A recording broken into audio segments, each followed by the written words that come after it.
Radiant.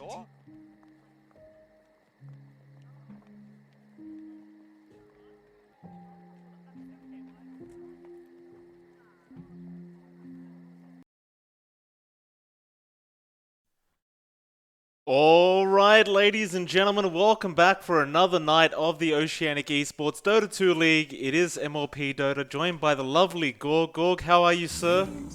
I'm doing very well, thanks for asking. I get to cast my own team right now. You do. Unfortunately, you haven't muted your grid fan mic, sir, so I can hear you twice.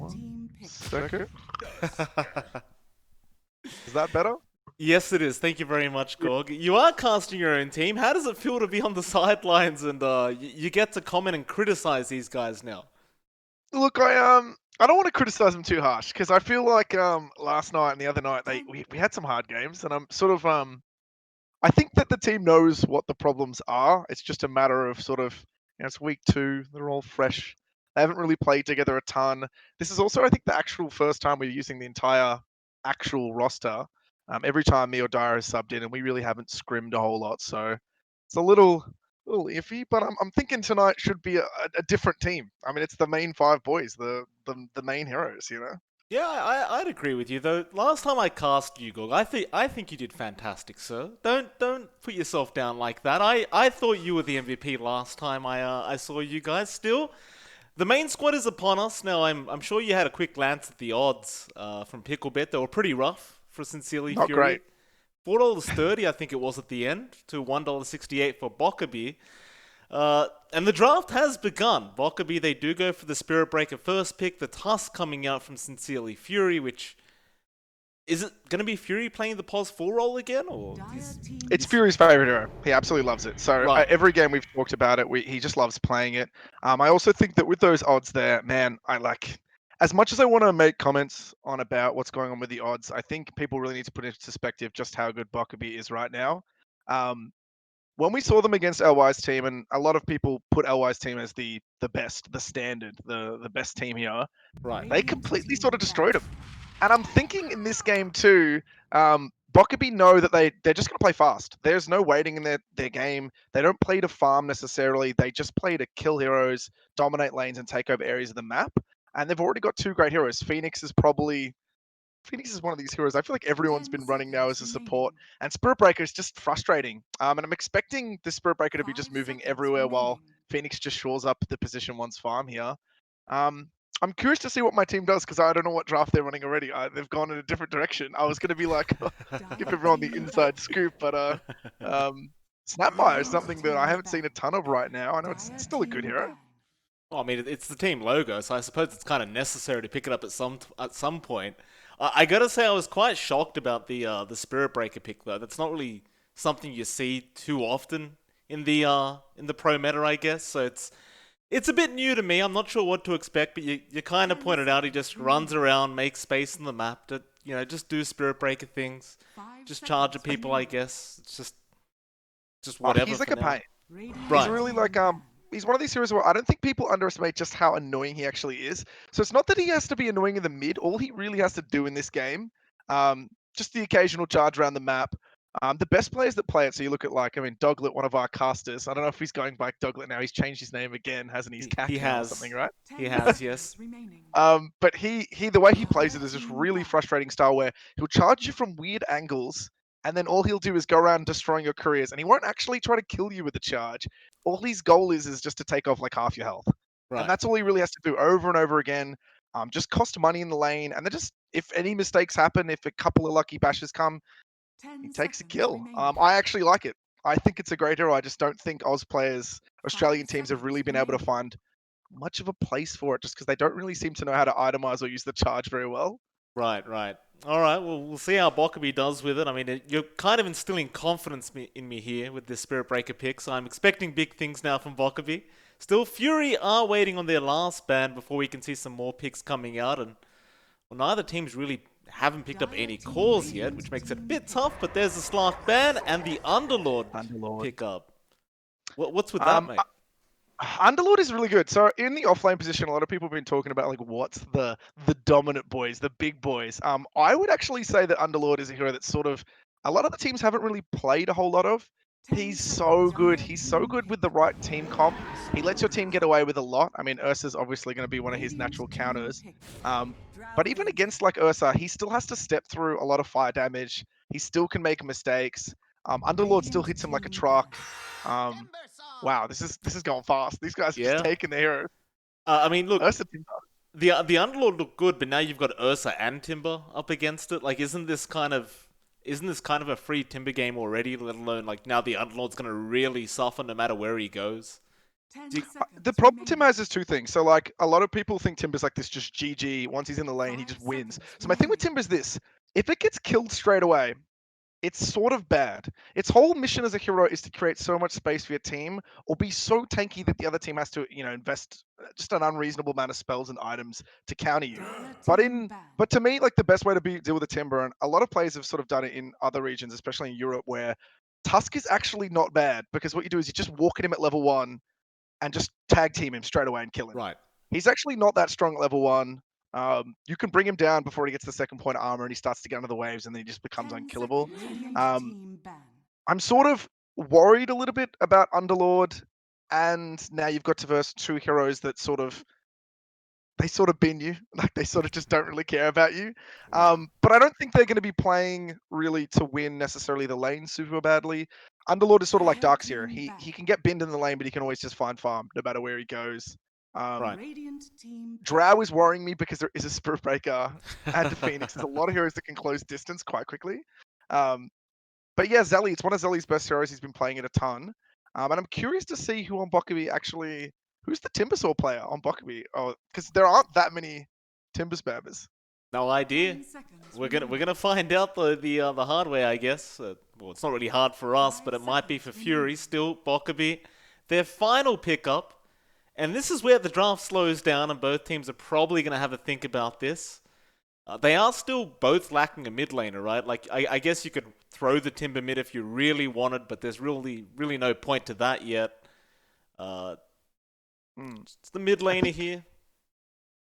If I'm thinking the same way Fury's thinking, I'm thinking he needs something actually that has control. Okay. While damage is important, I still think you've got Underlord and Drow and Snap. Like there's damage there. It's just about not letting your team get wiped while the Phoenix dives through you and the Spirit Breaker comes in and the Timbersaw. So everyone's just sort of collapsing in on you. I'm thinking Bokebi's going to play something really fast, and Ember's just a really good hero here. Same thing, another gap just closes distance. Right. I actually feel like this has to be something weird here from Fury. So I feel like it has to be. I want to say Crossbex Invoker. I know that sounds so silly right now, but I actually think it needs to be something that just stops the momentum forward. Okay. It could be. Do you think right now, like just judging by what you were saying, Bokebi is kind of outdrafting Sincerely Fury at the moment? Would you say it's an outdraft already? Well, for me, I don't. Okay, so I'm really particular when I look at the lanes.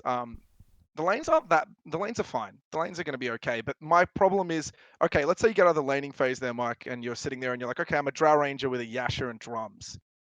What stops 2 item, 1 item Ember charging me? What stops just Ursa with a blink plus 1 item from killing me?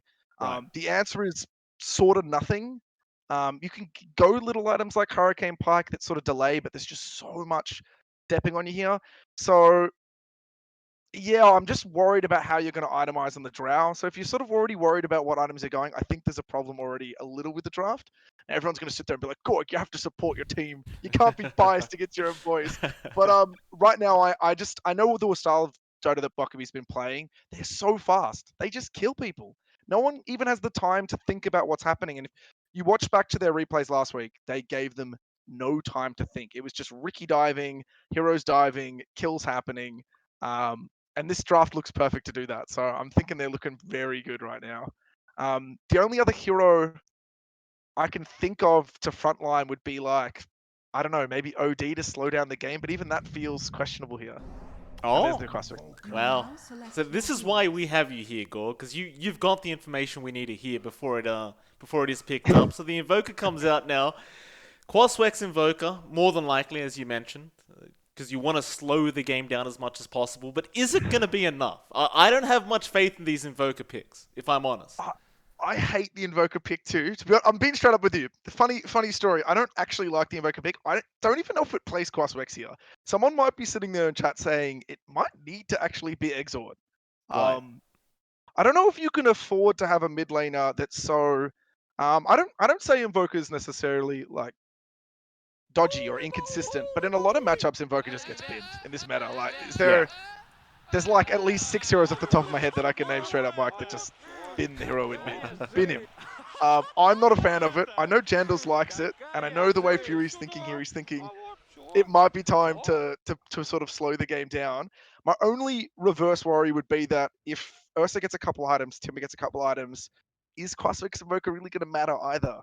Um, with an Aegis and like a BKB here or there, I don't even know if that's the style you want. So I'm almost tempted to say in this situation, maybe just all in for and hope that Exort Invoker can have a nice lane in mid against Ember, and maybe you can just do some God stuff here. That's what I'm sort of hoping, actually. Right.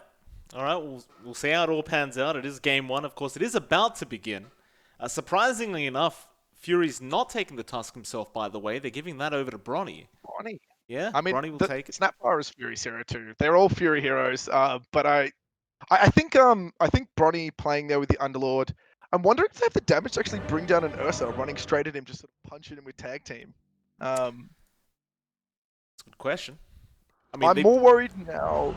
Okay, so if you switch these lanes around, Mike, the only problem that worries me is now you don't have what I was just saying before. I was like, at level 1, you can just sort of kill the temper straight away, or at least threaten him, make him scared, and then sort of play slow. Now I'm like, ooh, little bit of worry there, because I don't think Snapfire Drow is going to kill a Timber until they're getting some levels on the board. We'll see how it all pans out. Game one has begun. Endless is, of course, going to go up to the off lane, so Kess will probably be joining him. Game is hard. Also going to be there on the Phoenix, for now anyway. This Timber SB lane is not something I get to see very often either. I suppose up against the... Oh, Zelly's actually going down bot. So they're It's putting an aggro try, Right. Okay. which is good. It's good. Only problem is that the enemy team seems to have just read it and they're just sort of ignoring it. They've already switched their lanes to meet up. I think Ursa might actually go somewhere else. Alright, so Masiway is going to be in mid lane for now. He's kind of just hanging around there. And Wygod, of course, is meant to be in the mid lane, but this could be a complete switch up, I suppose. I mean, do you want to run aggro try versus aggro try? Would you rather just dominate the Underlord up at top lane? I think in this game, the Timber will have a great time top. And I think the Underlord also has a good time against Timber, so it's just free farm on both those heroes, basically. Maybe Underlord gets a little bit of harass on him. But I think in this situation,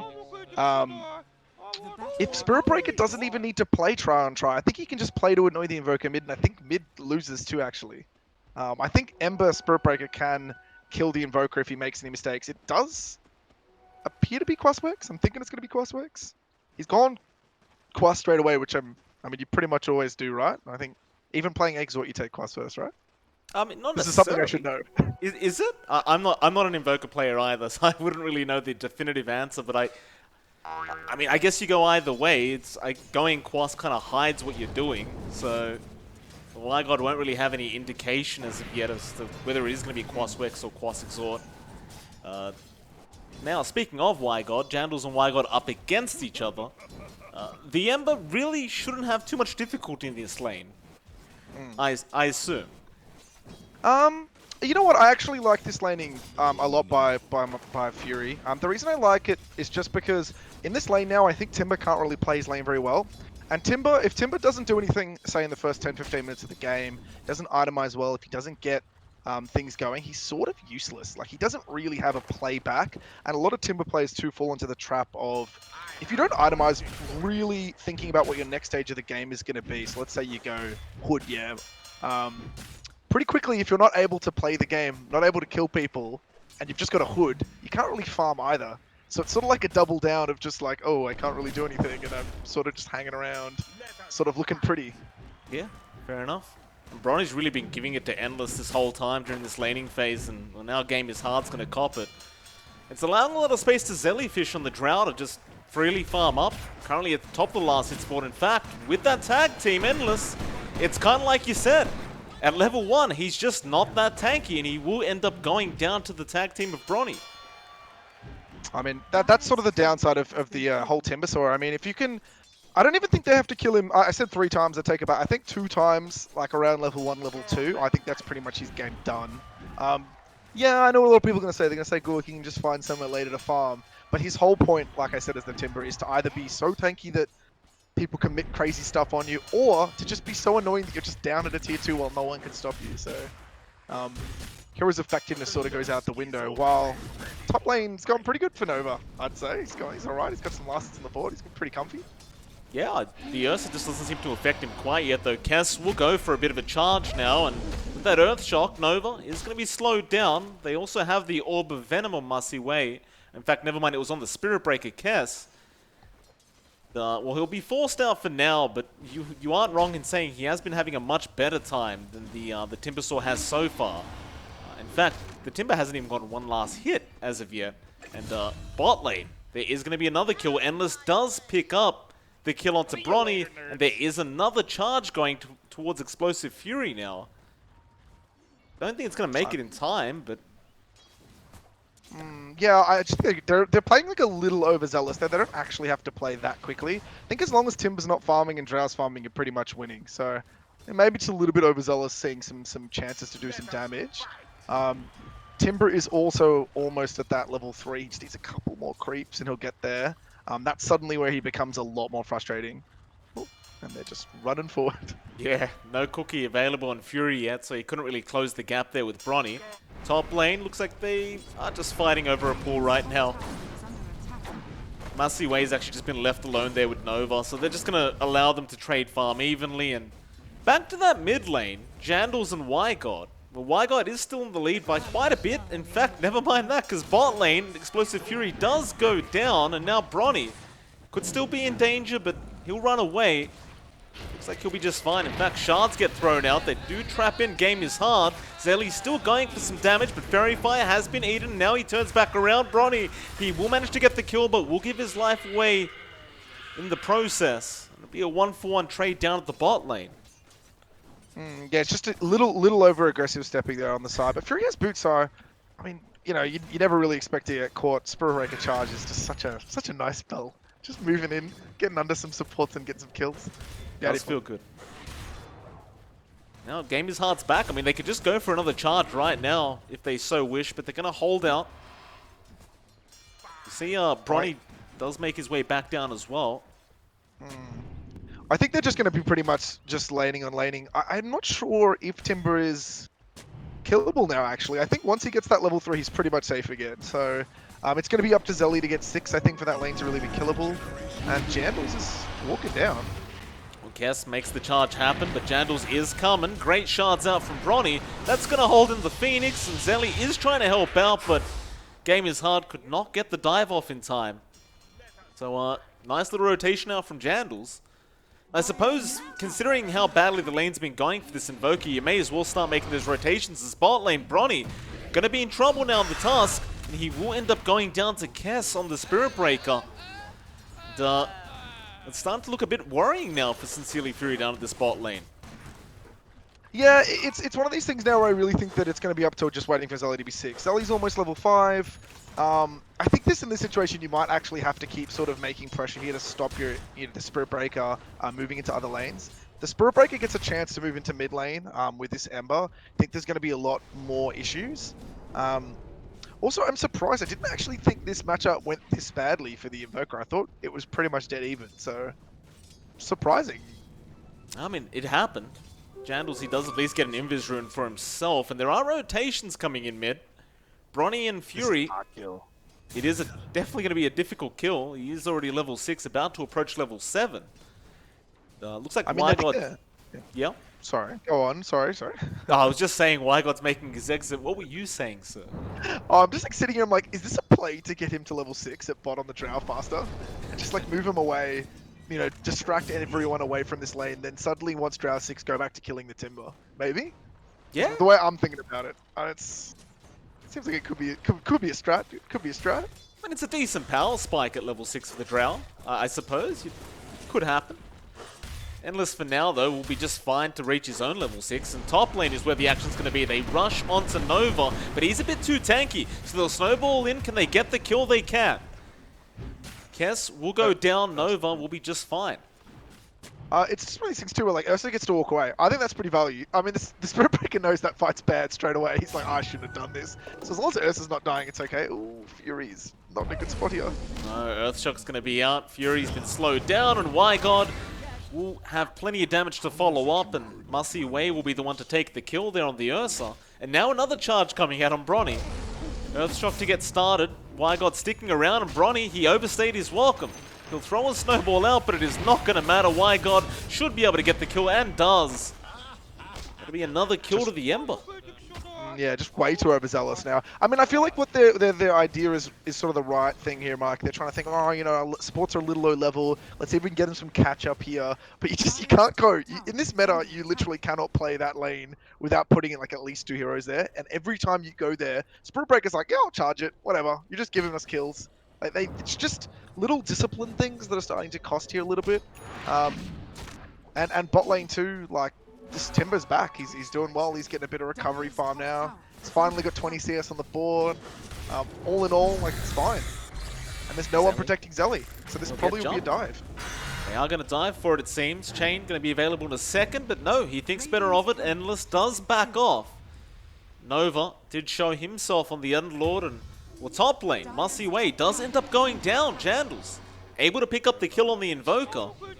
Well, they knew nobody was there to protect him, so they just took a very easy kill. Yeah, it's just Ursa. It's going to be a war of like who's killing what. But I mean, this is sort of the effectiveness about Bokebi. Like, look where they're playing. They're just everywhere. Like, there's no one lane. The lanes have already ceased for them. They're just playing. Timber's about the only one that hasn't moved. Phoenix has been planted there for a while too, but everyone else is just running around. They're just looking for whatever they can do. And I say that, and Timber goes top immediately. It's like jinxing it. It's always good to see, though, just this aggressive kind of play as bot lane. Kess will go for a charge onto Nova, but Fury is going to be there with a cookie to save. That'll mean Mussy Way does just back off, and tips continue to come out, this time for Endless.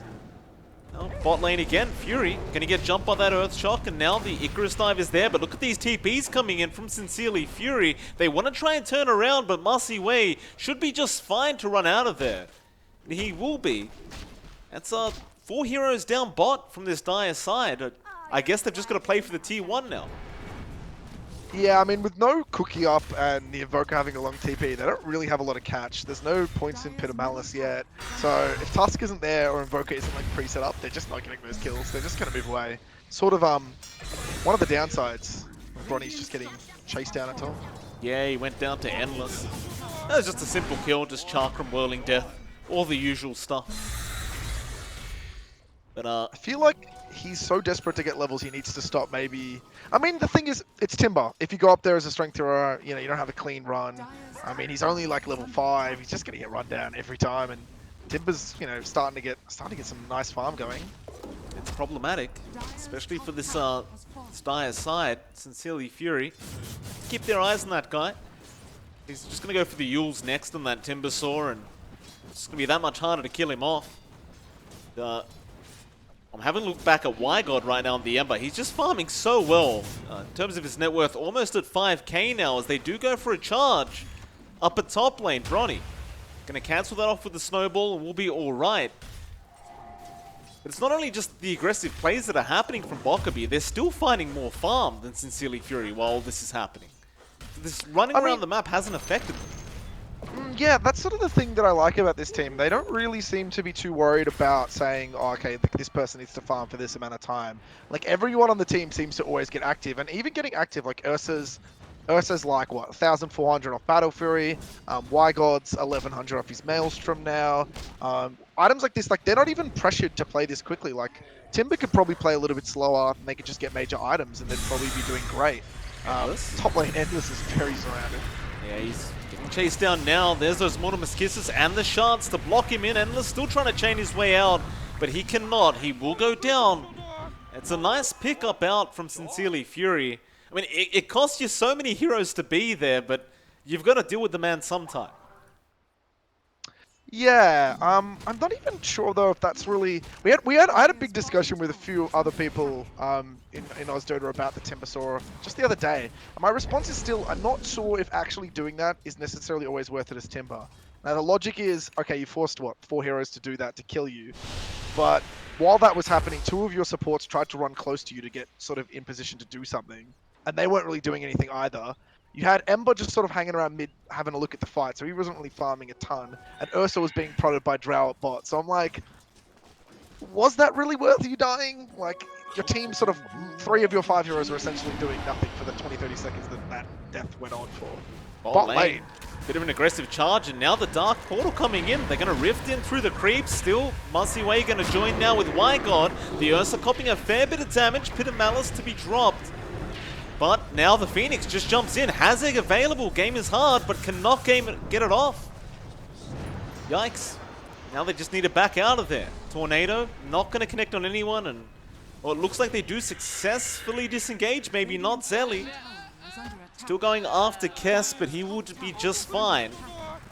They'll be able to secure this tier 1 bot tower. And, bit of a rough fight there for Bokebi. They just never really got any of their abilities off. Yeah, Phoenix was just like, I'm going in, I got this, guys, I'm going to get a good egg. Just got snapped. I'm not sure. He literally went straight through the Firestorm into Cold Snap and was just done. He also just has to be way more careful. Like, the team has Silencer too.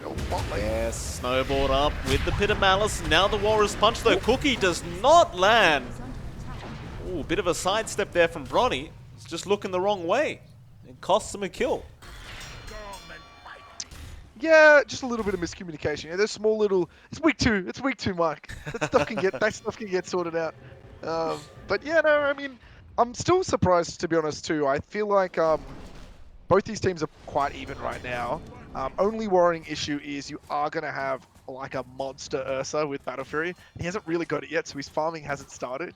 And it's when he starts to, get that momentum, take that first Roshan, that's when the game actually starts properly for Ursa. It's scary. He's like almost there now. It's 15 minutes. He's going to have it done and dusted. So that's pretty good timing.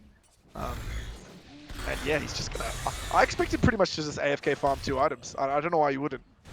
And he's just going to be a nightmare. This is parallels. It's just one of those heroes where it's really important to sort of delay that Battle Fury timing. Really nice timing here as well. Like, Wygod got his Maelstrom up. Now you've got the Bee Fury coming out of Musiway. He does have it now, and just great timing here for Bokebi, because you can afford to be aggressive now with the Ember and make even more space for this Ursa.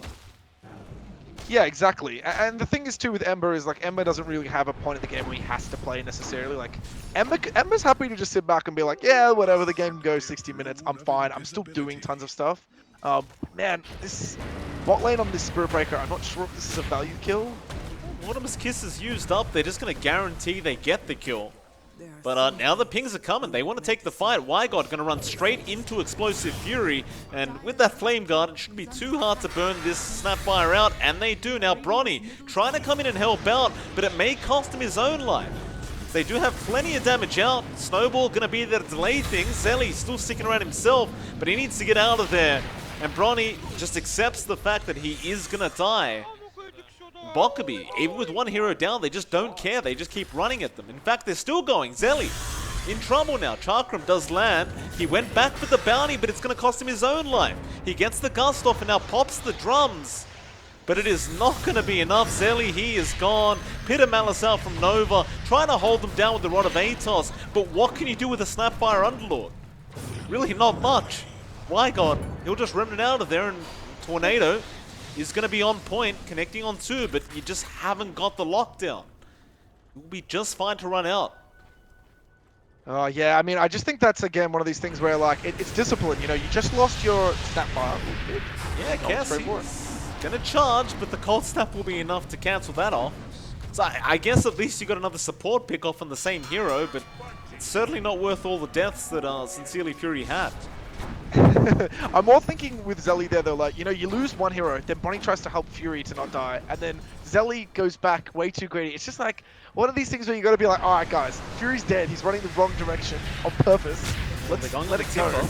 Endless, he is dropping low, but he's got the Yules off in time. Still Firestorm and Pit of Malice going to be enough. Now Bronny will have to make a run for it, but Wygod going to chain him up with the Sunray, burning him out, and now the Nether Strike out from Kess to finish off the job. But they got the Timbersaw. That's going to be a nice feeling here for Sincerely Fury. In fact, Mortimer's Kisses and Pit of Malice, and a great gust out from Zelly. They do get Wygod. That's a big one. The Ember does go down with the Timber. I mean, it should be a tier 1 mid too. But in the meantime, remember, you got the Ursa clock going. This is the thing that this is the frustrating thing, guys. Can someone tell me in chat why does this stuff work with Battle Fury? Who designed this? Like, no other ability works like that. You don't have like Venom Poison cleaving or like anything else working with this cleave. But someone was just like, stuff it. This is gonna cleave. We're just gonna do it. You know? I despise it as a mechanic. I think it's so silly. And it makes what should be like this really fun high tempo hero, it just makes it an AFK farm lord. It's just so silly. Look at him doing these dragons, just casually like 5-punching them.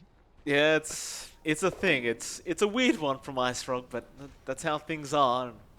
But Masiway, once he has that BKB up, I suppose he just gets involved more with his team, right? Like, there's just nothing to hold him back once the BKB's there. In fact, he'll run into Bronny now.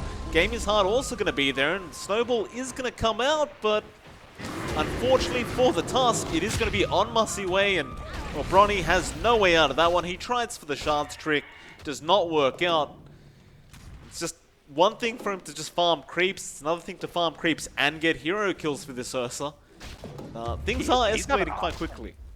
He is having a hard game. Now that we're looking at the scoreboard, he's 0-8-9. I mean, he's 9 assists, so he's not negative overall, but 0-8-9 is just, you know, it's just one of these games. Tusk is just a hard hero to play. If Ursa and Ember both have such easy ways to just kill him, even when he's backing out. So, you know, just hopefully there isn't a bit of internal strife going on with that one there. I hope not. Just a little bit of a... Bot lane. There's a silence out. Endless. He's going to cop a lot of damage and does go down. They still have plenty of damage and plenty of team fights, Sincerely Fury. They just need to find the right time and position, I suppose. In fact, they're going to go for more now. Kess has to be a little bit wary of his positioning. Sticks around for an extra creep, and it might cost him. The Snowball and Shards are out with the Mortimer's Kisses and the Pit of Malice, and Kess is going to go down. And that should at least allow them to trade the tier 2 towers. I think both teams have a little bit of the savior syndrome going on. Like, I don't know, Kess, like, I get it. You're Spirit Breaker. You make it space. You cancel in TPs. I don't think he really should just be near that at all at that point. Like, maybe he was thinking that maybe they would force someone back top with the Ursa up there hitting the tower. Yeah, they got some good damage on the tier 2. It's almost been taken also in top lane. But it's just, yeah, I don't know. It's really funny when you look at these games because, like, overall, this actually isn't a very fast game. But there's just so many people moving so many crazy places. And like when we talk about this meta is all about, you know, understanding where you need to be at what moments when you're playing core. So you need to say, okay, I've played my safe lane for the first 10 minutes. It's time to go into my triangle or go to the enemy to now go my off lane and take the tier 1 there. It's all about sort of moving around the map. And it just feels like in Australia in a lot of these scrims and a lot of these games, these tournament games, people are just sort of, people are still a little bit lost with where they need to be. I love it. I love it. I mean, where else are you going to see that, you know, casual Spirit Breaker walking into 5 enemy hero?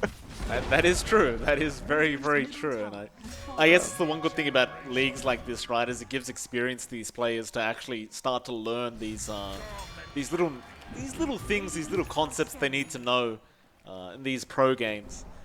Oh man, the brains are getting bigger. I can feel it. I reckon by week, what is this? 11 weeks? By week 11, just like last time, it's going to be one of two situations. People are going to be so good that they're just going to be spinning. Some of these teams are going to be spinning. Oh, shit. I agree. Charge, mid lane, Kess. He's going to be... Oh, no, he's not. Cookie does land. And he does go down. There's another charge that kind of didn't make too much sense there from Kess. And it does cost them again. I mean, so just back to what I was saying. I'm like, one or two things is going to happen here, Mike. Either the teams are going to be amazingly good, or they're going to be doing things that are way too big brain, like what happened with Kuros' team last time, where they were doing stuff that just made no sense, but they were just trying it anyway. I love it. It's fun and entertaining. It's like Sincerely Fury going to go for that mid tier 2 now. And it's not going to be too hard of a tower to take. Like, you've got a Drow, you've got an Underlord. It doesn't make it too hard, and they will force out the Glyph now. But they're not backing off quite yet. They have all their ultis up. So they're more than happy to take this team fight, it seems. And they're going to go for a bit of a smoke. I know where he is. Don't know about that TP through the Voka. He needs to sort of be here to get this Ursa. Does have a 10-second BKB. Is this even a kill? Is this doable? Shouldn't be, but he'll pop the BKB and just jump away. Yeah, he just shards his own team out of that. Any chance of doing anything there? I mean, you can't do anything, but it's still great. Like, forcing a 10-second BKB out, you did a lot of damage on Tito. I'd say you're pretty happy. I think this game is really going to come down to the Roche, and Timber is he's in trouble. He is very, very out of position. He is going down. And this is that point where you might not want to keep making space like that if it is going to cost you your life. This is a Roche play. This is a manly play, definitely. There is no BKB on Ursa, though, so I don't think they'd want to take this fight. Ember does have a 10-second BKB. They could go for the dive still. Kess is also going to be there. Snap by Kiss is going to be out with the charge in. No, it wasn't even a charge. It was a 4-star, and the Aegis will go to the way of Zelly. They do at least get the Roshan kill on the side of the Radiant. So you've got that going for you, I guess, but apart from that, Sincerely Fury, they've got the Aegis on Zelly now. He's going to be sitting happy. I mean, that's a feels bad for Body too. He actually got bashed by Roche, and then he actually did have a 10-1 charge, so he could have wandered there, and I think he doesn't die. Wow. I'm pretty sure if he wants, he can walk out of the pit. So it's just, you know when you're having a bad game, Mike, you're sitting there, you're sweating, you're going, oh my god, I can't stop dying. Someone help me. And I think there's a little bit going on right now. There's a little bit of mold. Top. Yeah, nice chains out. They caught the Invoker. Jandals is going to ghost walk his way out of this one, but a sentry was placed. Still, he'll just run. You should be right. No. Oh no, he has been charged, and there's the dust coming out. Oh boy. It's I mean, it's still looking great for this Dire side regardless. I guess you just don't want to give kills away like that if you can avoid it. Speaking of, Pings did come out onto Bronny. Bronny showing himself for a second, and now Charge is going to be out. Shards have blocked himself in. Uh-oh. The chain feed is about to begin again. Here we go. I think they're okay. Oh, he's very close to Yule's distance. He's like just away. Doesn't quite get there. Mind you, all these team fights we've been seeing, Gorg, they're still without Musiway. Like, he's trying to join in now. But we really haven't seen a team fight where he's really been involved, and now we might see it. Fury is in trouble. He doesn't have Cookie for another second or so, but he'll hold out for now. Musiway forced to BKB and just make a run for it. Kess is being creep blocked right now by the Dire Creeps, but he'll be alright to run. Fury, meanwhile, going to Yule's up, try and survive through the damage of Endless, but Musiway does get him in time, and now Nova, he cancels the Dark Rift off. He might have needed that, but he'll go for the team fight. The egg is going to go down, but Nova is falling very, very low. Still Zelly standing on the high ground, trying to fight back. There's the EMP out, Endless. He's been left behind, and he's going to go down. It'll be a 2-for-1 trade. In fact, it's not even over yet. Musiway, he will blink out of there. They do split out Kess. They might just go for the easier kill now on the Breaker, and they will, but 4-Staff is going to be out. Kess still on the run, but the Cold Snap and the Vessel is there, and they will have plenty of damage out from the Drow. And And that might be another tier 2 tower push coming out from Sincerely Fury. Yeah, look, I actually like that fight a lot by Bokebi there. I just feel like they sort of mistargeted a little bit. And I don't think Timbo really should be using like that. He's basically just denying his Ursa kills. His Ursa's sitting there like, I want to hit people. Stop using them, please. You're sort of getting in my way, man. Really curious to see too what the Invoker goes. He's gone into straight into BKB, so he doesn't want to get like SB double comboed. I feel like, what do you get on Invoker now? Is it just an Ags? Like, is that... This hero is just so, like, jank to me, man. I don't like it. I still don't like it. Even though they're doing so well, I'm just, like, sitting here and I'm like, you know what? I think he just goes Ags now, sure, right? Like, what else? You'd imagine so. Sadly, he does end up getting Kess on the Spirit Breaker. Now they're going to go for the tier 1 push, but I would agree with you if you're the Invoker. I'd imagine you would just go ahead and pick yourself up an Ags. Again, I don't play the hero enough to know what to do with these Invokers, especially Quas Wex for that matter.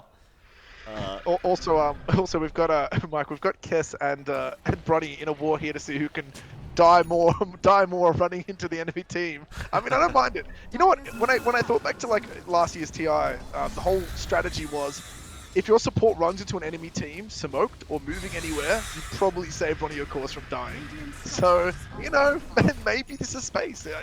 Like, Kez is dying over and over again, but he's stopping everyone on his team from having to use BKBs by doing this. He's going again, straight onto Zelly. Zelly needs to get some kind of 4-staff off and does. Still running, Musty Way couldn't finish the job off, but Kess is on the chase. Nice cookie out with the Dark Rift. Is it going to be enough? They do get everyone out of there, apart from the Drow. Zelly! Oh, he died! Oh, that is so unfortunate. Yeah, it's just one of those things where he was timing out. I think he tried to walk left to right when he should have just ran straight line north. Just a little running efficiency. I mean, he was going to die there. Maybe they needed one more defensive item or something to save him there a little more, but just, you hate to see it, boys. You hate to see it. Just being left behind on the taxi. Ronnie might turn around. Shards is going to be there. He'll go for the Warrior's Punch onto Wygod, but he'll BKB up. He's willing to go for the fight on the Ember, going straight after Nova. No, they will get Bronny instead. And now, here comes Marcy Way onto Explosive Fury. Still a lot of 4-staffs happening here, just trying to get out of this this Ursa's range. Pit of Malice not going to hold him down either, and Kess with a great charge out. Fury still surviving, however, but will eventually die, and now Nova will follow. That'll be 4 down for the side of Sincerely Fury and none for the side of Bokebi. And it's just such a back and forth this game, number 1. You'd think Sincerely Fury were in the lead, but it's a 3k net worth lead now for Bokebi. Yeah, it's you just... Oh, they might have got him in mid there, though. That's not bad. That's another BKB used too. I think Timber needs to run too. Endless, he's got nowhere to go. He'll use up. His team will try and join him to take another team fight. Zelly is in way too deep and will go down. And so you kind of traded POS 1 for POS 1, I suppose. So, not the worst. I think Zelly really needs to just get a BKB. I'm not quite sure what this build is from him. I know he likes the Manta and the Halberd, but in this situation, again, there's too much closing in on you. Oh, they're going to fight straight away at Bronny. Yeah, Bronny's in massive trouble. They just commit everything. The Tornado is going to land from the Invoker, but it'll mean nothing, and looks like Bokebi just going to set up for a tier 2 mid tower. It's just, you know what, when you don't have the Drow to set up all that damage on the Timber and to even do all that damage on the Ursa, you just can't keep going into these fights. You know, I just got to slow it down a little and be like, okay, our Drow's dead, let's stop doing this, let's stop throwing bodies into a lane. That's pretty expensive. I would really just say that they've given Bokebi a great time now for the next 5 or 10 minutes, throwing those kills away. In these sort of games where Ursa's like all about, you know, chaining kills and getting items, once Ursa has this Abyssal, a lot of your heroes are just food. And yeah, I'm not sure if losing fights that at the point of the game where you feel really strong is sort of ideal. You know, I just gotta regroup a little. I'd agree with you on that. If you're winning the game, just calm down, just sit back and relax, at least for a little bit. No need to take any team fight. In fact, speaking of any team fight, Endless starts another one with Explosive Fury, but they will just disengage. In fact, no. Tornado going to be out on the Phoenix with the Chaos Meteor. Game is hard. Does get the egg off in time, and now Wygod, he's going to jump straight in the middle of all of them with that BKB, and nobody's aiming him down. Now the charge in from Kess. They've got Bronny. Nova, he pops the Dark Rift, but is it going to be enough? Probably not, as they will lose 3, including the Underlord. It looked like they were going to be fine to just run out of there, Sincerely Fury, but they take another bad team fight. It costs them. Yeah, it's not great. It was another 4,000 right there. I think 3,000 overall. The problem is it's the same thing sort of. So what's happening in the fight is your Invoker's committing spells on a target that it didn't matter. And Phoenix pressed egg, so it was all just like you committed all your stuff for nothing. If you're not going to guarantee kill that hero, I'm pretty sure your smart play is to just fall back there and regroup. And Zelly really needs to get this BKB. He's charged up, he's gone. Yeah, this is not looking great anymore. I mean, it's just... It's up to 9k now, the net worth lead for Bokebi, and well, you talked about that Ursa for a little bit during the early game. He is well and truly online. In fact, he's not even done yet. He's going to have an Abyssal Blade up soon. And God, he's so broken with the spider legs. This is just disgusting. Sometimes luck is in your favor. I just don't know what you do here if you're Fury. And they're getting charged again. Bronny does get a nice snowball dodge off. Will be just fine to walk out. I guess they have pretty good high ground defense if it comes to it on this dire side. Yeah, look, they've got a good high ground defense. I really think there's a bit of an issue with this Drow build. So bot lane's just Bronny dead again. He gets a snowball off, but he's guaranteed to die here. Endless is going to get stunned up for a second. Still, Peter Malice comes out. They might try and force a fight. The Phoenix does almost go down, but does get the egg off in time. And will be just fine to survive as Kess charging in, but Deafening Blast going to cancel that off. Still Musty Way. He'll just jump in, but now the Disarm is out. Endless is in now with the chains, and Nova is getting burnt by the sun. He will end up dying. They still have a bottom tier 2 tower to go after, so they're just going to go pick that up. This game is fast becoming sort of out of control now. So the problem is, again, it's just like Drow can't stand there. He literally cannot stand there. And Invoker, short of hitting like a 5-man NATO to break the fight up, he really just can't do enough setup. Your other heroes here too, your Underlord is so squishy. He's just getting run down, punched in, they're just committing BKBs and running them over. And this is sort of the issue that I have playing things like Drow. Like it really needs to get the right items at the right times and really play to its item timings. And now that it's not playing to those timings anymore and it's just become a chain kill fest, he really can't do anything. He doesn't even have the time to farm a BKB, and the BKB matters less and less once Ursa gets that Abyssal Blade. I think he might have just gotten it almost. So yeah, like this BKB isn't even that valuable now. You needed it 10 minutes ago, Mike, not now. It's sort of not doing a whole lot anymore. It's pretty rough, and they've smoked up again, Bokebi. They want to go for another team fight. They understand how strong they are. They're baiting with the Roshan pit. The scan was there, but now the dive in. Bronny going to be the first target. He will force stuff out of there. Bronny is still going to die regardless. They just couldn't save him, but perhaps now they could try and turn around. No, Wygod, he is more than happy to take the fight. He does use up his BKB. Now Kess thinking about going for the charge in, but does cancel that off. If Bokebi want, they could just go back to the Roshan pit. There's nothing to stop them. Yeah, and then this becomes that game that I was sort of... it's the funny thing about Ursa now is once he gets these Aegises, they can take a bad fight. I mean, realistically, Abyssal and an Aegis on Ursa, I think this game's about done. Just not sold on this. They're taking a fight. They're trying to get to the Roshan pit, but it's been blocked off by Bokebi, and well, they might get a successful fight here. They are starting to fall low on the side of Bokebi, but no, there goes Jandals. Fury with the kisses does ensure Wygod does go down as well. Endless still trying to fight here with his Phoenix. Game is hard, trying to get out of there, but Bronny is on the case, and now Fury does get back in with the buyback, and so does Jandals. They definitely do. Somehow they win the team fight. If you count the buybacks, I guess. And now, Endless, Cold Snap is going to be out. He'll still be alright. But now the Snowball is in with the EMP. And Endless is out of mana. He is going to go down. And this should be a free Roshan for the side of Sincerely Fury. That's yeah, they misfought that really badly. So there are a couple of really mistaken spells there. And I just like Bokebi, I don't know why they decided to take a fight that far away from the Roshan pit, because Ursa basically spent the first 20 seconds of the fight being like, oh, I'm at Roche alone while my team's just taking a fight on the hill over there. I better get over there and help and do something. And if you watch these fights too, man, it's scary for this Drow. He like is just backstepping constantly. He sort of wants to stand there and do damage. And he did do a lot there with the multi-shot, but oofed. Finally, he's got the BKB. He gets cheese now too. And you've got an Aegis also up. Yeah, Nova was being charged up. Hidden Malice not going to land. One of Atos does fly out onto Kess, but he'll be all right. But Gorg, explain to me, after this BKB, he's going Ethereal Blade on the Drow. Is this a thing? It's to probably just save one of his teammates from the Abyssal play. When you get the late game cooldown as Drow, the final talent, the 30% cooldown reduction, you can do some pretty crazy stuff with a lot of unused items. I don't know how chat feels about this. I'm sure someone's sitting there super triggered. I'm sort of on the fence about it, because to me at this point, I don't think you...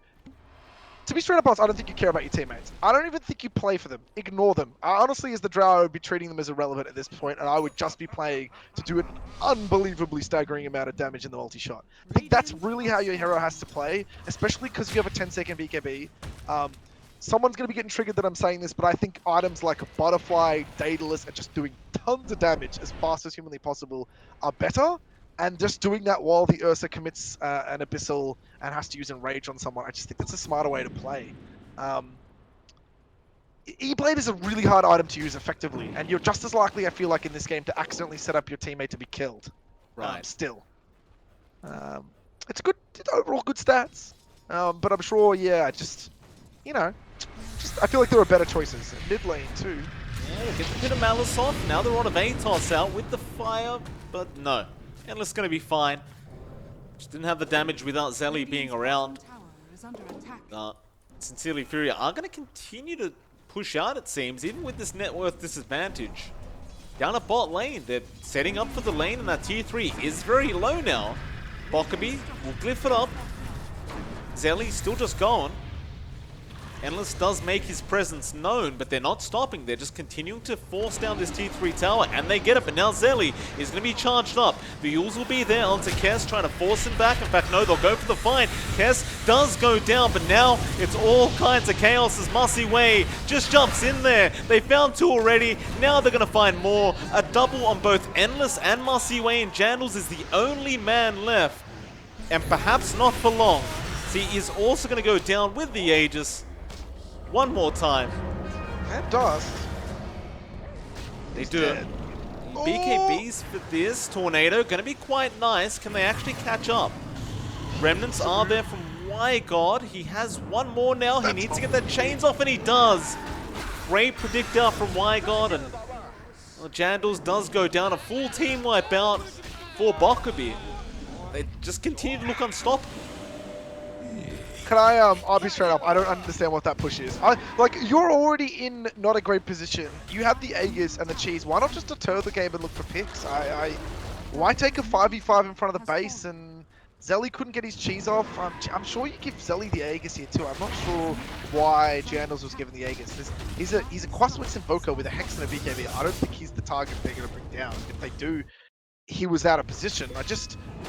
Not sure why the decision that the shot was called, you know, why they went for that high ground there. It just feels like, you know, they're already running you over in your own base. Why take a fight in front of the enemy base without any setup? They used the fort after everything was committed. It just feels way too overzealous to me, really. Overzealous. I'm saving that pun all day. Well done, mate. I appreciate puns. Thank you very much for that call. Bot lane, they're just going to keep pushing, right? Like, there's no reason to stop. They've got this Invoker down for another 40 seconds without buyback. So it seems about that time they just keep forcing in this tier 3 tower. Maybe start another fight, and they do. They jump straight onto Explosive Fury, but he will survive for now. Mussy Way wasn't able to finish the job off. Now the Cookie out. The Nether Strike, though, going to be out onto Nova. He's falling low, but Bronny is even lower. He does go down the task, and now Nova is the second to fall. These Mortimer's Kisses are landing very Ooh. nicely, but there's no follow-up. The egg will be forced out. Zelly needs to get out of there. Cass just going to charge him down, but we'll cancel that off still. They're just kiting in and out. Focus up soon. He is. Endless, we'll just chain out of there and... Well, Bokebi, they'll smoke and run. Sunstrike, not going to be on target. They're still perhaps chasing, but Bokebi looked to turn. Yeah, I'm sure you would not want to chase into 5 heroes here. Like, their heroes are sort of heroes too. Like, Ursa really doesn't care if he's like half health in the start of 5. Like, he can press R and rage, you know, Abyssal target, BKB. It's not easy, and it is looking real scary. Oh, there's the Abyssal out. Jandals, he just respawned, and well, the charge from Kess is going to be enough, and now Fury yules up, but probably really has nowhere to go here and does get bashed up anyway. Endless, the one to pick up that kill, but a great shards out. Do you have the damage to follow up? Kess, he'll go for the charge back onto Zellyfish, and Zelly, he's going to go down, and so will game is hard, but now Bronny, he's been kind of just left alone, and well, Wygod just commits everything for the kill. Another full team wipeout. And it's, you start to question if the GG call's come and go. It's done, guys. I'm hoping that they're spending a little bit of time talking about what we're on here. I just feel like they actually brought this game back to a reasonable state, and then instead of sort of working together, they just took a couple of fights in a couple places and wasted that Aegis they managed to get, and then they proceeded to give the Aegis and the cheese around after they did come back, and it just feels like that high ground push, like, come on, Mike, that's just suicidal play. It is. No one can tell me that high ground push against, like, double BKB Ursa team is the smart play there. I just can't get it, guys. I can't get it, dude. I don't understand it. It just feels so greedy. There's no respect. There's a Spirit Breaker too, and like, you know what? Everyone's making jokes and memes in the Twitch chat a little bit about Kess here, and you know, Kess did die a lot, but my God, he found a lot of charge opportunities. And as the Spirit Breaker, that's what you gotta do, man. You gotta sometimes suicide. You know, you gotta play dumb to sometimes play smart. That's what it feels like to me. Yeah. I thought Kess was griefing, but then at the end he found some really good charges. He killed Jandals once, he killed Zelly once, and that's all you need. Just that moment. That's it. Yeah. So props to Kess. I actually think he played really well. Even dying the way he did, every time he dies, he literally just signals his whole team, hey, there's 3-4 enemies here. Just, you know, do whatever you want. Go AFK farm. And Massiway is just sitting there. Did anyone even touch him for the first 20 minutes of the game, really? 15, 20 minutes? He died maybe once, I think, at the start. Yeah, I mean, he really wasn't touched. He was free farming the whole game. 14-minute Battle Fury and, well, the BKB straight after. He just became unstoppable. Still, that is game 1. Bokebi will take a 1-0 lead, and of course, we'll go into game 2 in about 5 minutes or so. It is MLP Dota and it is Gorg, and we'll be back in just a moment for that second game of this best of 2 series.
All right, ladies and gentlemen, welcome back. We are here for our second game draft between Sincerely Fury and Bokebi. It is MLP Dota and Gorg. Gorg, you're in a fantastic mood, I see, sir. But I'll ask you anyway. How you doing?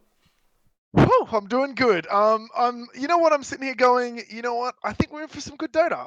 You know what? I was a couple of these week one games were a little stompy. Hoping we get one, one tonight. I just want one 60-minute game. I want one real nightmare slogfest. That's what I'm after. Yeah, man, I can't say no to that. The night is young, and well, the more Dota, the better for us, of course. Gorg, I've got to ask you the hard question, sir. Had you been playing in the last game, would it have been the same result?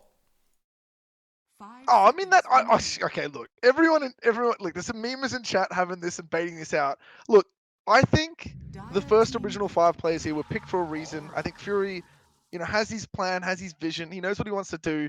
I don't know if having some old washed up boy really would have changed anything. I'm gonna be straight up honest with that. I don't think having me in necessarily changes anything.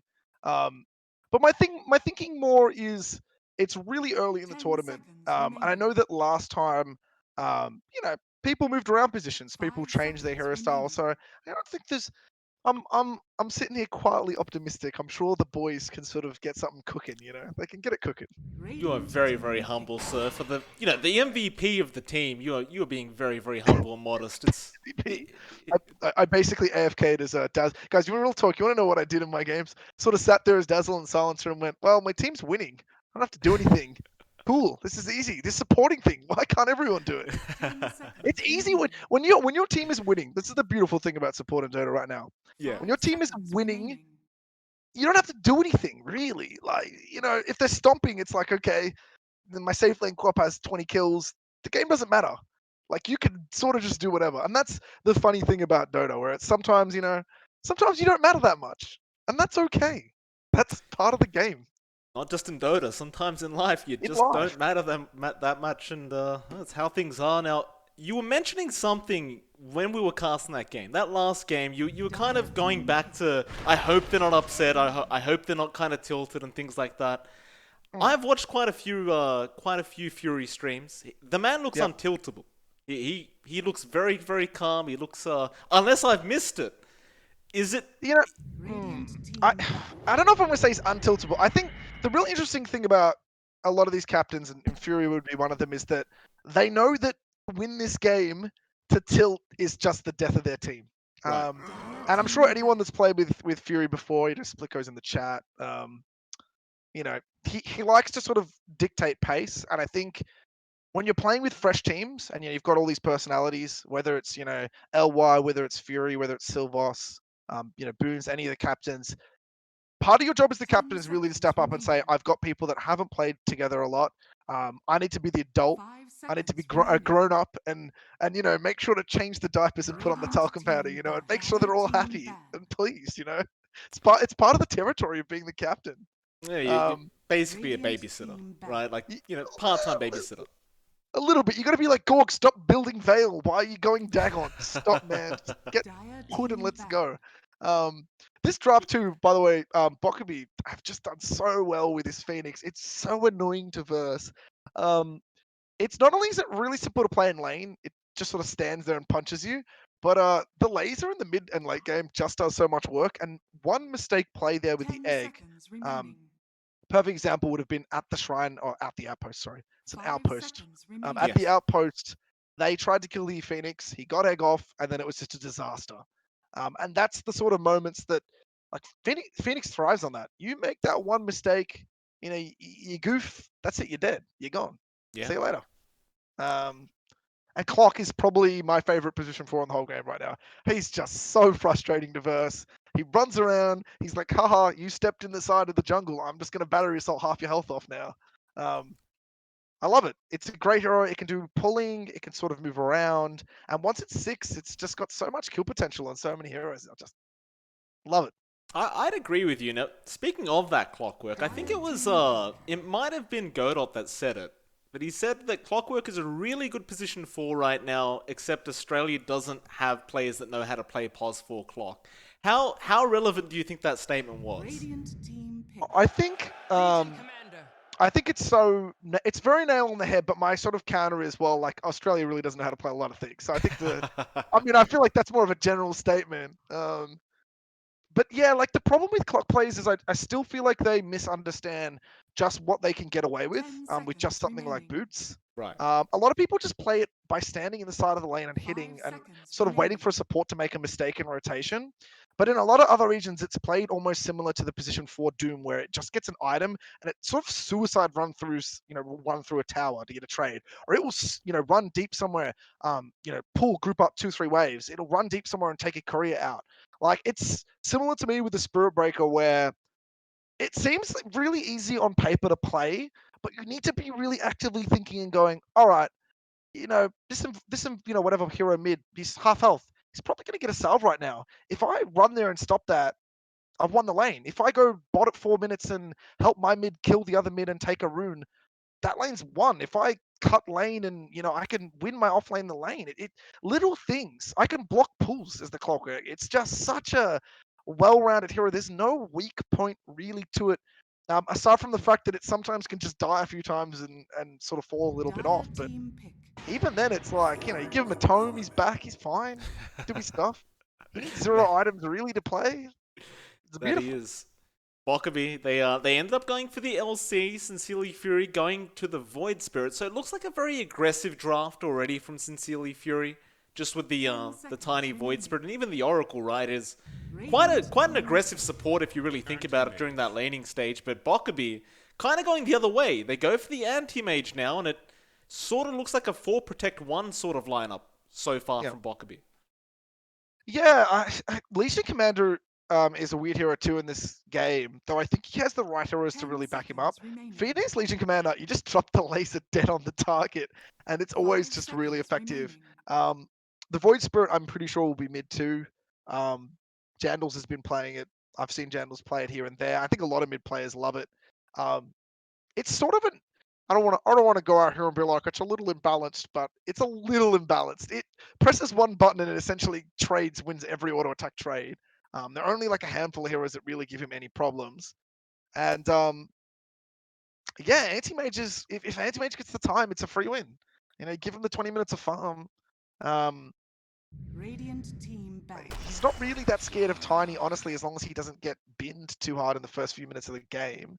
And the Slider, I like the Slider. This is some interesting stuff. I haven't seen Slider in a while. Neither have I. Against the AM in the laning stage, it seems kind of good. Like you're never gonna have any mana, but the Bash the Deep's gonna be a bit of a pain for that AM to deal with. I suppose it's. I think Slider still bins anti-mage. I'm pretty Right. sure, as long as the Slider plays aggressively enough, I definitely think you want to consider getting a lot of movement speed here really quickly to close the distance and start doing your bashes of the deep. And I'm not sure, is Tiny actually going to play with the Slider? I feel like you could almost do something really crazy creative here and put Tiny up top and let him have a free farm fun time, put him as 1, and then just rush blink and fight. That's what I would do. I mean, a lot of other people are sitting there like, shut up. But I think in this situation, let Tiny get farm. Let him get a fast blink. Let him chase around the map. Tiny and Void just run around the map the whole game. Slider just does the same thing, blink. Go for a fast game. Who even cares what your support is? Just pick something to go for anti-mage. I love it. What else? What support kills AM right now? Just destroys him. 10 seconds remaining. I mean, you can't choose a pos 5 though. Oracle's already in that. You're looking for a position 4 here, right? Assuming the Tiny was hypothetically to go position 1. They wouldn't do it. It's never going to happen. It's going to be a 4 Tiny. I'm a dreamer, Mike. That's what I want to do. I want to look up and be like, position 1 Tiny, do it. It's not bad, guys. You know what? This is my biggest thing with Dota. So Godot's talking about people not playing heroes particularly well. My thing with Dota is the inability to see the potential in the way to play the game. So Dota, it's like anti-mage is going safe lane and going Battle Fury. And that's it. There's nothing else that anyone will ever do. Or, we have to have a hero that can hit the tower. But in my eyes, it's like, who cares if you're going to hit the tower if the team's wiped? So what if it takes you an extra 15 seconds to take a tower down? If they're dead, it doesn't matter. Right. Guys, I want to see these teams getting a little more flexible. Mix it up. 5 And seconds Troll is a good remaining. pick here, actually. Troll does really well against Legion Commander as long as he's not late on hitting his ultis. He's really good at killing anti-mage, like 1-2 lucky nets. That's a dead AM. He's great at killing the egg, as long as he itemizes well. A lot of... I'm liking this draft. I'm liking this draft. It's fun. I don't mind it Some either. potential. I personally believe this draft looks a bit better than the last one, at least from Sincerely Fury's end. Obviously, Bokebi still need to finish their own draft off. It appears they are waiting for a Y-God hero, and there it is. The Y-God Storm comes out. That one always scares me from Y-God, that his Storm Spirit play. It does seem quite effective, every time I've seen it anyway. Yeah, it's good. This team is actually really good at killing it if it makes a mistake. So Okay. Troll can solo it straight up with just lucky nets. You've got a lot of catch. I'm guessing Janels will play, standard set Yules on the Void Spirit. Tiny can also like half health the Storm out of nowhere if he's standing in the wrong position. So there's a lot that could be done here. I think both teams, it's going to be this first sort of 15 minutes is going to be ultra critical. It's going to be, does the AM find farm? Does the Storm find farm? How does the laning phase go for Sincerely Fury? If they fall a little behind, this game could spiral really quickly. Like if it's AM Battle Fury Bloodstone and they don't do enough damage, AM Battle Fury Storm gets like Orchid Bloodstone, suddenly your team could just sort of fall off. Really, a lot of weight is going to be on Zelly's Troll here to be really effective, I think. I'm not sure what style he plays. I know people have sort of been defaulting into still doing Battle Fury Troll into like, I've seen a lot of people do like SMY Satanic. I'm not sure what the build is actually on the hero right now. Haven't seen it a whole lot. I don't know about you, Mike. I haven't seen it a ton. No, neither have I imagine he probably will go for the Battle Fury rush that we used to see on this Troll Warlord and see where he goes from there. But only time will tell. Game 2 has started. Bokebi looking to obviously get a 2-0 victory if they can, and Sincerely Fury trying to just draw this one out.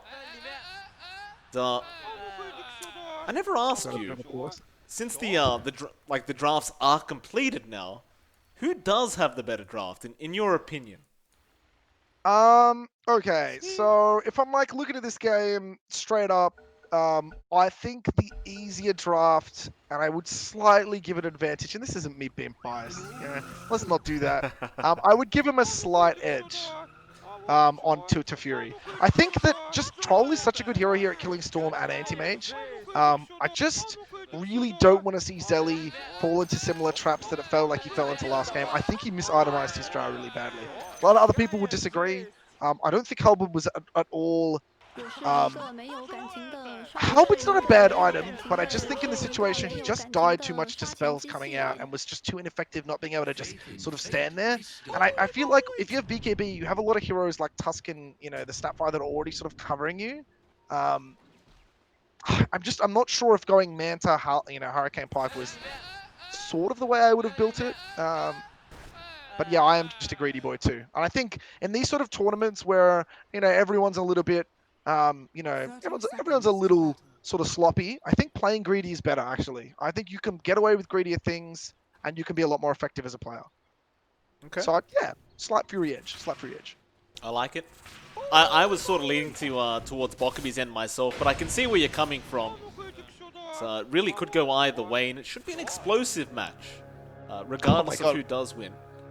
Did you just punt it right back to me, dude? Well, I'm not gonna lie, I didn't intend to, but there we have it. Another punt comes out. Explosive Fury getting it chased down here by Kess, and with that battery assault, Fury is going to be in quite a bit of danger, but Kess loses the stuns for a second, still continues moving. Fury will be forced to Fairy Fire and walk his way out. Kess will take a substantial amount of damage himself, and actually has no regen on him at the moment. This yeah. I'm not sure. I mean, he doesn't really have to start with regen. He's just going to Korea regen out straight away, I'm guessing. Yeah. It's a really interesting way to play, because he's not going to give Endless a super great timing to start off with. But I mean, it's LC. Troll level 1 does nothing. I mean, he's sort of just a... Troll's sort of one of those heroes that's like, yeah, I'm okay once I get a couple levels going. A couple of Wraith bands going, he'll be great. Yeah, it should be fine. Looking over to that mid lane, Wygod and Jandal's going to be up against each other once again. You'd make the argument Jandal should have a much better time than he did in Game 1 on that Invoker, right? Like, the Void Spirit is much more lane dominant than, say, the Invoker is in this mid lane. Well, I just feel like Radiant's I'm not quite sure what the point of the Invoker was if it didn't do that well against the Ember. And you were right. Like in the first couple minutes, it was like 10-15 CS down. It just wasn't an ideal matchup. I'm not sure if it was the right sort of hero they needed against the Ember because Wygod had his way with Jandals in the mid lane. It was just Wygod City, really. It was rough. It was quite a rough experience, I'm sure. Top lane, Bronny. Gonna go for a toss onto Game is Hard. Nova did not have the Bash of the Deeps available at the time. But Bronny at least gets a courier kill as a consolation. Be quite nice. And as far as this top lane goes for now, Nova seems to be having a very nice time, and Marcy Way is kind of being forced back towards his own tier 1 tower. I just saw some very questionable last hitting. I'm not going to say where it was. Okay, alright. That was my depression oofed of just last hits missed. Still, this top lane is a bit rough though for this AM, right? Like you kind of talked about how the Slaughter does kind of bin the AM in the laning stage. Does seem to be the case, at least for now, though. Nova misses a stun there. Not sure what that one was about. Still, they'll just contest the pool here from Game is Hard. Yeah, that's still pretty good for the Anti-Mage, though. Anti-Mage should get like a good 10 CS, 15 CS now. He'll be up. There's another like 7 last hits. He did just miss one. Oh no, he's going to miss another one. Massey Way, come on, man. These nickels all add up, dude. You got to get him. You can't miss those shuckles. Another stun miss there from Nova. Game is Hard, able to avoid it, and Nova is taking a lot of harassment out. They are not going to make the chase, of course. Musty Way thinks better of it, and will just continue securing some CS in the lane. Nova will just kind of rejoin him there on the Slaughter. I mean, this is a pretty good lane so far for AM. Like I said, if AM's getting even close to the farm of Slaughter, I think it's just great. I also feel like Nova comfortable on this hero. He seems to be a couple missed stuns, sort of starts to get in your head, a little bit. You're sitting there going, am I the one? Am I the problem? I believe he may have missed his 3rd stun just then, so far. So not 100% sure if he's really used to it. The mid lane, Wygod, gonna get jump. Still TPs are coming in. Jandal's gonna be the one in trouble, and he does not have level 6 yet, which means he is gonna go down. And to make matters worse, that first blood gold will be going the way of Wygod. Yeah, I think the play was they were trying to do a toss combo back into the Aether Remnant, but it's really hard to do toss plays now early in the game. So they nerfed toss so badly. It's like a little under half, I think. Ronnie gets the avalanche off. Nice Remnant out to hold back Kess. And that should allow Bronny to just walk his way out of there. It's a bit of a rough start already, though, for the side of Sincerely Fury, I would say. So I think the last person you want to give gold to right now is probably going to be the Storm Spirit, who looks to set the pace this game. He's going to have a pretty comfy game.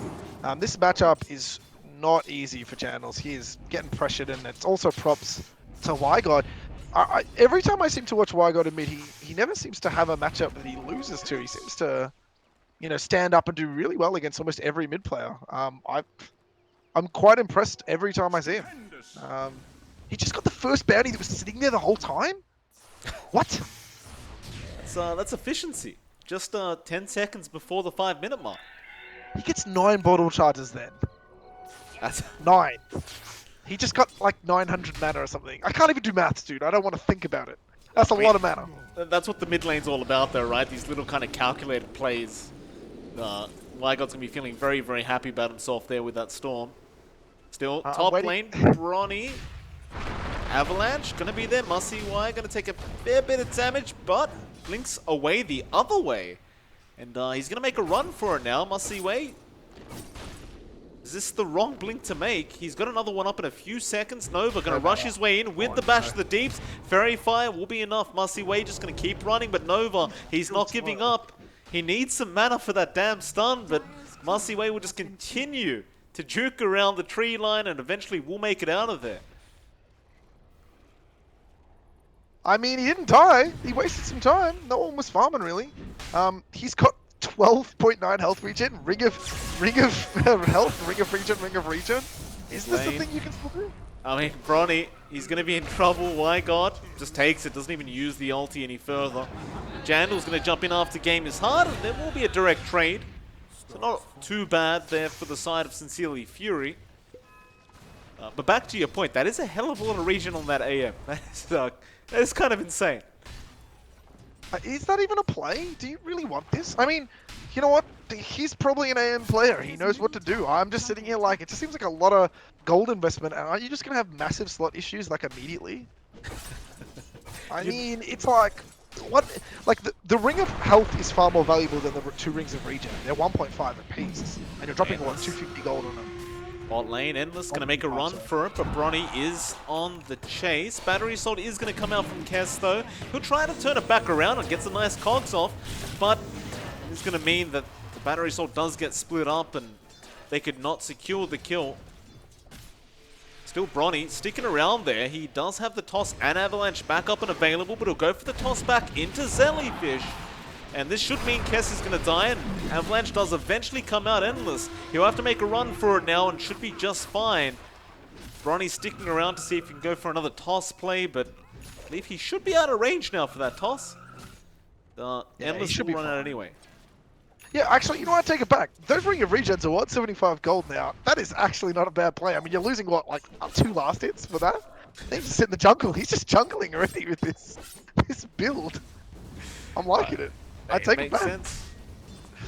Can you? I mean, you can't build into anything useful though with those. Can you? With the Ring of Regen? Not that you'd want this game. I mean, normally maybe would. Would you even want that here? On the AM of all things? No. I mean, I don't know if it was some like God Team Magic lineup. Who knows? Maybe, but definitely not this game. Mid lane.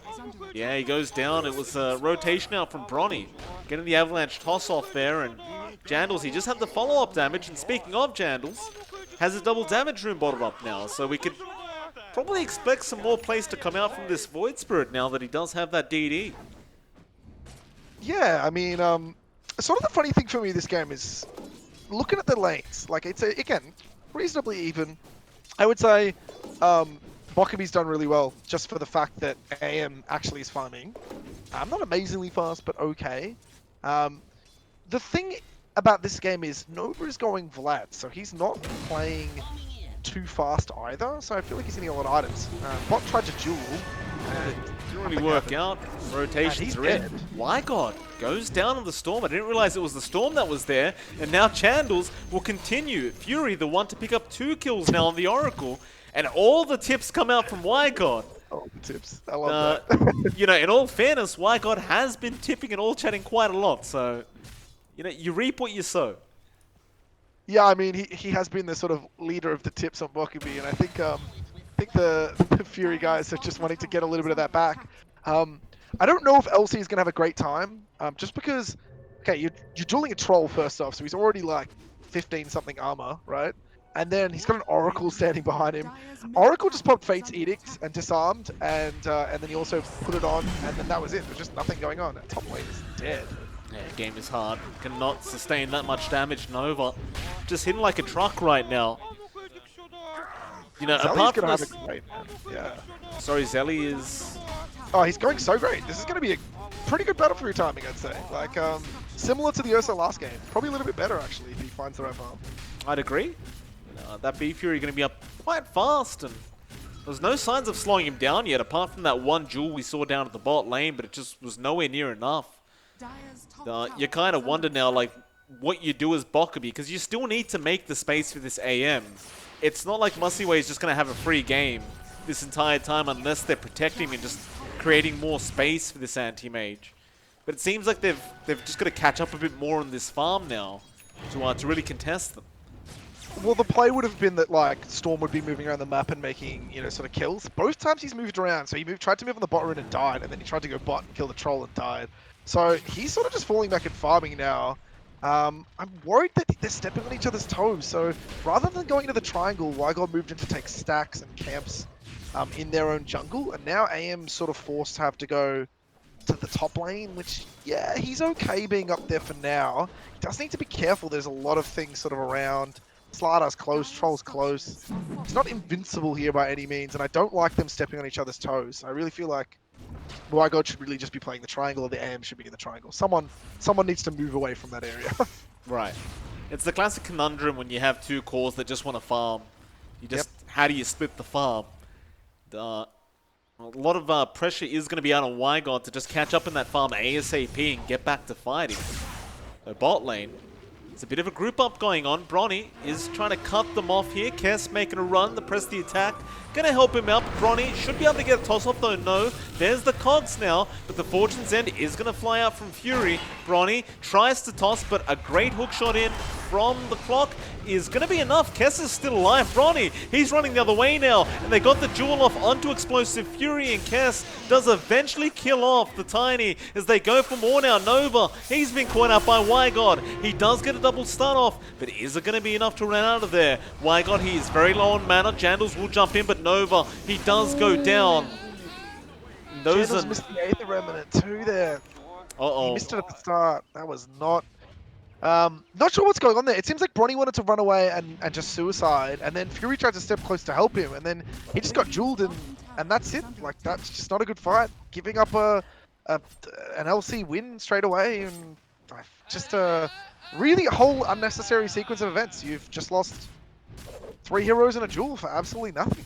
I'm just not quite sure what that's about. You know, you've almost got Battle Fury on Zelly. I'm sure you just slow down. It's going to be a really fast Battle Fury, 14 minutes. Just got to ease off the gas pedal. Let those heroes start carrying the game for you. Right, because there's no real reason to fight at the moment. Like, especially the way this game's been going for Sincerely Fury. They could have just taken the advantage, but well, now with that last fight happening, Wygod, he's found himself on top of the net worth board of all things, and he's getting very close to that Orchid soon. Once that Orchid's up, it's going to be rather problematic for Sincerely Fury. He was so good there. Okay, let me put you this way: if they just played their time there, farmed Blink on Slider, and just got the Battlefield control mid lane. Yeah, they hook shot in onto the Slider. Nova is going to try and make a run. The Battery Assault will slow him down quite a bit, however. Still running. Wygod, he's out of mana, so he can't really chase much further. And Nova, well, can he get himself out? He does go for the TP play. Can they cancel it? No. Kess could what a play. not get the cogs pushback, and that's rough, but a great play out from Sincerely Fury. Could Kess not have just stepped backward to the tree line and cogs? He had it up the whole time. I believe he could have. I think it just actually came up. I could be wrong. Anyway, well played anyway. You get away, you get away. But back to what I was saying there, you've just given Wygod a lot of time, and I don't think you ever want to take a fight at this stage of the game without the Void Spirit. He's like your whole, he's your team. He's your playmaker. He does the stuff. Mid lane, Jandals making a very aggressive chase out onto Endless. Press the attack going to be out with the Sunray to heal him up. They still have him stun locked, but Endless, he survives. Can he survive another Purifying Flames? No. They do get him, but now Bronny goes down. Hook shot from Kess, not going to land. He does die to Explosive Fury once again on the Oracle. They continue the aggression here from this Radiant side, but it's kind of working out, at least for now. Orchid's up. The game begins for Storm now. There we go. My God. It's great timing. They could go for a fight right now if they so wish. Like, once their heroes are up. I think Fury might need to stop playing so sort of sacrificial in this game as Oracle. Against the Orchid on the Storm, I think he needs one item. I'm not sure what that item is. Fuels, maybe? Good lane. It's going to be a jump out onto the AM. Musty, where you're going to be alright as Jandal's still going. They get the toss off on the AM and they do get the kill. Fury again on the Oracle is able to secure, and now Nova going to keep rushing in onto Wygod, but they'll turn back around onto that Slider, and they do end up losing Nova. Explosive Fury now a man on the run, but he's going nowhere. There's that Orchid out with the Jewel, and Wygod will get a double kill on the Storm. The only real positive is Zelly's still farming. Bronny might be in a little bit of trouble. Hook, he could get this hook, definitely. Oh, it's perfect. Kess, just on point. Bronny is also going to the graveyard. He does go down. Wygod unstoppable now on that Storm. And, again, the only positive being right now that Zelly's free farming on the Troll.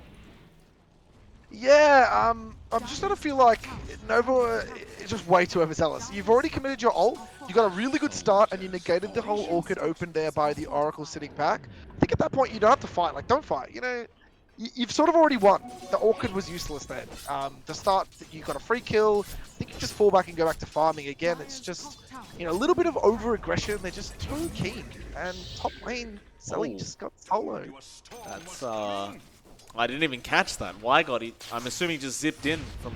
Big zip Orchid, yeah. It's just a big zip and an Orchid. And, I mean, Zelly's like, he's like a little almost halfway to Manta or whatever he's going there. Maybe SMY, I'm not sure. But it just sort of like feels like he's a little too focused on the tower and he needs to be a little bit more focused, I think, on his farm.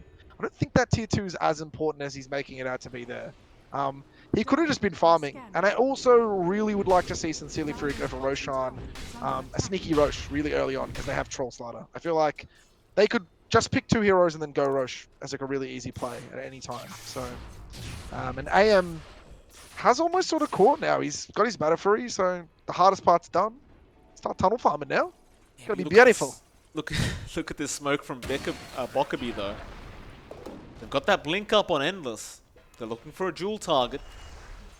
Looks like the first one they might run into is going to be Bronny. No, they haven't spotted him out quite yet.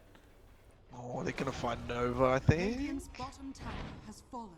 Nova's there, but they're just running south at the moment. They're not really willing to venture towards the west. Endless will go down the staircase, still not spotting anyone. Why God? Jandals will see him. Explosive Fury will have his own smoke broken, but no one jumps yet. They just stare each other down for a second. Eventually everyone backs off. Looks like Bokebi are going to try and make the play for that tier 2 bottom tower. And I mean, you kind of talked about that Roshan. I suppose now could be the time if you wanted to quickly rush that Roshan.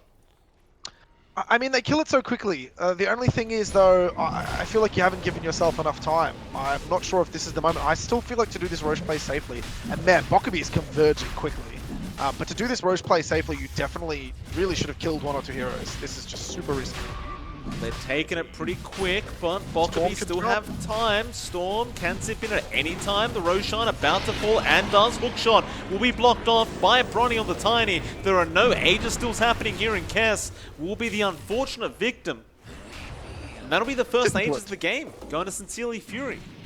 You know what? Bokebi reacted to that pretty quickly, but also the second they knew that Roche was gone and their Clockwork had not landed the hookshot he wanted, real respect to them to just immediately fall out. So Explosive Fury, some serious cojones to just say, well, let's just do the Roche.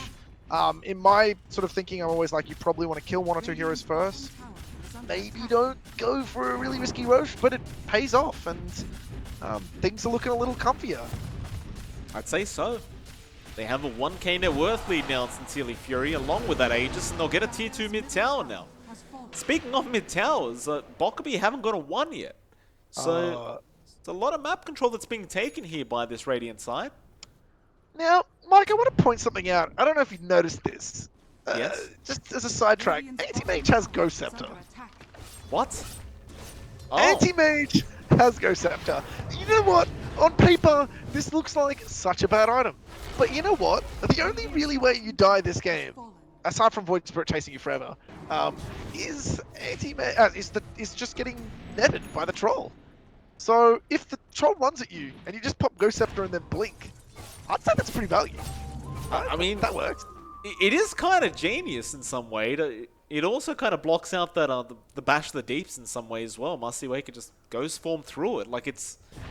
I have never seen this on an AM, mind you. Like, this is the first time I'm seeing this happen. So I am very intrigued to see how this pans out. So, I don't know. I'm going to reserve judgment right now as to whether it's good or not. But I can see how clever it can be, I guess. In fact, they jump in right now. He needs it. The Avalanche Toss is going to be there. They got the Bash of the Deeps off and they get the kill. Now the Egg comes in on top of the cliff. Can they continue this fight? Bokebi, they are in trouble, but the Egg does pop. But Sincerely Fury, they still seem happy to fight. They will lose their Tiny. But Zelly is still making the chase down to Kess. Hookshot is going to be there to get him out of there. And game is hard. Looks like he has been left behind. Explosive Fury, the one to take that kill. And Well, unfortunately, the Ghost Scepter wasn't used in time. Yeah, I'm not sure about this. Why?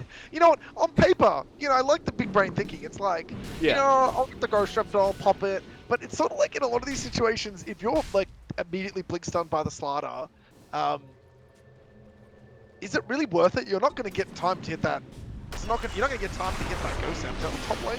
Yeah, they just want to rip him apart. Endless still survives. Wygod just jumps in, gets a kill for himself, and now Endless just on the run will make it out. And Kess, he'll come in now. He doesn't have the hook shot yet, but he doesn't really need it, as Musty Way is also going to blink in, but now Zelly going to go for the man fight. There's that Ghost Scepter coming. It's such a ridiculous thing to look at. Like, damn Ghost Scepter, now the zip back in. Wygod is there with the hook shot out from Kess. Explosive Fury does go down, but so does Game is Hard. And Zelly is continuing the chase. The nets are out on the AM. Musty Way still blinking out of there. Kess, man fighting a troll. He cannot win the battle. It'll be a 2-for-2 in the end. You know what? I'd say this is pretty much. I'd say this has gone better for Fury, actually. I think Troll getting the kills is more value overall here. Because, like, your Phoenix got the goal for the other kill, right? So, it's like, yeah. You know, Troll's getting money. He's top of the net worth now. AM isn't farming while that's happening, too. He's just. I feel like someone. Like, okay. Massiway, I think you just got to not be with your team there. I'm sure you're doing absolutely nothing running around Ghost Sceptering in that fight. Like, he could have been bought and taken another 1,000 gold and then still maybe blinked back and gone for, the Mana Void play. Like, each minute he is doing something with his team, it's minus 600 gold to 700 gold. Like, he just, discipline. Just don't help the team. You're an anti-mage. It's the same as the Drow. Just who cares? Like, they're there. Let's, hope that they can hold the game long enough for you to have your 3-4 items you want. The Manta, Butterfly Abyssal Blade or whatever you want to just get in the game. Yeah, I mean, I'd agree with you on that. There's just no reason to fight. Well, bot lane looks like they were trying to make a play, but somebody gets out, and now Sincerely Fury are going to start forcing in that bottom tier 1 tower. They do actually get the glyph out. And Bokebi, of course, want to take the fight, so they zip in straight onto that Tiny with the jewel out. Now Kess with the hook shot as well, holding back Zillion. That is a great cogs, just splitting up the team fight. He'll go after the egg instead, and does get it. In fact, no, it's denied off. Kess actually denying the egg away, and Wygod meanwhile still chasing down Nova. Does get another kill, and that's essentially a 2-for-0. Yeah, never mind. Kess sure. goes down. I feel like Zelly just sort of doesn't even need to pop BKB for that reason. For really, I'm not quite sure. I mean, I get it. I feel like you probably can just kill that egg without it. And the other thing I was going to say here too is Bronny has almost got Yule Scepter, so hopefully once he gets that sort of whole storm start should slow down. And I think we're going to be really waiting for Fury then to also pick up a defensive item so he stops getting 100 to 0, but Ghost Scepter really won't do it because Storm will awkward pull you before you really can react very well a lot, especially once he gets 18. And he is like 2k off Bloodstone now, so he's going to start, really zipping, dropping targets if you're not careful. It's going to be problematic. If we just try and secure some farm up now, Wygod, and get that Bloodstone finished up. Still bot lane. There's going to be a bit of a jump onto that Legion Commander, though Endless does escape the Remnant, but cannot escape Nova. He does get the kill on the Slider. Rather, it is Fury again who takes the kill on the Oracle. Currently sitting at 8, 3, and 4 on this this position 5 Oracle. Doing a fantastic job, and now Nova. Going to just fly through, trying to find another target for his team. Can't quite catch one. You can really feel the confidence now from this Radiant side. They are not afraid to take these fights anymore. Yeah, their team fight's looking great. I mean, they're switching, bounty runes. I'd like to see them really take that last tier 2 now, just quickly. There's nothing stopping them.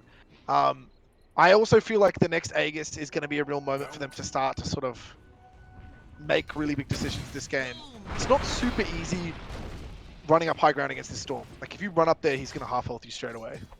But I sort of want to see him get a little, I sort of feel like they need to be confident. I don't want to see them AFK while Anti-Mage gets a bunch of items. Not saying that they can't deal with a slotted AM, but I just feel like they're in the moment right now where they should be way stronger. Just go for some objectives. Once you get this BKB up on the Slider and, your Troll gets this Abyssal Blade, it is go time. It is, time to start locking this one down. Absolutely. Massiway has finally caught on to the fact that he should not be doing anything with his team, so they are farming. There's a little bit of still toe-stepping between the AM and the Storm, but I think it's okay here. They've kept up really well to the Troll farm, so... They'll get that last tier 2 tower as well, and that'll be it. I mean, they'll just back off, and I guess now if you're Sincerely Fury, you just wait out the next Roshan. Like, it's not really much else to do apart from farm. Wygon. Yeah, no, It's actually very low on mana right now, Wygon. Nova knows it too with that Corrosive Haze, but it does get purged off, and Bronny still having a look, does get the Avalanche off, but did not go back for the toss. He got the Yules instead. Can he get the toss off? No. The BKB will be out from Wygon, and now the hook shot back in. Out from Kess. He'll Cogs push back. Massiway joining his team again. But no, he'll actually just blink to the right and go to the bot lane. That'll lead to nothing. Roche is not up though. It is a not super slow spawn. It's just not a fast one. Not a super fast one. 2.5 minutes. Bit rough. Yeah, not ideal. What I was really going to say too was just while we've got a nice little chill bit of farm here, man, guys, aren't you loving the Oceanic Dotes, guys? Aren't you loving it? You know, go tell your friends. Go get everyone on board. Also, wanted to say, Mike, man, I love Omnidesk. Omnidesk? They are good. Oh man, Omnidesk and Picklebet, guys. They're two. You know, if you haven't gone and picked some favorites, you know, get out there, guys. Check it out. And if you haven't seen some amazing Omnidesks, check them out, dude. And thank you to everyone supporting the scene. Loving it, dude. You're such a positive guy, Gorg. I love it. Mid lane. He's alone. Nova just blinked into 3 enemy heroes, and they're the ones retreating. I know they don't know where anything is. It's probably a smart play. I agree. I'll just back off Sincerely. Fury will just continue controlling this dire jungle. This is the part where the game just slows down, I suppose. Both teams going to wait on that Roche timer. Still about 1:14 to go before we do get into that. Bokebi, I mean, they're kind of just grouped up. In fact, they go for a smoke. That's almost the slowest a Roche could be, right? That's like the last minute of the Roche respawn. I believe so. I mean, I'm doing the maths in my head. I didn't realize. I thought the clock actually showed you what time it. It just keeps going forward and runs over till the time it respawns. So I don't know why I thought the clock worked like that. I've watched so much Dota and never actually paid attention to the clock. Well, that smoke will just lead to nothing. It was like Bokebi were kind of going towards that Roshan pit and just trying to see if they could, you know, snag the Aegis if it was being taken, but it wasn't. Still 25 seconds for that. Sincerely Fury. Bot lane. A little bit of damage. A lot of damage. Orb of Destruction is so good at sieging. My god. Oh! Shot. Or rather, Wygod just goes in. Ghost Scepter is going to be out. And now the Aether locking down the Storm, but Wygod will eventually get the Vortex off to cancel the TB. Does use his BKB for that, so he won't have it for the next Roshan fight. It's up. Oh, it is? No. But then I could say something. Yeah? Does Fury not want to use the armor surely over 8th lens? Surely you take the 12 armor as this Oracle this game. Craggy code. Yeah, you'd think so. I don't know, but, I mean, it's... Cast range is always good, I suppose, but I would agree that the 12 armor does seem to be the way to go. Still Wygod, top lane. Nova is out with the stun, and Wygod will be fine to zip out of it.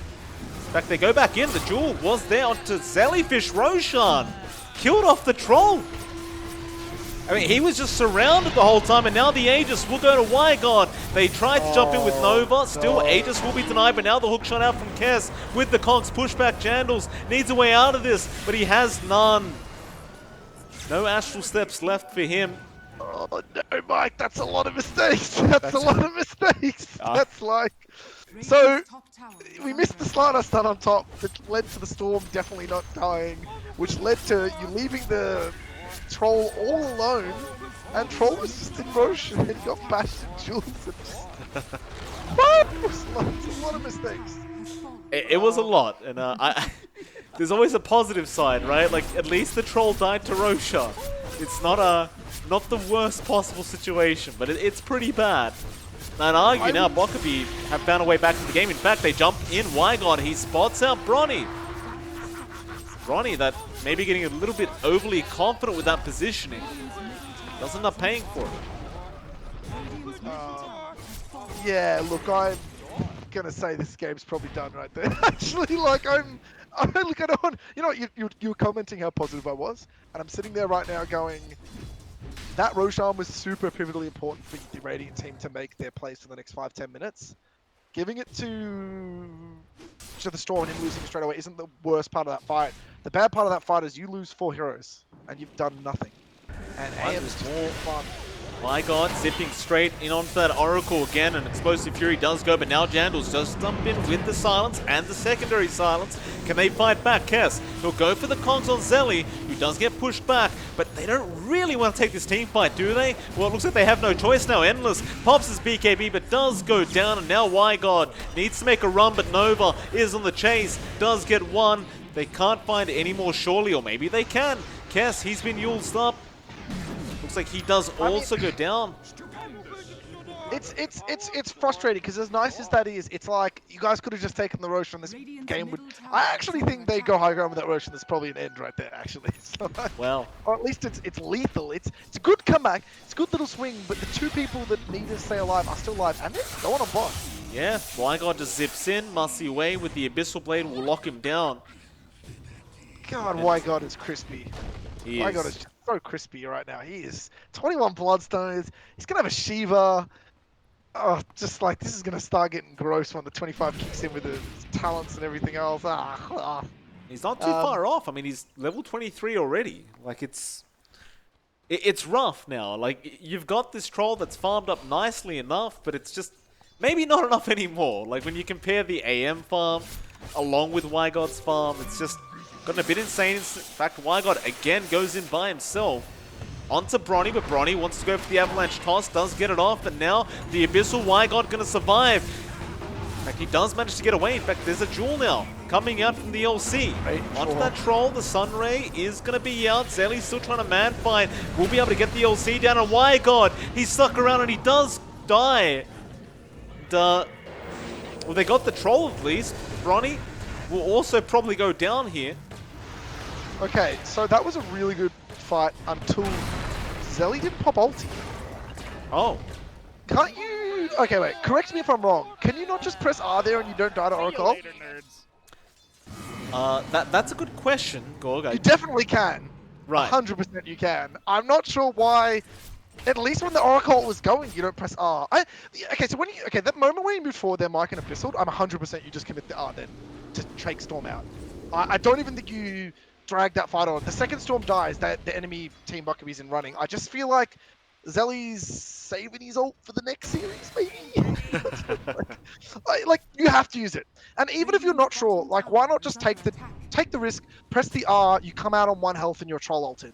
Like, you don't know what's happening. If you're not sure that you're going to live, why not just pop it? You know what I mean? Like, it just doesn't make sense. I agree. Like, I mean, now that you've kind of broken it down, it definitely doesn't make any sense. My hairline is receding a little, just a little, you know. But look, it's not the worst thing in the world. They take Storm out. He played anti-mage with the Abyssal Blade.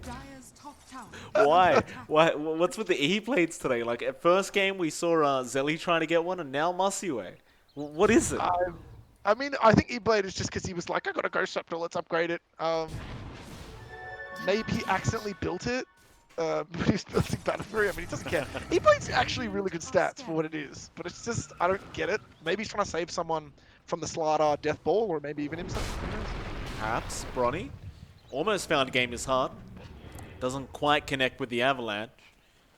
Well, Sincerely Fury, they're kind of just stuck in their own triangle at the moment, just accepting the fact that they're going to have to farm this very, very small area.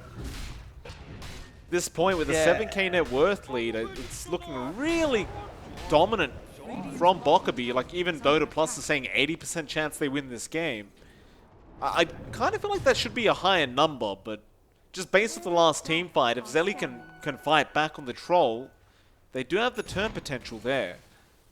I think Anti-Mage is sort of a weird hero where it sort of falls into that same category of Alk, where like you need to be 1 item up, or you're a flat farming, because he doesn't actually vampire that well. Snow missing another stun. Yeah. But it's one of these ones where anti-mage can sort of always lose and win games, even when it's dragging. I don't actually value anti-mage ultra late game that much, just because I think when people have way too many items, he sort of has a lot harder of a time playing. And the longer this game drags, I actually still think it favors Radiant. LC doesn't have a ton of dual damage. He's not super far. Masiway gonna jump in and try and help out this Phoenix. The egg, it's gonna pop. They can't take it out in time. Game is hard. He does survive, and now a full-scale team fight's broken out. No duel coming out onto Fury. He will survive, and the false promise was there on Zelly. Has he popped the ulti? He has. He's just fighting back up against Masiway and does get the kill. Kess, he's on the run. Jandals does have the control and does take him out, and the only man left is Endless. He's not gonna get this. He'll TP out of there. He'll try Nova. Oh, can I just say, Zelly had some absurd bash there. He bashed, and the wand. You know what? That magic wand, actually using it in the Oracle where he couldn't lose mana, and then actually popping R and going straight onto the storm was what needed to happen. Slight efficiency play. He could have also Abyssal ultied him too, and it still would definitely be the same result. Right. But luck is carrying the day. I mean, there's the troll bash lord lock-in effect, and I don't know what your Dota Plus win rate has changed to, but I'm sure it's gone down a little for Dire now.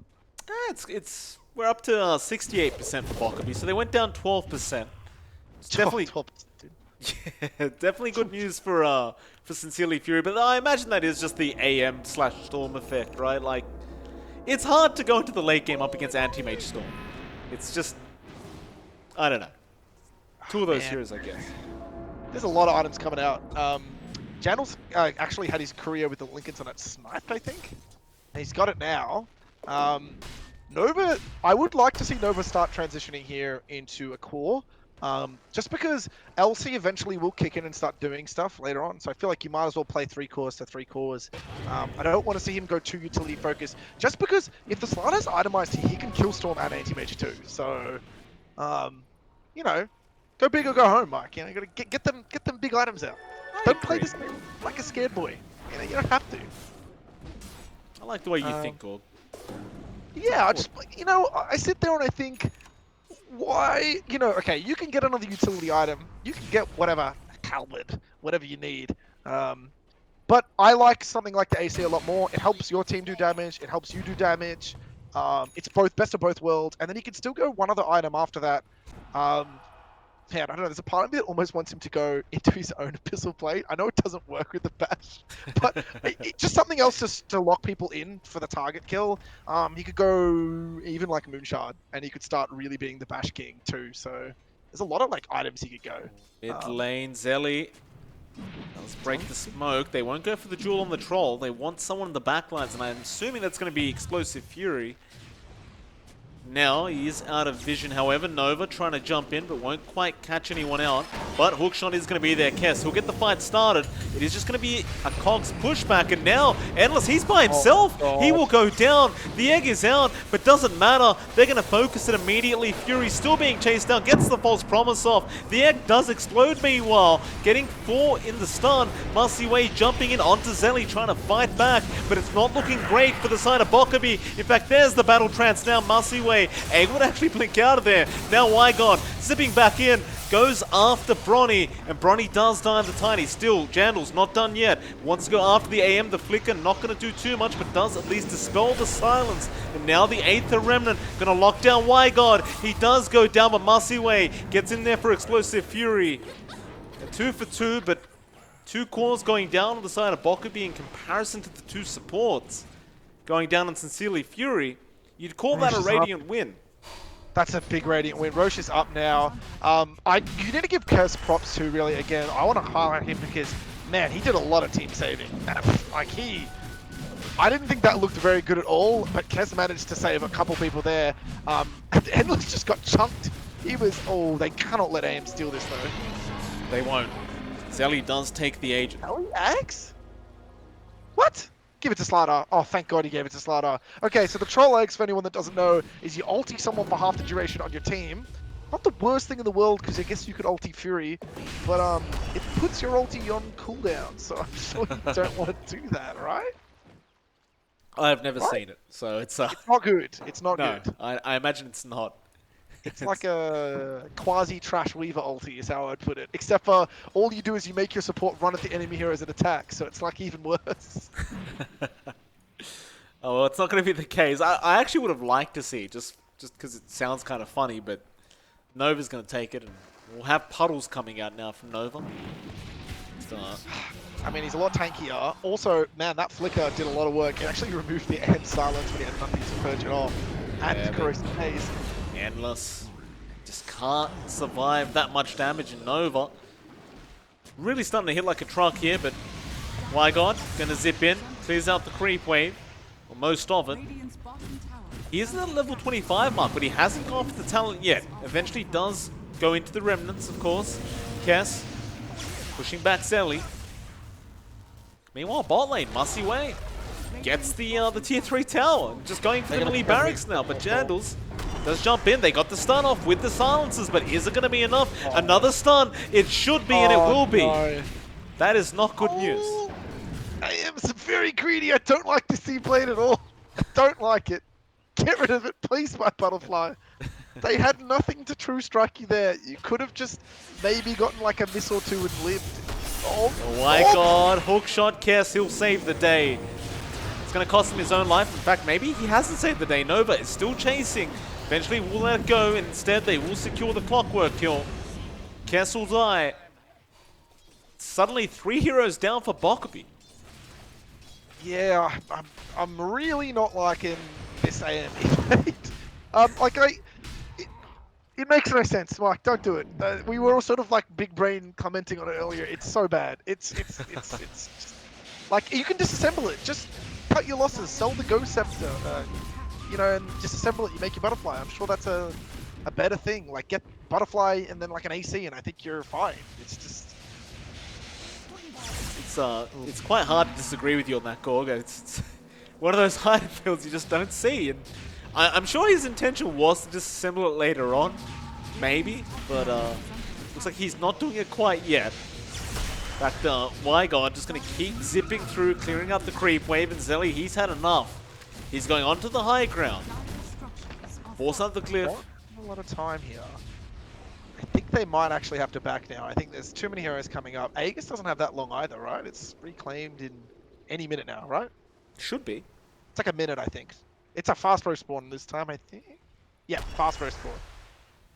All right, things are it's getting juicy. Radiant's 43 bottom minutes, tower only, is under attack. you know, what is it, 16 minutes to go till the juicy items. You asked for it. We started game 2 and you said you wanted to get to that tier 5 item point, and we're almost there. I don't know if it'll really get that far, but I guess when you've got this Storm who can just keep defending high ground without really sacrificing himself, maybe we could get there. Maybe we could stretch it out. But Bokebi, they've smoked up again. My god. Will break his own smoke. They'll find a double damage room, but Mussy Way will take it. They're all together here. They are.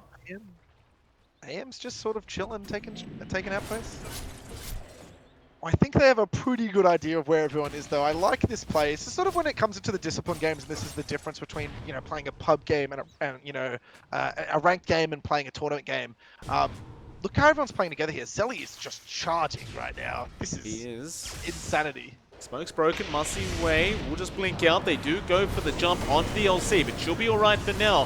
Kess with the cogs, splitting up the team fight. Wygon straight in the back lines, trying to go after that Oracle, but they are controlling him up for now. Still, they go back in with the Vortex onto Bronny, forcing out the false promise. Nobody tying quite yet. Kess barely able to get out now. Mussy Way trying to go after Fury, but game is hard. He will be the first one to drop. He'll buy back on the Phoenix. Mussy Way does actually get bashed to death by Nova. And now Endless. Trying to run out of there. The team fight was still going on while all this was happening. But just nobody was dying up until this point. I mean, it's not looking great. I mean, so when all that disaster Roshan stuff happened and that just yikes moment happened, instead of really taking advantage, Bokebi sort of did nothing. And they lost 2 fights back to back, and then the next Roche went to Sincerely Fury, and suddenly I don't think they could fight. That fight was really close to being good, but my god, Nova counters this anti-mage soul with just a Hyperstone. He actually like permanently stuns him almost. And Jandals has like 7 silences. Yes. I swear. Yes. Aggressive cog pushback onto Zelly. That's cost him his own life. You bought back, but what are you going to do with it? I mean, AM saving, so unless AM commits, and you know Roche is up soon too, so even if they say fall back now and take Roshan in a minute and a half, this game gets only harder and harder. Refresher will be on the next one. I think, yeah. It's just, there's the secondary ranks going down. Yeah. I think it's time to maybe just try to rat. I don't even know if that's a great play. It hasn't worked out already. Satanic on Troll. Your window to kill him is sort of gone. I can't see him. Short of a spectacular mistake and misplay on the Troll, I think it should be fine. Start from the tier 3 bottom tower. Sunray gonna be out, but he'll be fine to just walk around it.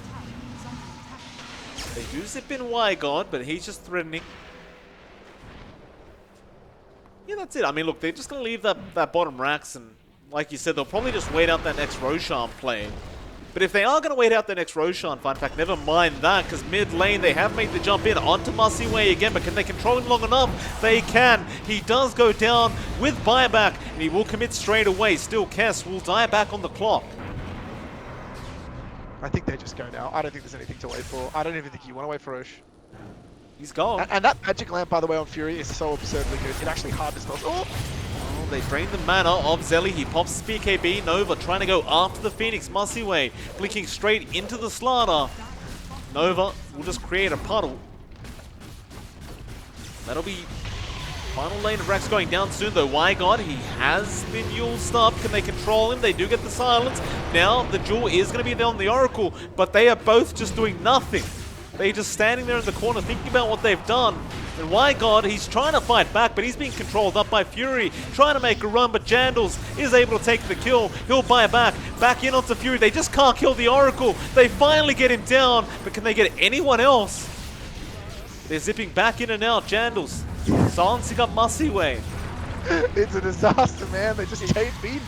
I like they're getting some kills. They're doing some damage. They get him there. False Promise going to come out again onto Jandals. He'll survive. Aether Remnant going to lock in the AM, and that'll be enough. Storm? Big jump to save the game? That's not it. No, that wasn't it. He does get Fury, but Jandal's going to jump back in with the silence, and now the Abyssal out from Zellyfish, but he does not, or rather BKB was there from Y-God. Mid lane, however, Masiway. Mike, he was ranged for when he Abyssal then. He couldn't do any back. He couldn't do any netting. Come on, man. I mean, it's mega creeps. I mean, I'm thinking this is an explosive Fury. This is gonna be their win. There would be nothing more demoralizing than losing with mega creeps up. I mean, we had one team do it already, didn't we? Did someone lose with Vegas last week?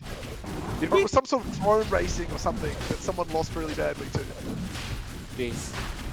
Well, I mean, it looks doubtful they'll lose this one. Like, with a 27k net worth lead, with Dota Plus has almost given up on this dire side now, only giving them 3% chance. 3%. And Endless just can't play the game. This is sort of the issue too when you go back to Legion Commander. If you don't either chain get drill wins or play a really utility style, when you have all these items and you really can't press duel on anything, and you're useless. Like, he's literally in this game to just either waste someone's time or press the attack on his allies, and neither at this stage of the game at 50 minutes where targets are dropping in 2 seconds is just very effective. It's just not, he just can't do enough with it. It's just a bit of a problem. It's such a hard Legion Commander game. It's there are 3 targets on the enemy team he straight up just cannot duel, or they will just kill him. So it's tough. Time wasting is his best goal. And I think a lot of people in chat are going to be sitting there and questioning a lot of what Masiway's done to with this build. A lot of chat, I can see chat frothing that he didn't go Halberd here. Top lane. Yeah, Endless. They got a double damage rune active on the Troll. No! Nova, he gets the stun off. He caught out the AM. Masiway, he blinked in, but a great hook shot out. Kess trying to save the day. He allows the AM to get out of there. But at the cost of his own life, still, do they keep fighting? They want to. Bokebi, they've backed off to the fountain, and now the tier 4 towers are under siege. This will be the last-ditch defense for Bokebi.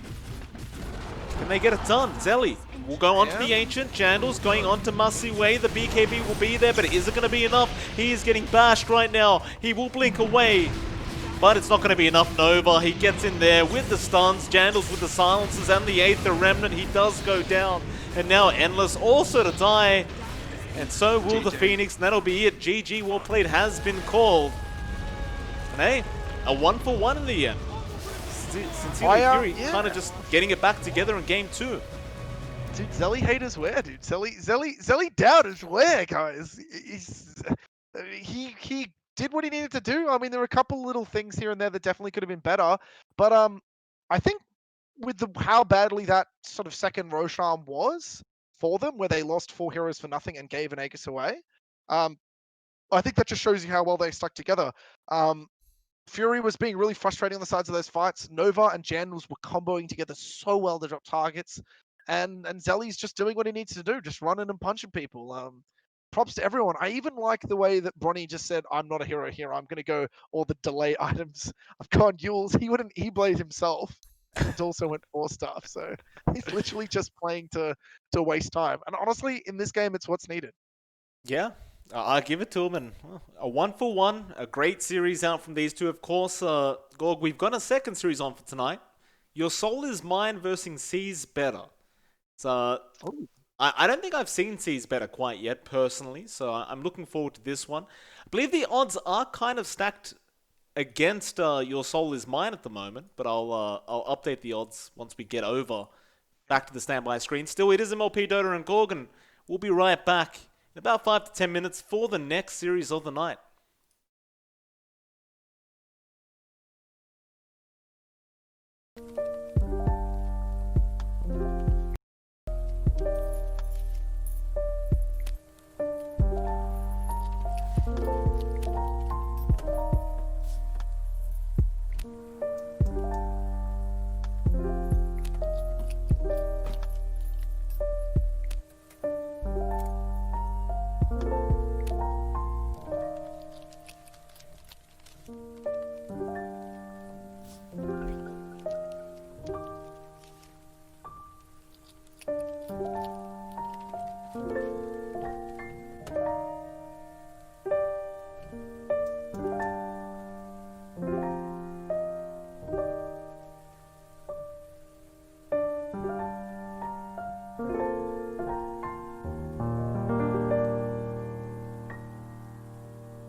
All right, ladies and gentlemen, welcome back. We are here for our second series of the night between Seas Better and Your Soul Is Mine. It is MLP Dota and Gorg. Gorg, how are you doing, sir?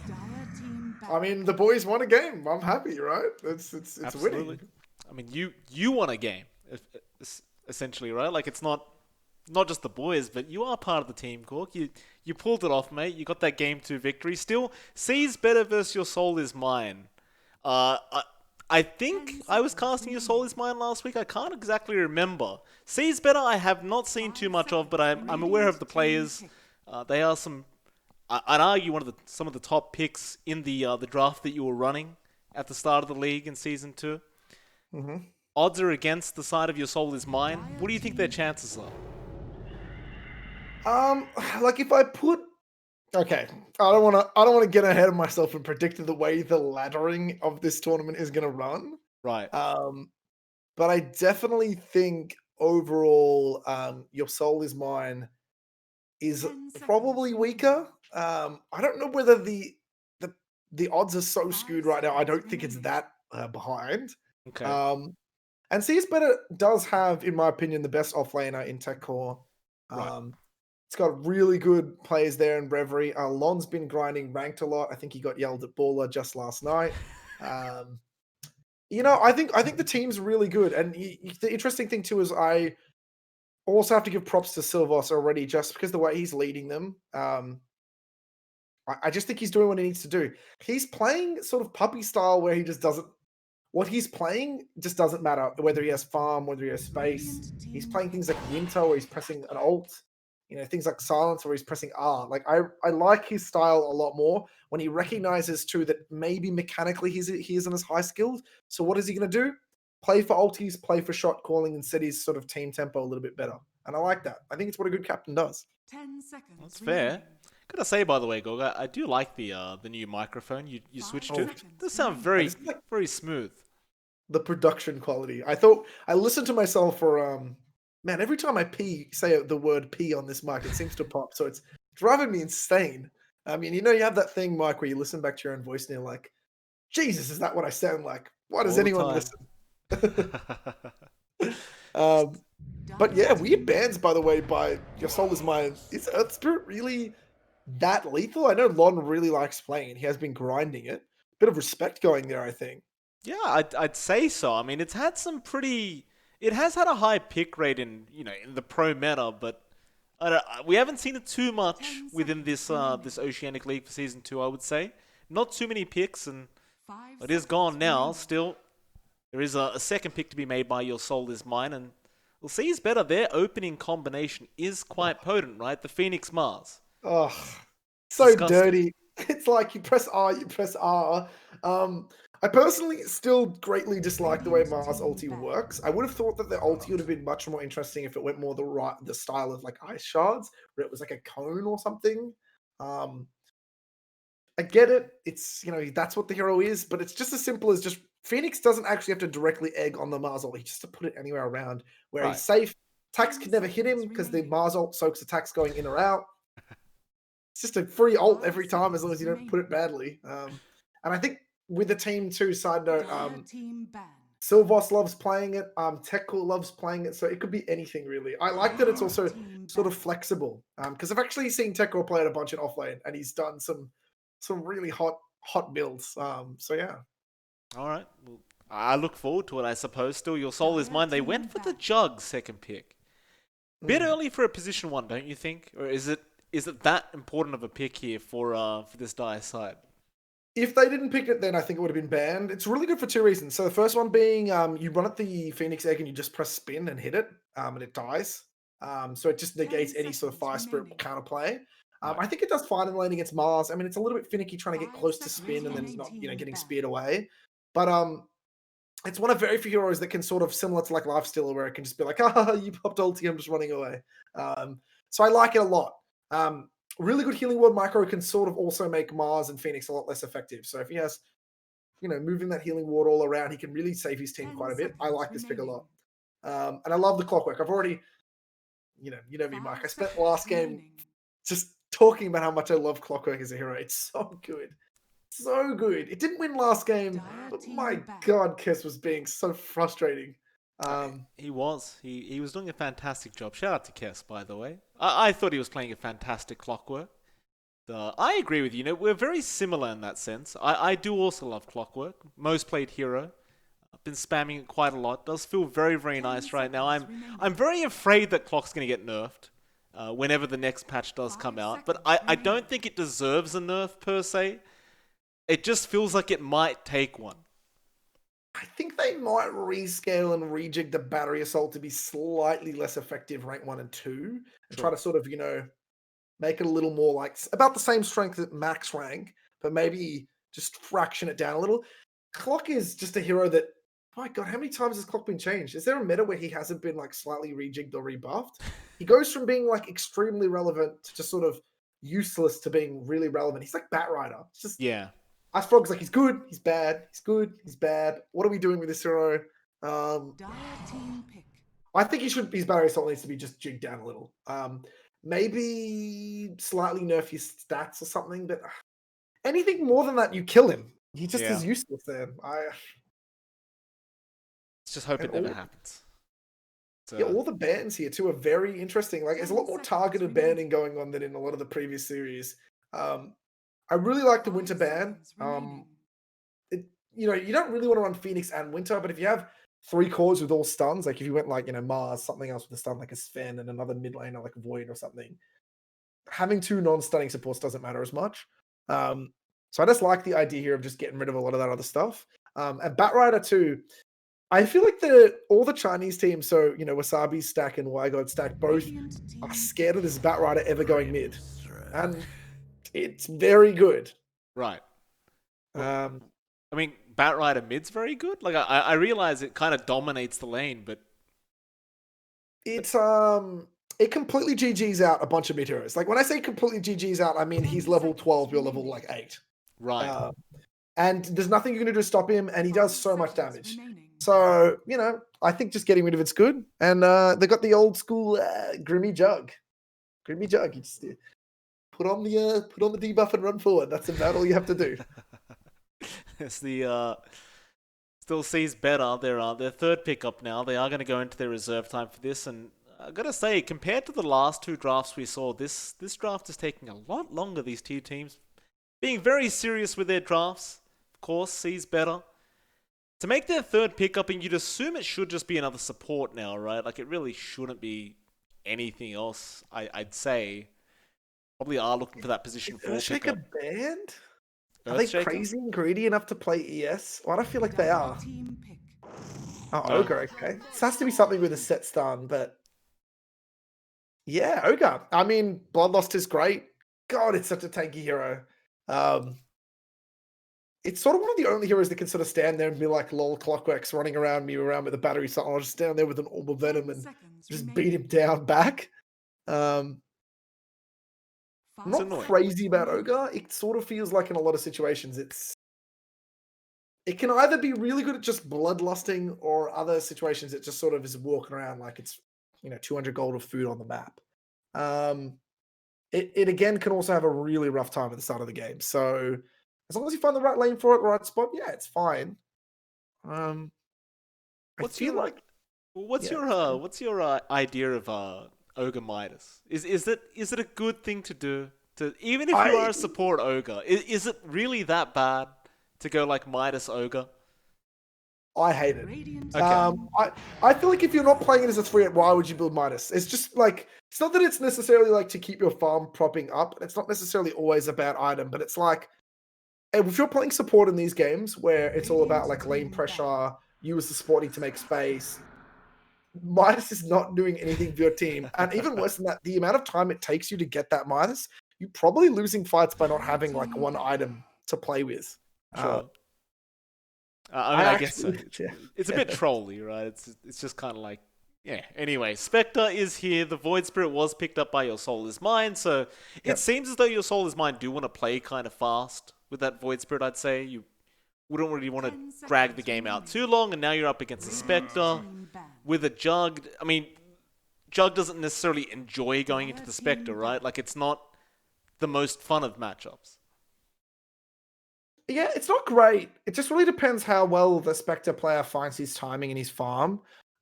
Spectre's changed, like, the way Spectre has played has changed so many times. I mean, literally last patch we had Necro Spectre spam, if anyone remembers 10 what that was seconds like. remaining. And now we've sort of come around to this, like, really weird build where a lot of 5 people like to go, like, seconds one or two small things into still the Rad or Manta Rush and just kill Radiant people. team pick. Jug doesn't particularly like playing against Spectre, but I think a good Jug player is still fine. There's so many opportunities now with like Silver Edge. If Jug just gets a nice battle free farm and then micros the healing ward really well, he can really save his team too against Spectre ult. Because it's not like Spectre 10 wants to haunt in and go for a seconds healing or whatever, really. Sure. So I 5 seconds remaining. I'm really interested to see what they take for their last pick on Your Soul Is Mine. I feel like they want to go something, a little different. I'm hoping to see something. I literally commented on OD or like Viper or something before, but I really want them to play something that's a little unexpected here. They have the last pick, so it's the time to do the rock paper scissors counter out of nowhere, or the hero that you just can't deal with. Then you're assuming that there's a potential for this Void Spirit to be offlane? Like, you wouldn't throw this Void Spirit offlane any further, right? Like, you'd have to run it mid now. Surely. I think Void Spirit does fine. I don't think Spec Ogre wants to fight a Void Spirit just spamming shield. Right. And while it might not kill the Spectre, I think it's fine. It's not super ideal. If it was really up to me, I would completely switch the lanes up. I would put the Jug in the Grim top. I would just be that greedy. I don't feel like Spec Ogre can fight Jug Grim at all. If either of them make a misstep, they're dead. So I would prefer that. But it's one of these things where maybe they don't want to get creative. They don't want to do anything fancy. Well, the Invoker comes out for C's better. That's something I wasn't really expecting, but I suppose it does kind of round out their team fight, right? Like, you've got this Arena, you've got this Egg, now you've got EMP, Chaos Meteor, whatever else you really want. I guess even later on, you got Cataclysm up on the Invoker. It can be quite devastating. Then again, though, it is still the Invoker factor, right? Where you just don't know what's going to happen. Like, it's either going to be a great Invoker game or a terrible one. And You may now select Enigma comes out for Your Soul Is Mine. You know what? I actually like this pick. This is a hero that sort of goes into the radar always, but my God, just dropping Midnight Pulse and just a black hole in the middle of this team fight might be really good. This game Okay, Jandals versus the Void Spirit mid, the other game playing Quaswex against the Y God mid Void Spirit, right? And he actually lost playing Quaswex. A part of me almost wants to see him play Exort here as the Invoker. I feel like there's a lot of stun strike potential here to sort of get some nice freebie kills. Someone in chat's molding out right now, being like, "Go! Don't tell him to play Exort." I think this is the time to do it. Also, my God, this is such a good Cataclysm game to just double tap in the middle of like a disaster fight. There are a lot of heroes that are not moving out of their spells. Clockwork cogs himself in, and BKB and Enigma is standing dead still. So I could see there being some pretty gnarly Cataclysm set up with a Mars ult or some other things like that. I think I want to see Exort. Yeah, so do I. I mean, Quaswex just feels boring. It doesn't feel exciting. So boring. Ugh. Yeah. Ugh. Get the Exort out, Reverie. Dude, don't play to. I mean, don't play to win. Play for our entertainment. Absolutely. We want the fun here. I don't care if you go Dagon Exort. Just Exort, please. We'll find out very, very soon. If that is going to be the case, we are going into game 1 of this best of 2 series. And as I did last game, Gorg, quick question. Who does have the better draft in your opinion? Is going to go to C? I don't actually know what they're called now. C's something? C's better? Yeah. Is that what they are? That's it. I'm like looking around for their team flag. I'm like quickly going find out what they're called. I'm gonna give it to Silvas's team. I think their team is just easier to play. It's Tech Core. It's Tech Core on Spectre. Whoa. Is this how this team was played last time? I don't know. I haven't seen them yet. I have been watching a bit of Tech Core streams. I saw him playing POS 1 Gyro, I think it was today. I was kind of confused when I saw that, but I definitely wasn't expecting him to take the POS 1 role in the Oceanic League. Here it is. Lon will take the offlane Mars. I look forward to him. He's a fantastic player, though, right? Like, he's just going to hit creeps. for at least, 20, 30 minutes of the game.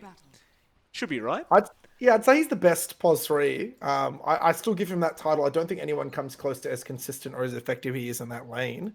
The really interesting thing is, I mean, this team doesn't really need another 3. They've got Lon there too. I know Lon was playing a lot of sort of roamy heroes in some of the other games I've watched, but I mean, if you've got a good player, you've got a good player. He can play anything, and God, look how aggressive they are. They're just invading. Yeah, just run at him. Battle begins. HTW just going to be forced to get out of there, and well, they'll take both bottom banner and still top lane. F18 stole one. Very nice. F18 actually got that one, so that's well played. Loses a lot of health, but it's fine. Clockwork starts with boots. He just gets the region out straight away. I'm sort of looking across the board. I don't know if you really want to leave Enigma solo for too long, but if it's become some sort of weird trial and try, man, Enigma could start to become really problematic. Worth noting, Wasabi didn't do the double deny play that I really expect of in an offlane Enigma. It's a double deny play. You deny one immediately at the start of the lane. You actually block to the second deny while the wave's hitting, and then it's just 2 creeps for the first wave if you do it correctly. Little efficiency things, but on the Enigma, it's really important because he's just going to get punched a bunch for absolutely nothing. He's going to cop a lot of damage. He might be dead. Like, Silvos is just body blocking so well. Wasabi, he does get the Eidolons back out. F18 does join, and with the battery assault does force them back, but that'll be the first salve already being used up by Wasabi. I guess F18's kind of stuck here now. Well, the sort of problem that I have now is does F18 really need to be doing a whole lot here? All F18's goal should be is blocking that pull, and he's sort of not doing it already. Like, he needs to stop that pull. It's his only thing. He's running over now. That's all he has to do here, is just stop the pull. If you just can repeatedly... You know what, if I was F18, I'd just block both camps straight away. It'll hurt the Enigma slightly overall, but Wasabi plays this lane correctly, it should be devastating against... Like, I'm talking 20, 30 denies at 10 minutes if he plays this properly. A lot of deny power. And he needs to really use the triple eddies to deny too. That's his whole goal. Take a creep out, and then spam deny off the back of it. That's what it really needs to be, or it's not a worthwhile pick. All right. For now, he's just got 4 deniers going, but we'll see if he can increase that as time goes on. Of course, looking over to that mid lane, Reverie is playing Exhort Invoker, by the way. Good. The Quaswex went so messy against that Sunstrike in mid. Were you watching that just then? Yeah. That's right, he gave it a crack. Guys, you can't blame him. He gave it a shot. You miss all the shots you don't take. It hit. The Sunstrike connected. He was trying to get the range crit with it. Oh, right. He got denied. So, also Wasabi playing as well. He got the pull now, and I want to see just never-ending denies, dude. Don't even let the Spectre come near. Just start denying. Force deny, please. That's all he's gonna do. It's deny city. Don't give him the eddies. Teko's just rushing him. After those Eidolons, he'll find deny 1, still top lane. First blood does occur. Savior able to pick up the first blood there onto Vegan Immortal. And I believe that was the Spin plus Inkswar combination, and it was. Phoenix just getting caught out and very easily being taken out. It's quite a devastating combination. It's quite hard to survive if you do get caught in the Inkswar stun, right? Just kind of impossible to leave. How does Phoenix die there as long as he has dive up there, right? Like, there's no silence point, so surely, doesn't he just dive when the charge comes? I mean, I'm guessing he dived already to make a play or something, but yeah, it's just... you gotta be real, like, disciplined on the Phoenix too. It's like, I don't have dive, I need to just play slow. Just tell your teammate, hey, Lon, just don't go. I don't have dive, please. You cannot force me to die. Interesting game though, really. I also, side note too, I want to see this Enigma go some big boy items.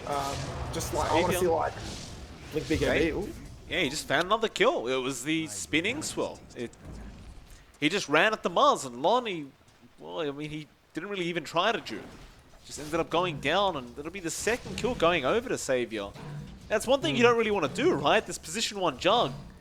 He's just going to escalate way too quickly if these kills keep going his way. And when we talk about the clocks playing correctly, so just worth noting, F18 stopped Reverie taking a cam, de-warded him, blocked a pull, and secured the rune all at the 4-minute mark there, all as one swift play just to really hurt Reverie in this mid. And I like stuff like this. That's That's what I'm talking about when you play the clock and what Godot's talking about. You need to be doing like multiple things and not being lazy. Like, you know, keep making that space. Get a courier perhaps even. He does. Silvos loses courier there. F18. Just gonna get a bit of battery assault damage out, but overall just gonna be happy to back off. And of course Wasabi is still doing a decent job on the Enigma right now as well. He's getting a fair bit of denies off. Not quite the 30 you would hope for, but in fact, never mind that for a second. Top lane, Savior. Gonna get very low though. Eats a Fairy Fire, still trying to make a run for it, and Lon surely gets this kill. Healing Ward gonna be out, but that'll give Lon enough time to break the gap and get the final tick of damage out. Still bot lane, Tekor able to kill off Wasabi, and now Silvos does go down as the trade, but you're more than happy with that if URC's better. Yeah, there's a bit of problems actually in that fight. So like, I'm not sure why he was holding the healing ward so long. Also, when you're a support, I think in that situation you definitely want a body block to save your charge. I think you dying there's fine. You don't have mana. Doesn't matter if you stay in that lane. Pretty sure like the correct play as the Grimstroke is to suicide, stop the Mars killing your core, and then come back with full health, full mana. Also, for everyone wondering too, chat has confirmed the reason that Tech Core is currently playing safe lane is because Buzzkin is not here. I see. Yeah, that makes way more sense to me, because I was like, this doesn't make sense. You've got the best 3 in Australia. What are you doing? Where is Buzzkin? What's he doing? Thought he was going to show up today. He's a busy man, you know. He's got a lot going on his plate, you know. I get it. I get it. You know, the ladies aren't going to wait. Mike. That is true. That is true. He does look very good for a, you know, a bold guy, I guess. Oh man, don't even get me started on the best hair award in Australia. Hype man. Hype man's winning. Blonde hype man's winning. But anyway, bot lane, Wasabi. I want the second he gets 6, he should black hole Tekor. Literally the second he gets 6, he needs 6 creeps and he wants a black hole. Him Clockwork, it should just be a free kill guaranteed. I'm sort of hoping that he should beat this Spectre to 6 if he's played correctly, and he is. I want Clockwork to come bot now, though. Now's the time to come bot and set up with the Enigma. Now's the time to do the sort of Enigma play. You kill that Spectre, you get level 7, and suddenly this lane is just shut out permanently, the Spectre. I mean, he doesn't really want to come down here again. Well, F18, he's up at the top lane right now. He's trying to make a play onto the Phoenix or Mars, so Lon will have to be very careful on Vegan Immortal. Well, he'll scout it out. Lon sticking around. There's the conks out from F18. Now the spin. The conks pushback is there with the batteries on. They're just going to chase him down. There's Omni Slash up now. There is, and he does commit it. The creeps. I really thought that was about to be like the disaster nightmare drug slash. F18 will survive. Bot lane Wasabi does have Black Hole, is yet to use it. In fact, Tekor's going to chase him down again. Silvos is going to be there with the Fire Blast, and he needs some help. He might turn around for that Black Hole now, but no, he decides better of it and does just die. And Haha was unable to help out. He just wasn't there in time. Yeah, he doesn't...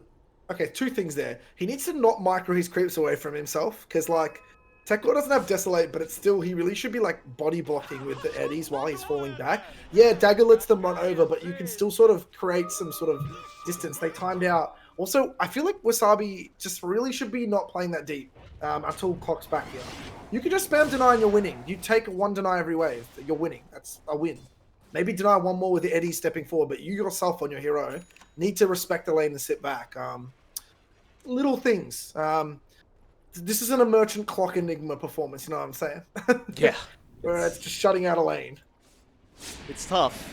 It is tough right now. You still got that Black Hole up right now. Like, you definitely wanted to get it on cooldown, right? Like, you don't really want to hold on to it, but it looks like he's not going to have the opportunity, though. Mid lane, Reverie, going to be in a bit of danger, or maybe not. He drops the Sunstrike, but it is juked out by HTW. They weren't really able to get in there to really save the Invoker.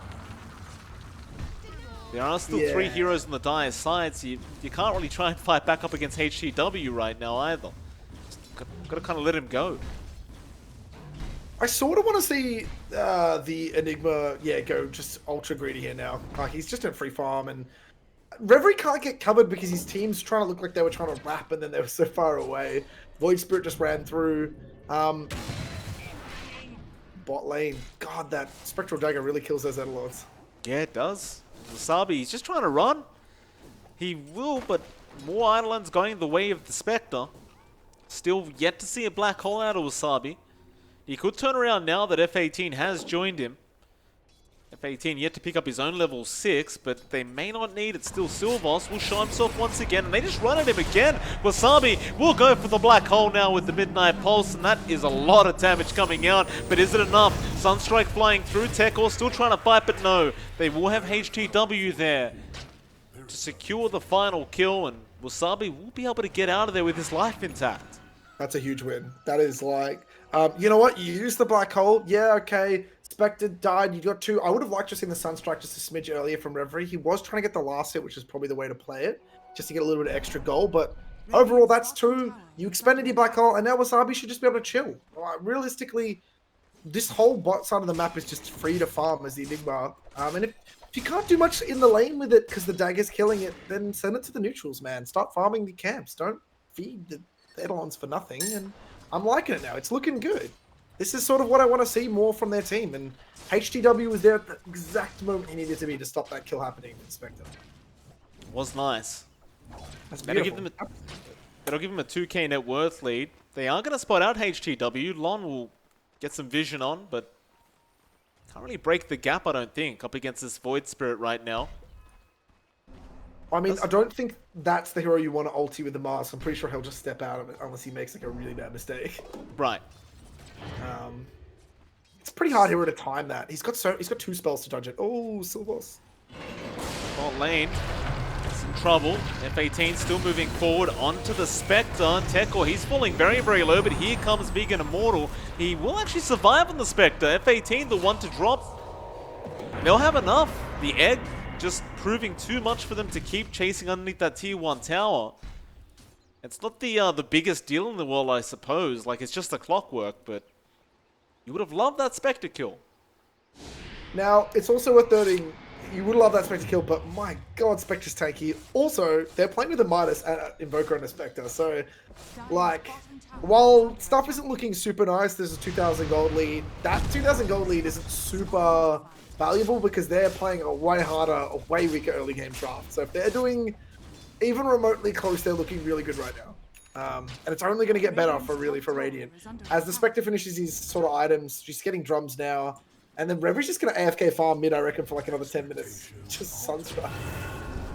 HGW jumping in mid, but just a bit of harass out onto the Invoker. You know, one person we haven't really talked about much is Savior. He's just been freely farming on this jug. He's almost got the Diffusal Blade up. He's just having the time of his life. It's, Yeah. I like this build because he's trying to get active a lot earlier. I'm wondering if this is a little all-in. However, I mean, you're against a spec and they've got a hand to Midas Invoker, so there is not a whole lot of stopping bot lane. Arena, Wasabi going to be in trouble, does go down. Now the Soulbind is out with the double silence, and Savior just trying to spin his way out. No, he'll spin his way back in with the double stun with the Inkswan. Now the hookshot back in with the Omni, but it's bouncing through the creeps. Tekor, he's able to just run for it, and he will into the tree line, and looks like he'll be alright. They could not take him out.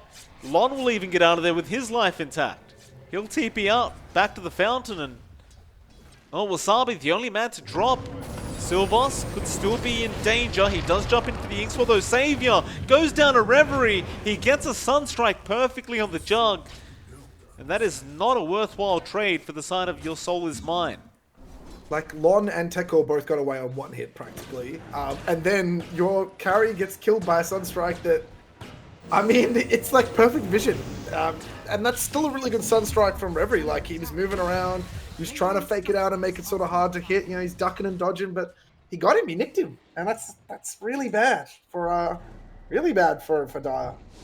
Yeah, I mean, it's your highest net worth hero going down on the jug, and it's really unfortunate though with that Omni Slash. Like, it bounced everywhere but on Tekor basically after a certain amount, and Tekor just getting very, very lucky in that instance. So just get back to farming. You know, I feel bad. Yeah. I was just like, when that slash happens, you just want to alter for. It's like there was 4 targets there, 3 Omni-slash hits onto the 2 creeps targets, and you just missed the Spectre by 1 kill. Even just slightly better luck, and you would have had him there. Just 1 extra hit is all you needed. It's just, it puts you in that mindset where you're just sitting there like, why did I do that? Why couldn't I have just been patient? But yeah. What do you do? So I'm curious though, Tekor, like, he's got the drums up. What, is that a Diffusal Blade he's going for now? He just picked up an Alacrity Blade. I guess he could just be rushing the standard Yasha into Manta. I mean, the thing is, Spectre's pretty flexible now. I mean, you can always just get like Yasha and then go back for Rad, is what I've seen some people do. I've seen some people just go, yeah, quick Manta into like, yeah, another item, Diffuse or something. There's a lot of ways to play it. I think this game, Yasha's pretty nice still. There's a little part of me that's still worried that your team might be able to get snowballed out of nowhere. So Yasha's making it so he's playing a little less greedy. I don't think he'll do Diffusal. I think he's probably thinking that's a little too all-in himself. That's So, there's a lot of targets you can kill. I mean, just even popping just having Diffusal and drums literally will mean that if you pop ulti, Grimstroke's going to half health every time. So there's some, nice potential. Just do an R button and a Sunstrike, and that's Grimstroke dead every time. That is true. Mid lane, I thought there was going to be a bit of a team fight breaking out, but HTW will just stood around and just farm the lane. Meanwhile, F18 going to TP up top lane. They're trying to make a chase onto Lon, who does get spotted by that stroke of fate, but they don't have time to break the TP.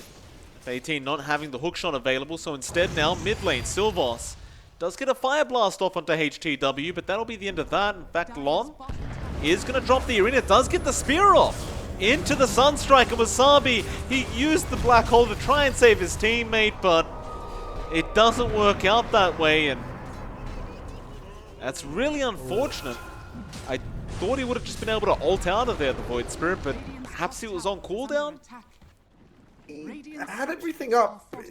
Did he not have Dissimulate just then too? He didn't use it before that. I'm pretty sure he did.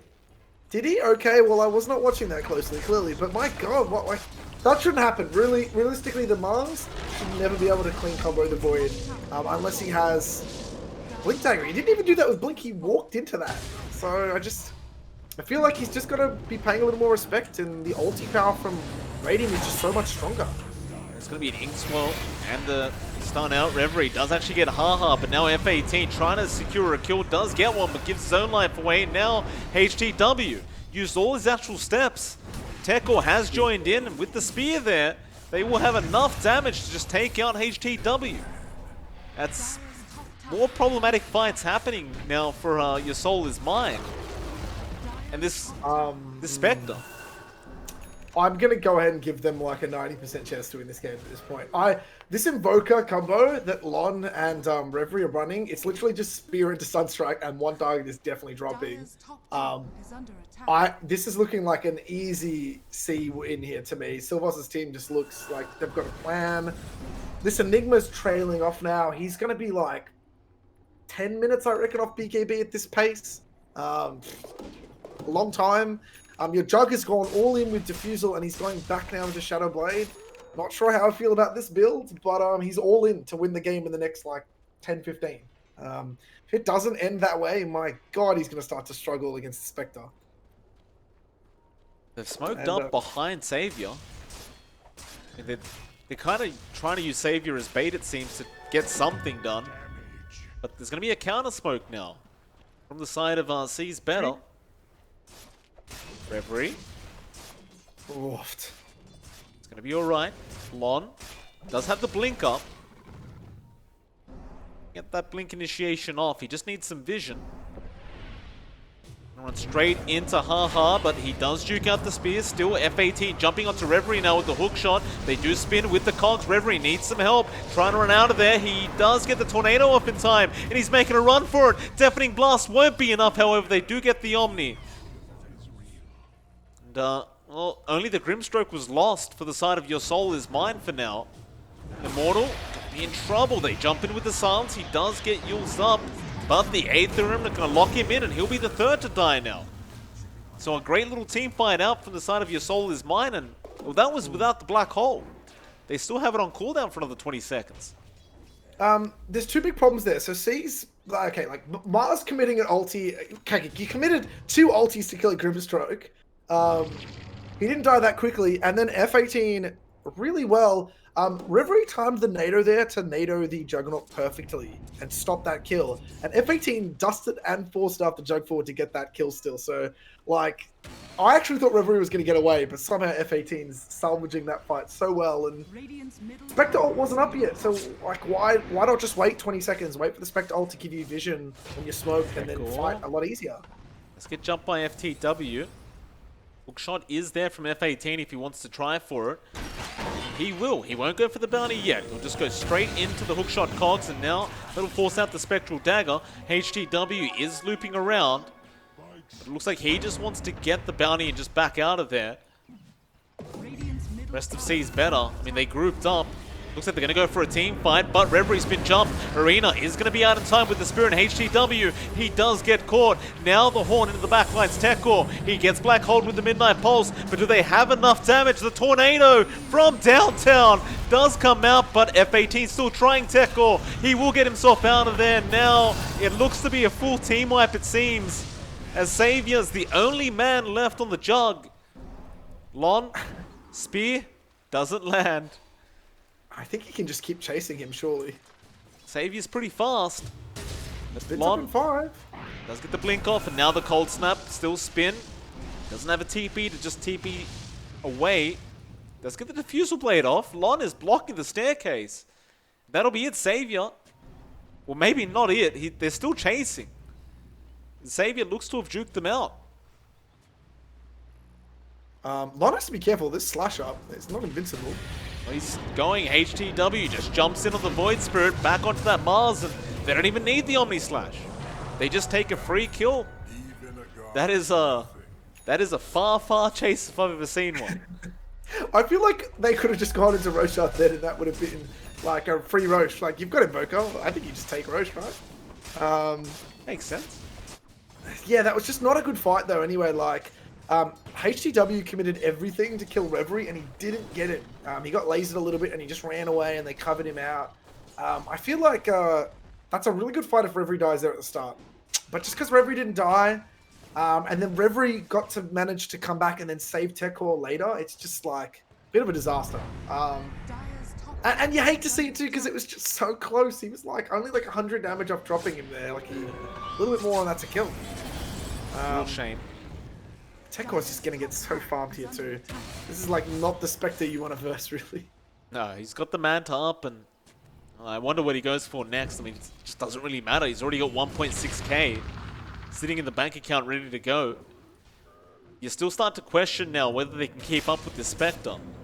The Savior, he's still farming very well on the Jug, but it is still Jug versus Spectre in the end.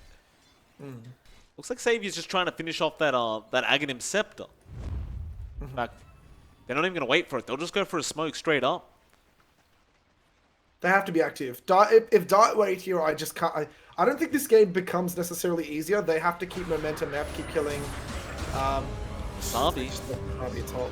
Yeah, Lon setting up Tekor with the Haunt in. Still, they've got to get their way out of here now. The team is close. Lon doesn't have a TP in front of the 25, and Tekor, he has been spotted. Savior probably won't catch him, though. That rocket flare did give vision. Hook shot, F18, he lands it! Just blind, and now Savior gonna run in looking for that Omni Slash, and he does get it off, but can he get the kill, Tekor? He is so tanky. He will just Spectral behind the tree line, and he will survive. Now Reverie coming back in with the Sunstrike, haha. He'll run straight into it. Now the Spear as well, Savior. He got caught out on the Jug with the Chaos Meter to drop. It will not matter though. The spin away, Savior trying to survive, but the Tornado is on point from Reverie, and they will get him. We're only 23 and a half minutes in, Gorg. They can't kill the Spectre. Did Omni Slash just do 600 damage? Yeah, it did nothing. Oh man, I hate this build from this Jug. It's like you've got Diffusal and you're all inning. but you're like almost Ags and you're taking fights, and it just doesn't look good. It's not going to carry this game. I really feel like he should have just played Battle Fury and AFK farm, like another item or two. Top tower has fallen. It's just not going to do anything. You know what? The thing is, this build doesn't get better, Mike. It gets worse. It actually scales down. It just has no farm potential now. And yeah, it's just suddenly looking very favored. Tekor has his basher now. I almost want to see Tekor still get a diffusal now and just kill supports all over the place. He could if he really wanted to, but now it looks like he might just go into the Abyssal Blade. But He can go Heart, he can go Abyssal, he can go whatever he wants. The game is just so hard from this point on. It doesn't even matter. Abyssal Manta just literally insta-gives any support anyway, so like he can just... He's free reign. This is his game to shine. And this is a stand-in team too. This is like stand-in boys. Well, It's looking good. It's looking juicy. Dota Plus is sitting at 86% right now for Seas Better, so it's pretty rough here for Your Soul Is Mine. Is there any way for them to come back into the game? Like, they still have the Enigma factor, right? Like, Black Hole never becomes old. It's always good. It's always effective, assuming you land it. Yeah. But I just worry about whether they have enough damage, even through the Black Hole. Once Abyssal is done, I don't think the Black Hole's relevant anymore. Right. And it's like pretty close to being done. The real thing with the Black Hole is this. He has to Black Hole Spectre.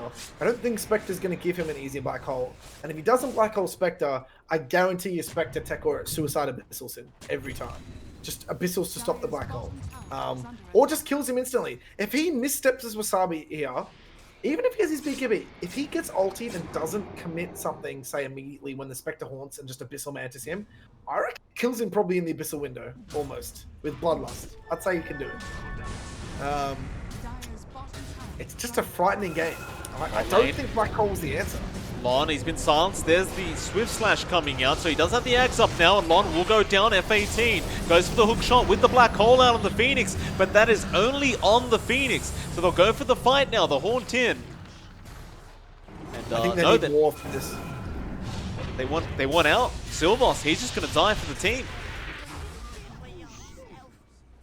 Yeah, Lon getting caught there pre-BKB is really big. It actually stops their fight, but you know what? Really surprised. I really just Reverie was a little too far. Really helped too much, and they just sort of had to let Lon go there. Messy plays, but I still think C's looking really good here. Their two cores are still alive. They're still farming. Nothing major was expended aside from Haunt, but you know, Tekor is like what 1500 off the Abyssal. That's when I think his hero becomes really interesting. Dire's middle tower is under attack. And yeah, Jug sort of has to go now. You gotta fight. You gotta do it, Jug. Fight, boy, fight. Yes, he has the Ags up though. Like, he's got some more utility in terms of fight potential now. Bottom tower It's is not. under attack. Yeah. I don't even want to say the Ags does anything here. It's really dependent on his team now to kill all the soft targets, and then they can maybe 5v or Inspector in at the end. And even that's like, maybe I'm not giving him enough credit. But I just feel like if you saw that Omni Slash before, that did not look convincing, and then now it's like, okay, you've got a little slash. I was trying to be positive about it, Cork. Lonnie's going to TP in. Tornado, perhaps out from Reverie. No, he'll hold out for now. One doesn't have his BKB yet. Still in the career. You're right. Everyone just backs out. And the BKB's up. Roshan's also up. Now, I realize they don't have the fastest Roshing lineup on the side of Seas Better. But it's one of those objectives that you could probably just look to now. Even if Your Soul Is Mine is all up. It just... I don't think you have to risk it. I reckon this is one of these games where, like, yeah, you're not... It's sort of the thing where I look at this game and I don't think it's on Dire to do Radiant to do absolutely anything. I think C can just sort of chill. And I don't know, especially now that you know what Jug build he's playing, and you know what, you know the Void Spirit is playing with an Orchid and Ags. He's sort of got, like, you know, a lot of like fighting items. I think you're okay to just sit there and be like, let's chill. You know, let's just chill. And wait for them to make a mistake and counterplay it with your Spectre ult. I think that's a fine way to go here. Even mid lane right now, this is so brave. HTW just jumps in, gets the silence off. Now the arena is going to be wasted, but Tekor goes in. Gets Yuled up, haha, he'll survive for now, but Lon is eventually going to be there with the follow-up damage. Can they get anyone else though? HTW also trying to get the silence out again. F18 gets the hook shot in. He'll actual step away, but the Tornado going to follow him down. Won't connect on the Void Spirit, but F18 probably won't survive. In fact, they're still going. Lon behind the tier 2 tower trying to get that Void Spirit still. And instead of him, they'll go after Savior. He's been slowed up with no spin, but he does get a black hole off Wasabi with the Omni Slash, trying to turn it around. They've killed off Lon, they've killed off Tekor. They should be able to get Reverie, who's trying to make a run for it. In fact, that Swift Slash bounce was not there for Savior, so the Invoker does survive. The Tornado won't really connect. In fact, it'll give Reverie. Oh my god, he was so close to that. He does survive. Is under attack. That's such a throw. Okay, like if we could have an answer. Oh my god, look at HGW's health then. He was 30 something health after Sunstrike. Okay. Whew. Let's roll it back, Mike. Let's roll it back. I am almost sure the only way you can throw this game as Radiant is suiciding and getting 3, 4, 5 minute black holes. So if you wanted to try to make this game a game, Radiant's sort of doing it now. I'm making jokes about Jug's build, but if you give him an Aegis and like another couple items, he can still play the game pretty well. Yeah, he's not out of the game quite yet, Savior. Sunstrike is going to give vision of the Roshan's current health pool, and well, your soul is mine. Probably not going to be able to commit all the way for that Roshan.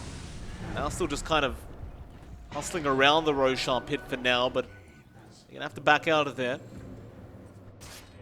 Just go chill out for a bit. I mean, you kind of just... You'd probably just rather wait for this MKB to be up on Savior before you go any further. Well, I mean, you've sort of taken a win there. I mean, you don't really need to rush now. You've sort of reset the game back. You've let your Enigma get the item that he really needed. He's got a Shadow Blade now, so... Tekor actually permanently has to hold dust. Come on. He's being jumped on. He gets the BKB off, but does not get the spear off on the Void Spirit. They'll drop the egg, but everyone is just out of there. Still Tekor, haunting in, trying to catch another. He'll go after Wasabi. He gets the Enigma kill. Going for more now with the Spectral Dagger. He'll actually connect on every single person, and poor Haha does juke out the Sunstrike, but gets bashed. Through the Glimmer, does go down, and now F18. Oh, Tornado does land in time. Reverie gets another.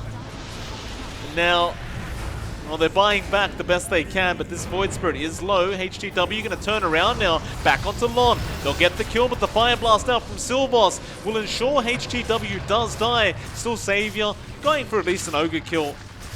He'll take it. It's just not a great team fight at all. In fact, it's not even over. F18, the Tornado has landed. And gets a hook shot off.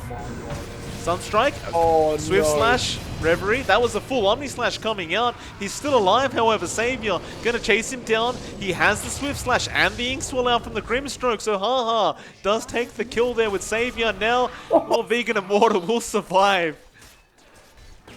I mean, they use buybacks, but it's not that bad. Like, it's still, they're not really pulling massively ahead. Black Hole's back up now. I don't know. I don't think this is the worst thing in the world for Dire. Yeah, they expended buybacks on what? Clock. Is that it? Just Clock? The Clock and Grim.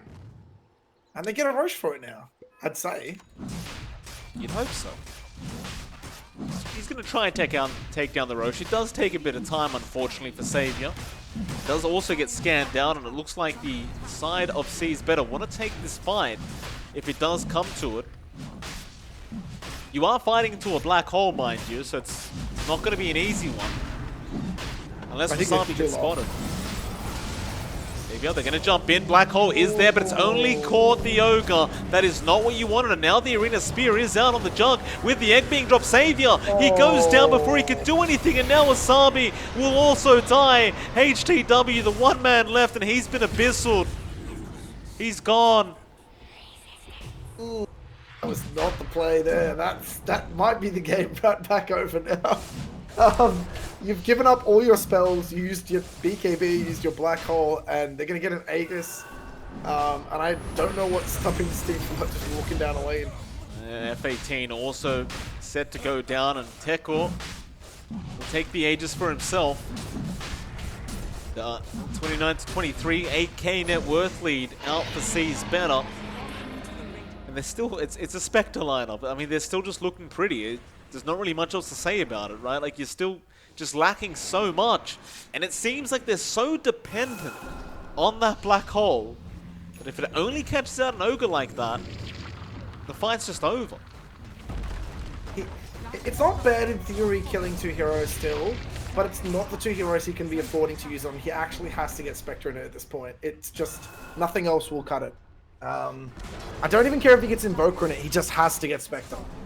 It's just, if you don't get Spectre, he's cancelling your black hole, guaranteed. Or he's just still going around and killing your team and the black hole won't matter. I don't know what the odds are on this one, but I'd say it's probably like 99% to Team Spectre. It just doesn't feel like they have the tools to win, short of, you know, some really aggressively suicidal plays. And this Invoker has... This is the first time we've seen an Invoker, honestly. The first time I've seen an Invoker in a while do really this well. Yeah. Reverie is doing a fantastic job. See if he can just keep it up. I mean, he's top of the net worth board right now. I didn't even realize he was that farmed. He's huge. And Cataclysm is now the fear that comes out. You make a mistake, Spectre ult and Cataclysm, suddenly your whole team's just gone instantly. It looks like they're just going to just sit back and relax for a bit anyway. They're not too fussed about rushing in. And it's kind of going back to what you said, where it's just better for them to react rather than try to initiate on this Dire's side. Now Tekel's got an Eye of Skadi up, of all things. So, how do you kill him at this point? Like, he's just... I don't know. It just seems unkillable. I feel like there's a little part of me that wanted the Jug to not go Ags, because I think Ags is really bad here. Everyone's going to sit in chat and be like, oh, look, everyone goes Ags. I'm like, no, it's bad. It's bad in this game. It's not good. It's 4,000 gold for an item that does next to nothing, assuming you even get the slash you want. And that's just yikes. Yeah. Such a yikes, dude. I can't even be positive about this. I would have much preferred, like... You know what, if he was going to do Diffusal, I would have much preferred straight into Silver Edge and just suicide fight all over the map with Silver Edge Diffusal. I don't know if spending 4,000 gold was worth it for this. And it just feels like you've given your team no answer to play this any later than the mid game. Hookshot to cut the creep wave. He needs to kill the creep right now. I was wondering where that hookshot was. Reverie, Tornado, not going to land. F18 able to juke him out and we'll be just fine. But that creep wave did not die. There's one right behind it anyway. What was that hookshot for? There was one like halfway down the lane. I'm not sure about that one. They'll go up the tier 3 tower now. You have the black hole up. Sabi. Gonna drop the Midnight Pulse. Alright, here's the play. Yeah. This is the play, Mike. You suicide as the Enigma with buyback. Do something real dumb. Bait the whole enemy team in. You're going to buy back in the chaos and then just get a 5-man black hole. That's the play. That's the play. It's got to be the play. I don't know how else to play this game now. Your answer is essentially nothing. They split push bot a little bit. It looks like it's going to force Reverie back for a couple seconds. The rest of the team just going to stick around the Dire side and just farm their jungle. They're just trapped up in their base now. Like, the Saviour's going to run out, but I don't think he's going too far. So, in these situations, now this sounds so counterintuitive, but in this situation, you cannot sit in the base. You're only sitting in the base play as the black hole. If you're going to sit in the base here, I'm almost thinking you're better just suicide 3-man smoking across the map and trying to kill someone. Yeah, they've got Spectre ult. Yeah, they've got a lot of heroes that can get around quickly in the Invoker.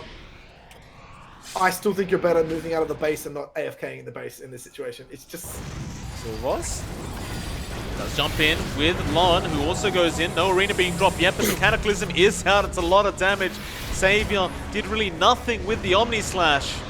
It just did no damage. Now Tekor still chasing down HGW. There's that black hole we talked about, but it's just not enough. It's getting the supports down, but Tekor, he's been ignored. He'll go back in after Wasabi, and Wasabi is going to go down to boot. In fact, HGW went in for a silence, but it means nothing. They're still just chasing down HGW. Age is still intact. It's not great. No. Everything was used there. Black hole. I feel like if he just nicked that Spectre there, that would have been a really good black hole. He just had to get him again. HW does jump in by himself. That's a dieback. Was he just wow. I think that's game. Just, I'd why did agree. he go there? There was no one nearby. He saw 3 heroes, right? I'd hope so. They had a ward there as well. Ward. Yeah. Oh well. Hook shot in, F18 with the Inksaw and the Conk's pushback. Wasabi, he blinked in with the Midnight Pulse, and actually is enough. Tekor, he does die. Now Lon does drop the arena, but is it going to be enough to allow him to run away? He's trying, and he will actually blink out of there. That was a really dodgy spin by Savior. Like does he know that he has to step move there and keep right clicking? So if he actually step moves there, he can actually get bash procs on him. He just has to not. It just looks like he clicked a little wrong there and then fell behind. You know, little things. That's a good hold. Keep the game going. It's 20,000 net worth lead to a Spec Invoker lineup. You know what? You held. Midnight Pulse is your whole team right now. It's like doing a lot. It's a battle you can hope for. At that point where you kind of think to yourself, like, you know, Aghanim Scepter, Enigma, could be the play, right? Like having 2 Midnight Pulses there with a black hole. Could be pretty darn nice. You know, looking back in this game, the actual play was for Enigma to go Midas, and then just go big cheese Octarine Ags style 1v5 Enigma is what I would have preferred to see. But everyone in chat's gonna be like, that's a silly build, and I'm like, the game went for 40 minutes. He could have just AFK farmed this whole time too. I think it would be a lot easier, to be honest. Yeah, it's all this sort of hindsight stuff here a little bit, but it's just the draft and the itemization's not giving them a lot of breathing room. I feel like still they should be active right now. They need to sort of create some chaos and not let the enemy team keep walking to their base and everything up. Because they're just not going to keep getting these opportunities to fight like that over and over again. Silvos, just a casual fire blast out onto the Grimstroke. Won't bother chasing him down, of course. Rest of YSIM, we're around the corner, ready to help out if necessary. It's like we might be waiting on the next Roshan once again between both these teams. I mean, C is better. They don't really look to make any big movements quite yet. But as I say that, they have smoked up top lane. He's going to make it very obvious that he was smoked, but they're going to get some wards down. You know what? I'm going to make a comment. Every time we see Mars and Tiny in games, we see the Mars break the smoke with God's Rebuke, and we also see Tiny tree tossing, or, you know, the tree toss, whatever, actually breaks the smoke too. So I feel like we keep seeing people do that. Oh, again, he catches out the Void Spirit with that arena and that Cataclysm. Just blew him up, and now Tekor, he haunts in after Savior. Doesn't have the Abyssal Blade to use. And there are no buybacks, so that's rough. 3v5 slash Savior. Risky plays here from the Dire Boys. They've got to, I guess you got to try. Tekor, he's they got to act up. You got to do something. Tekor. Gonna get jumped on now. Wasabi could go for the black hole. He holds out and eventually does try for it. Tekor's falling low, but no, the egg is gonna save him. They blow up Wasabi. That is really just the game over. There's no buybacks left. Haha, also due to go down and does get dusted. That'll be Mega Creeps coming out, and Savior, he runs in like a man, but he will die like a man. That'll be GG being called. F18. Nice little hookshot blink away. That'll be game 1 to C's better. It was not easy this game, but also like just at the end there, that Phoenix was just like, yeah, I got an Ags. You can use Black Hole on one person. That play works earlier on in the game. It doesn't work at the end. Even if you kill Tekor there, by the way, he just buys back and ultis into your team and you lose the game still. So it's not a good enough play. It's just not enough. And I just look at that game and I think just, you know, C had an easier draft to play. They laned fine. They were in a good enough position, and then they just sat back and farmed most of the game till, you know, nothing mattered. It was definitely it was questionable, to say the least, from the Dire side. Still a very hard game for them, and The plan just didn't kind of go through up against C's better. Still, we do have a second game coming up. It is MLP, Dota, and Gorg, and we'll be back in about 5 to 10 minutes to see how game number 2 does pan out. We'll see you then.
Alright, ladies and gentlemen, welcome back. We are here for the final game of the night between Your Soul Is Mine and Sees Better. It's MLP Dota and Gorg. Gorg, final game of the night, sir. How are you feeling?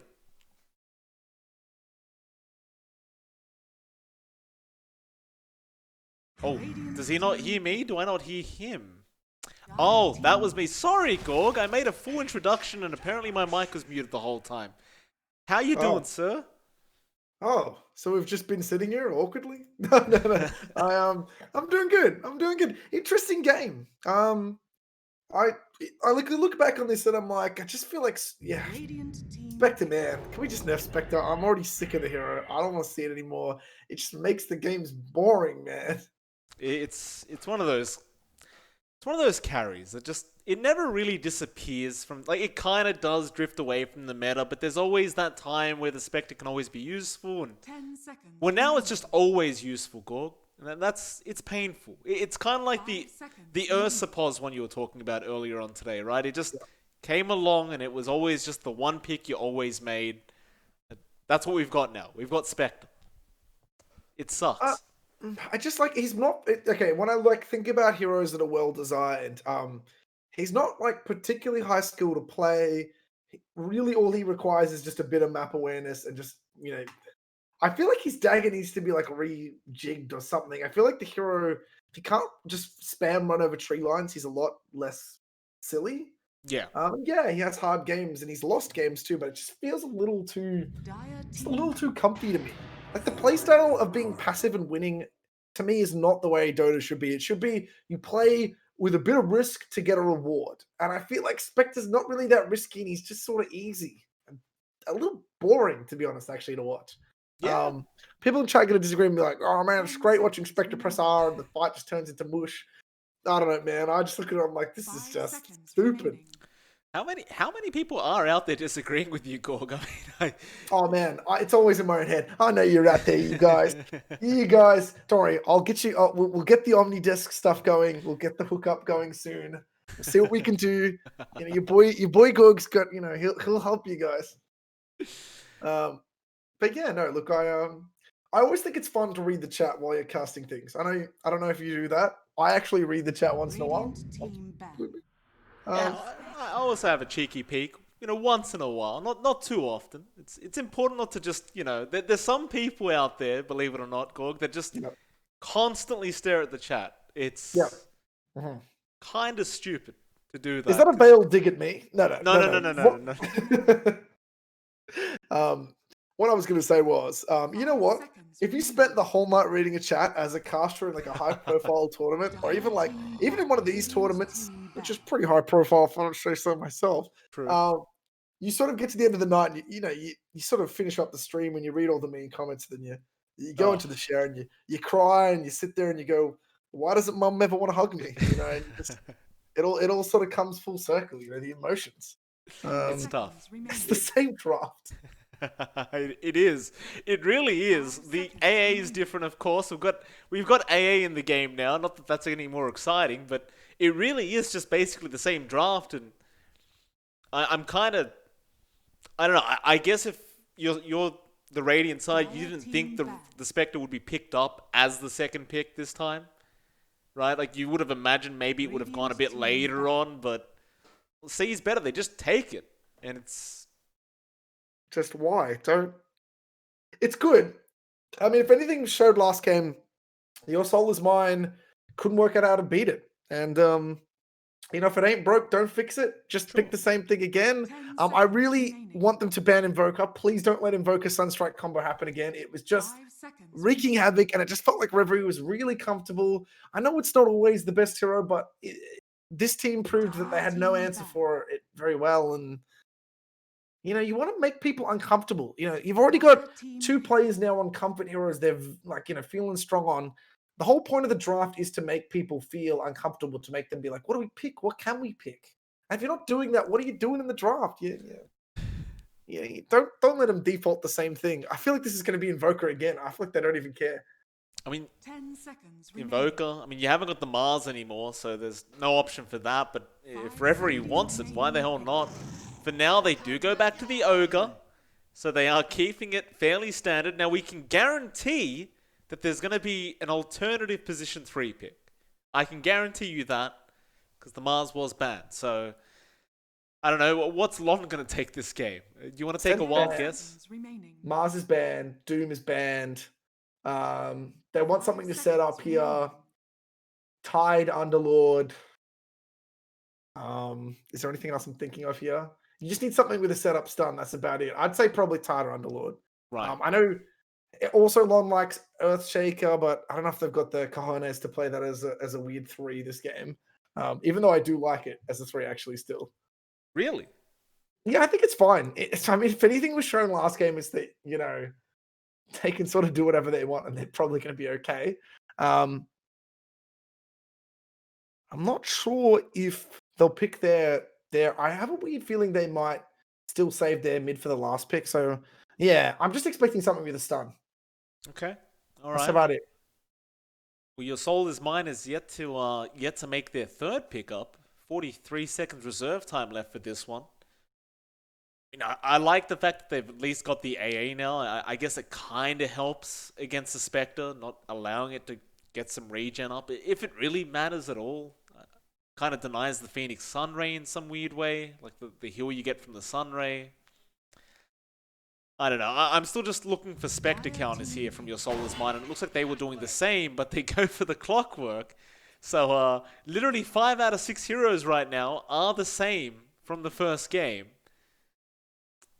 I want them to do something different. I really want them to do something different with the Void Spirit, and I want them to put something like Viper mid. 10 seconds. Okay. Remaining. I want them to play a way faster tempo than their 5 last game. seconds remaining. Like, you know that what's coming, guys. The draft is already basically out. You understand what's coming here. Don't play slow. You can play. You know what? The only situation I'm acceptable and I'm going to say that you should play slow is if you do some weird wacko Sven draft where you have like a 25-minute timing for like a GG out, Roshan out end game. Otherwise, I just why not go faster? I mean, if anything was shown from looking at some of the other drafts like Bokerino and some of the other teams last week, a fast draft, couple of really aggressive heroes, you can just end games at 25, 30-minute line. I just don't see. Spectre is not that strong of a laner. I don't know why you're not exploiting this way more in this game. That's where the focus should be to me. Fair enough. I mean, there are still 2 picks yet to be made, but I guess, like, with a clockwork, you don't really imagine too strong of a laning kind of combo there up against the Spectre. C is better. They go for the puck. So, decent team fight for them now. I'm assuming that's going to be Reverie's mid pick up here.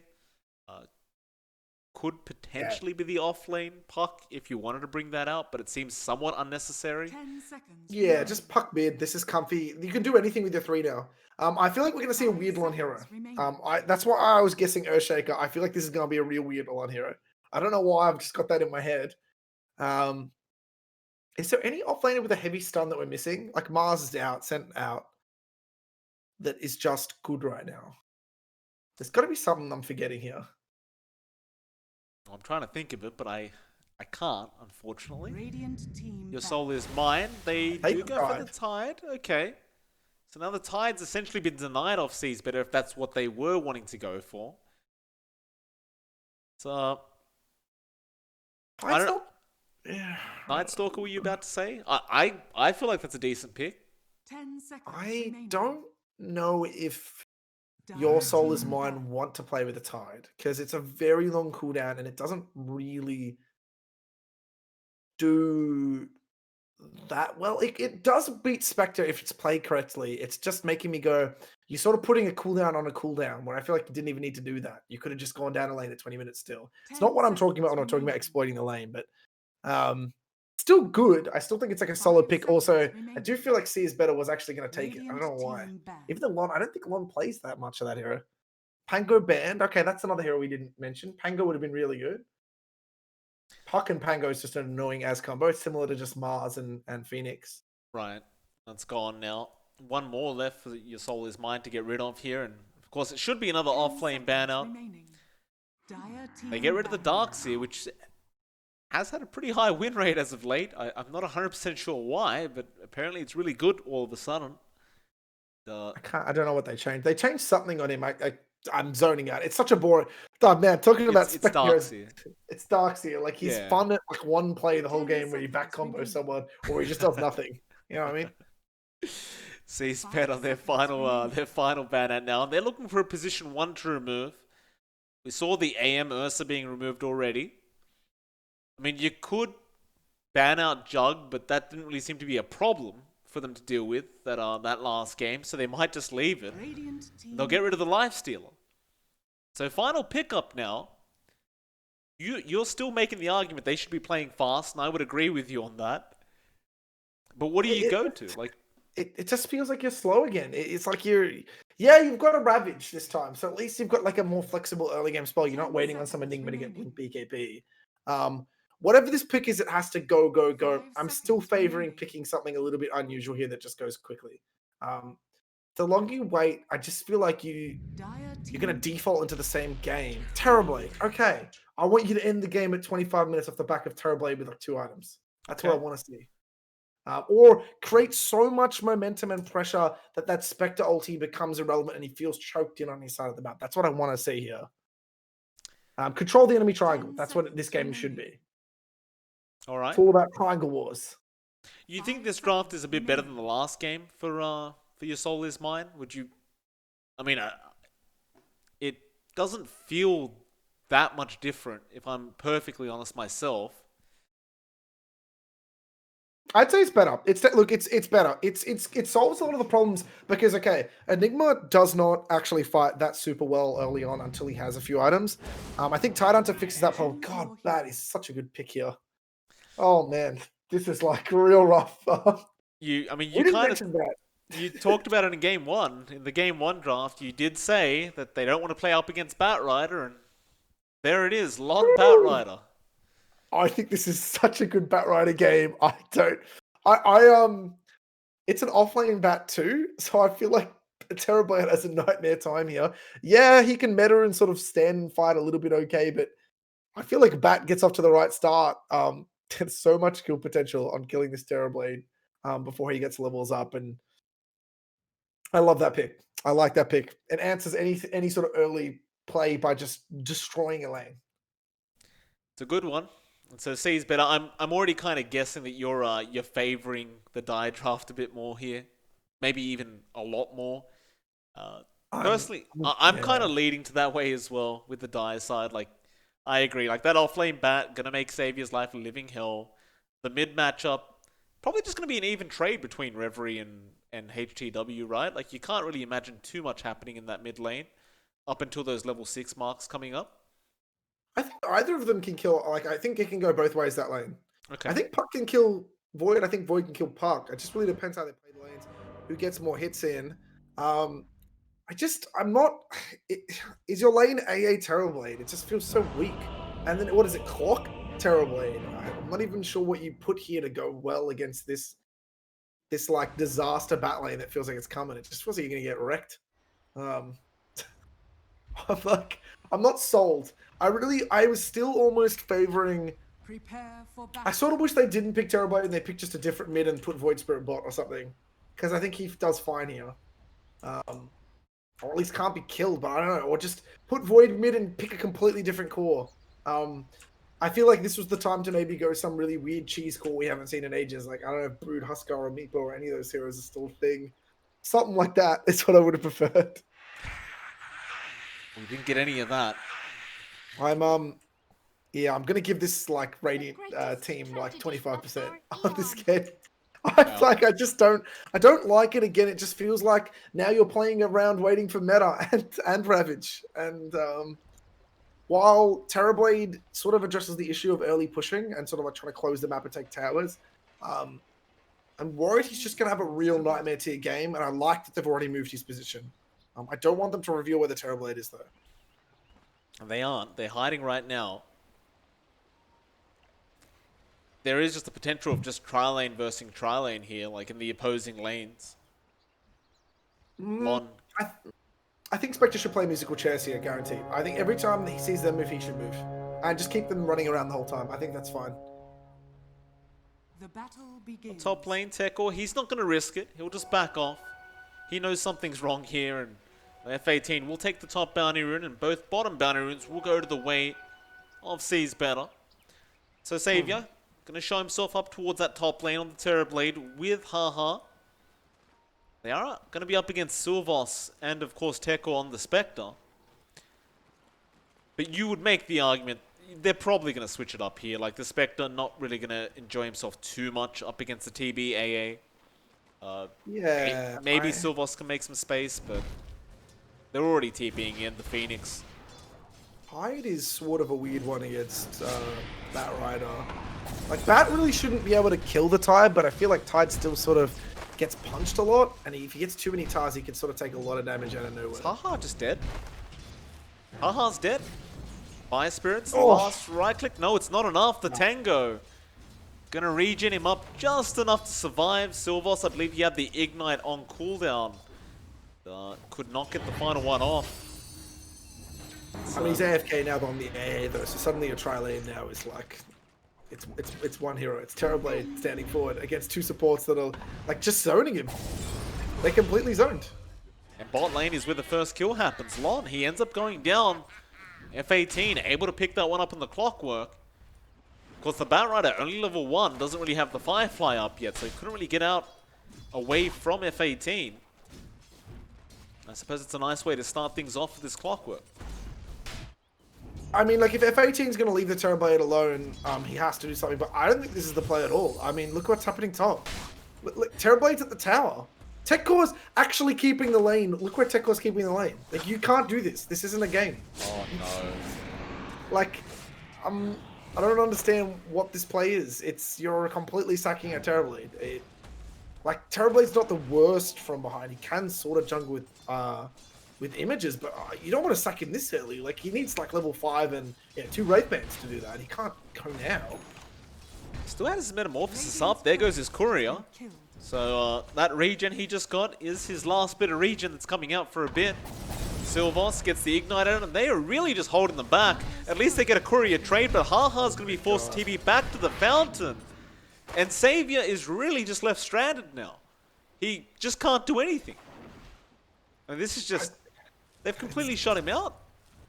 He's one. He might as well go to the jungle and pop meta at this point. I don't know what he's doing. It's like I think Savior needs to... I don't even know what to say here. The way I was thinking about this would be, could you swap Void Spirit right now and put Terrorblade mid against Park? I'm not even sure if that's a great play, but you in this meta where the lanes are important, you can afford to lose one lane if you're staggeringly winning in another one. But to take 2 even trades and a complete loss to me just seems silly. Really silly. I just don't like it. You're really going to set yourself on the back foot, and I'm like sitting here, scratching my brain. Like, is there a better way they can run their lanes right now? And it has to be made in the next minute or two. Because waiting any longer, if Puck's level 6 and Terrorblade goes to mid as like a level 2 or 3, like it's gonna die. So, I mean, this is one of the rougher openings I've seen for a team during the Oceanic League. Like, you just don't get to see this very often. Savior just being locked out of a lane. I don't know. Maybe you're right. Maybe they should just switch up lanes right now. They have had time to think about it because we had a bit of a pause due to some disconnections. The other play would be you kill Batrider once more bot, and then you move your tri-lane down there immediately. So you put the Terrorblade and everyone down. You give him 2 or 3 waves there and give him some time, but like, he definitely can't stay here any longer. He's still stuck at level 1 with meta not being committed on anything. It's the same as having like an ulti, a really important ulti up and just sitting there doing nothing, but you just can't sit this long. He can't even pull. Like this is Silvos just showing you how to play a support, showing you how to play position 4. Like, just... It's completely sacking his own game to just not give Savior one. Here they go again. Haha, he rejoins in. I'm just waiting for the switch up here. F18, he's coming up now. So they're going to run an aggressive trial lane versus the defensive trial lane of Sees Better. Silvos is still holding them back. They're trying to go for the pull, but he denies that off. Eventually, Tekor's wave has pushed out to the point where Savior might actually be able to get some farm in on the Terrorblade. Come on, Savior. This is your time. Gets the better off. Range creep does get it. Does the 9, I mean. F18. I guess that was the key, right? The air just had more last hits than the Terrorblade. What do you do, right? You just... This is your only play, like, apart from just switching it up completely and running him down bot lane. In fact, F18's gone again. So, after this metamorphosis is over...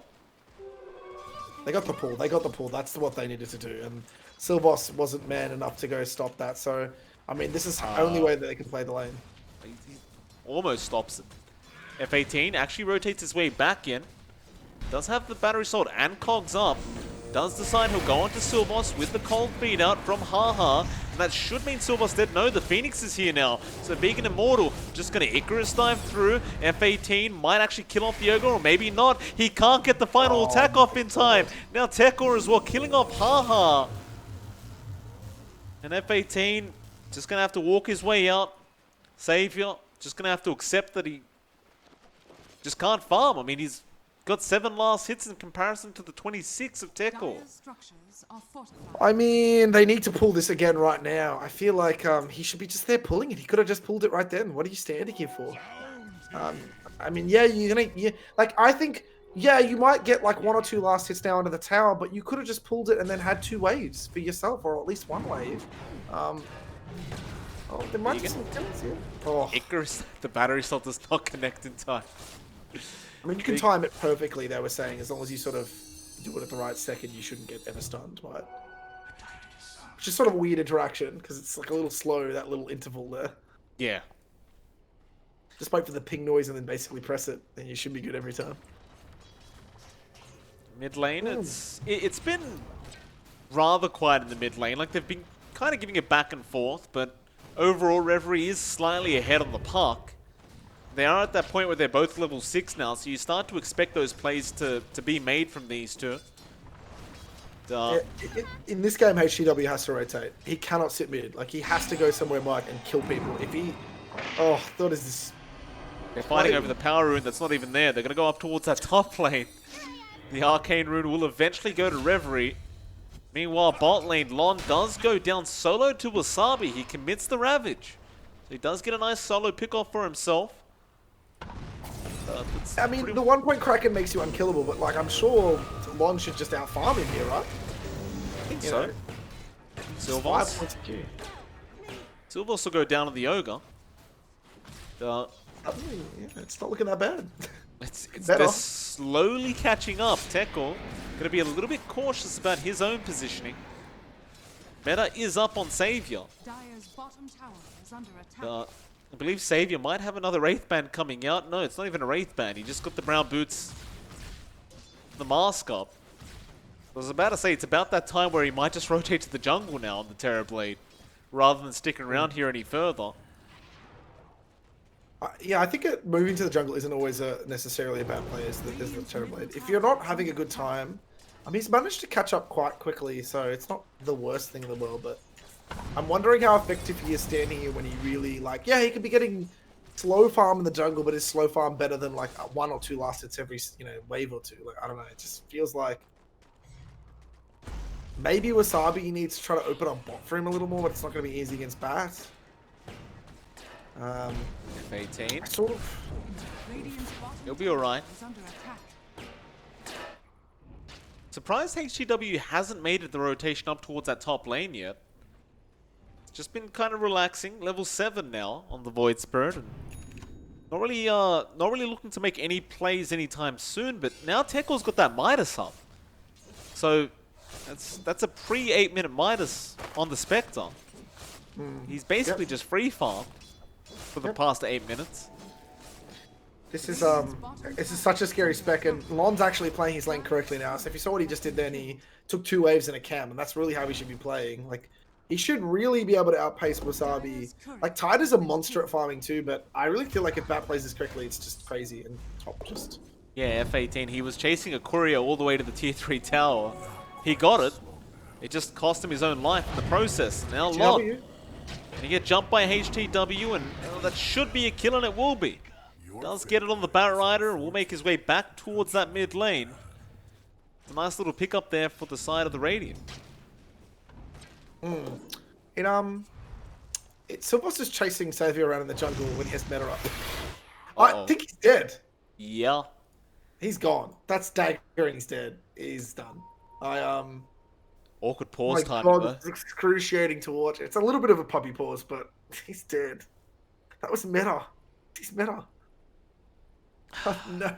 The meta, the Ignite's still going for another 2 ticks. I mean... He's got 2 wands. He'll have 3 wands, but no one's close enough to save him. I mean... Does Teko have enough to... I mean, he's still got Spectral Dagger up. This should definitely be a kill. It's definitely a kill, yeah. He's done. He's done. So, I'm trying to... You know what? I'm trying to go back now. I'm trying to be positive. I'm like, come on, man. He'll live. Maybe. No. Maybe Teko will misclick the dagger. Maybe. Just wide whiff it. He'll just wide whiff it on the minimap. Sometimes people do that. It's highly doubtful, but could happen. Could happen. Do you like the fact that Teko's just found a reason to switch up his build completely though with the Spectre, right? Like last game he didn't bother with the Midas if I remember correctly. I'm pretty sure he went drums into Yasha, into the Manta. But when you're free farming, you may as well, right? Like just buy a Midas. This Midas build is the I don't care, I'm gonna win this game, just and be a monster. And you know what? I really want to see him do like the exact same thing he did last game. Now, literally just go man to Abyssal and just end this, and just go around killing. Like he could be. You know what? I want to see a refresher 35% Horde illusion damage build here, and I want him to get it at 25 minutes. So is that a thing? Go ape. Like it is a thing if you do it quickly enough. All right. I can believe that he can with this game. Gonna go Savior. Horns back out. Like, farming. Yeah, it just goes down to the bot lane, keeps farming up. All these rotations will lead to nothing. It just rotated so many heroes up, but it really just leads to nothing. I mean, Wasabi dies here, this would be very bad. He has Ravage, but that's all he's got. He's got no teammates around him. He's trying to survive the best he can. But Sticky Napalm keeps coming out. He will pop the Ravage and TPs are coming in. They're going to try, but he's getting very low. Wasabi still alive. Lon does go down first, and Wasabi's actually running out of there. In fact, Vegan Immortal, he does end up going down. Now Reverie does make the rotation back onto the Tide, but there is no damage flying out. Silvos will be chased underneath the tier 1 tower. Silence there from Reverie, but he just can't kill anyone. He will eventually get F18 and does jaunt the other way. Aether Remnant will just latch on perfectly from HTW. Reverie just going to accept his fate in the corner. Does end up going down. That's a really bad fight. So they just stuck on Wasabi for some reason, and I don't think Bat really ever wants to sort of aim Wasabi. He was all alone there, but God, he lasted so long that by the time all the team came, that's 4 for nothing. I mean, the dream scenario there for your soul, and stuff's looking a little bit more risky now. It's not a free game anymore. It's interesting play. I wouldn't have thought they would happen like that. Neither would I. That's going to allow more space for this Terrorblade to just catch up. Savior is just committing himself to this Radiant jungle now, and he's got a long way to go, but he started. That's all that matters. It's worth noting that that Teko literally just farmed his treads while that was all happening there too. So, you know, you win some, you lose some. Is he going to go ultra fast rad actually? Is he going to do like, he could also do like 16-minute rad if he feels up to the pace. I feel like he has the pace right now to do something crazy. Gotta get that Midas on cooldown. 4,000 goals? I think he could do it. I mean, it might be like 17-ish minutes, but I think that'd be pretty big. I mean, it still seems fine. Like, you're still Spectre in the end, right? Like, it's still... I don't know. It's... With the way his farm's going, the world is oyster. Whatever he wants, he can have. Top of the net worth board. Nobody really going to be able to keep up with him with this Midas, I don't think. Yeah, it's just a really fun game for this spec. He is playing very aggressive right now. He's dead. Hookshot does connect. Teko is going to try and make some magic happen, but it's looking rough. Does have that Spectral Dagger up. Won't get to throw it out yet. Now it does, but the Cogs is going to push him back still. He runs. HGW on the chase. He's going to go for the TP play. Can he actually make it? The Astral. Oh my god. The neutral creeps just in the way of the Remnant. How dare they? Top lane, he's committed Ravage. Wasabi by himself committing the Ravage, trying to survive. Surely he's just dead here. Sorry, No way out. Yeah, no way out, but my god, he's wasting a lot of time. And Tekor didn't die. Wasabi dies, and Tekor doesn't die, and Ravage is committed for nothing. It's rough, right? Like it's that ultimate you don't really want to commit if you don't have a reason to commit. Just gets thrown out like that. You need everything you can get right now if you're this Radiant side, and they're not really getting too much.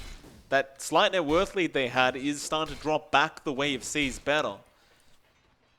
You know, it's like the more we want them to win, the more like they have a good fight. It's like they then immediately proceed to do something really quite the opposite. So it's like that 4-0 when they chased the tide at top was great, and then they immediately proceeded to commit all this time to kill Tekor, not get him, and then tide also committed Ravage and died.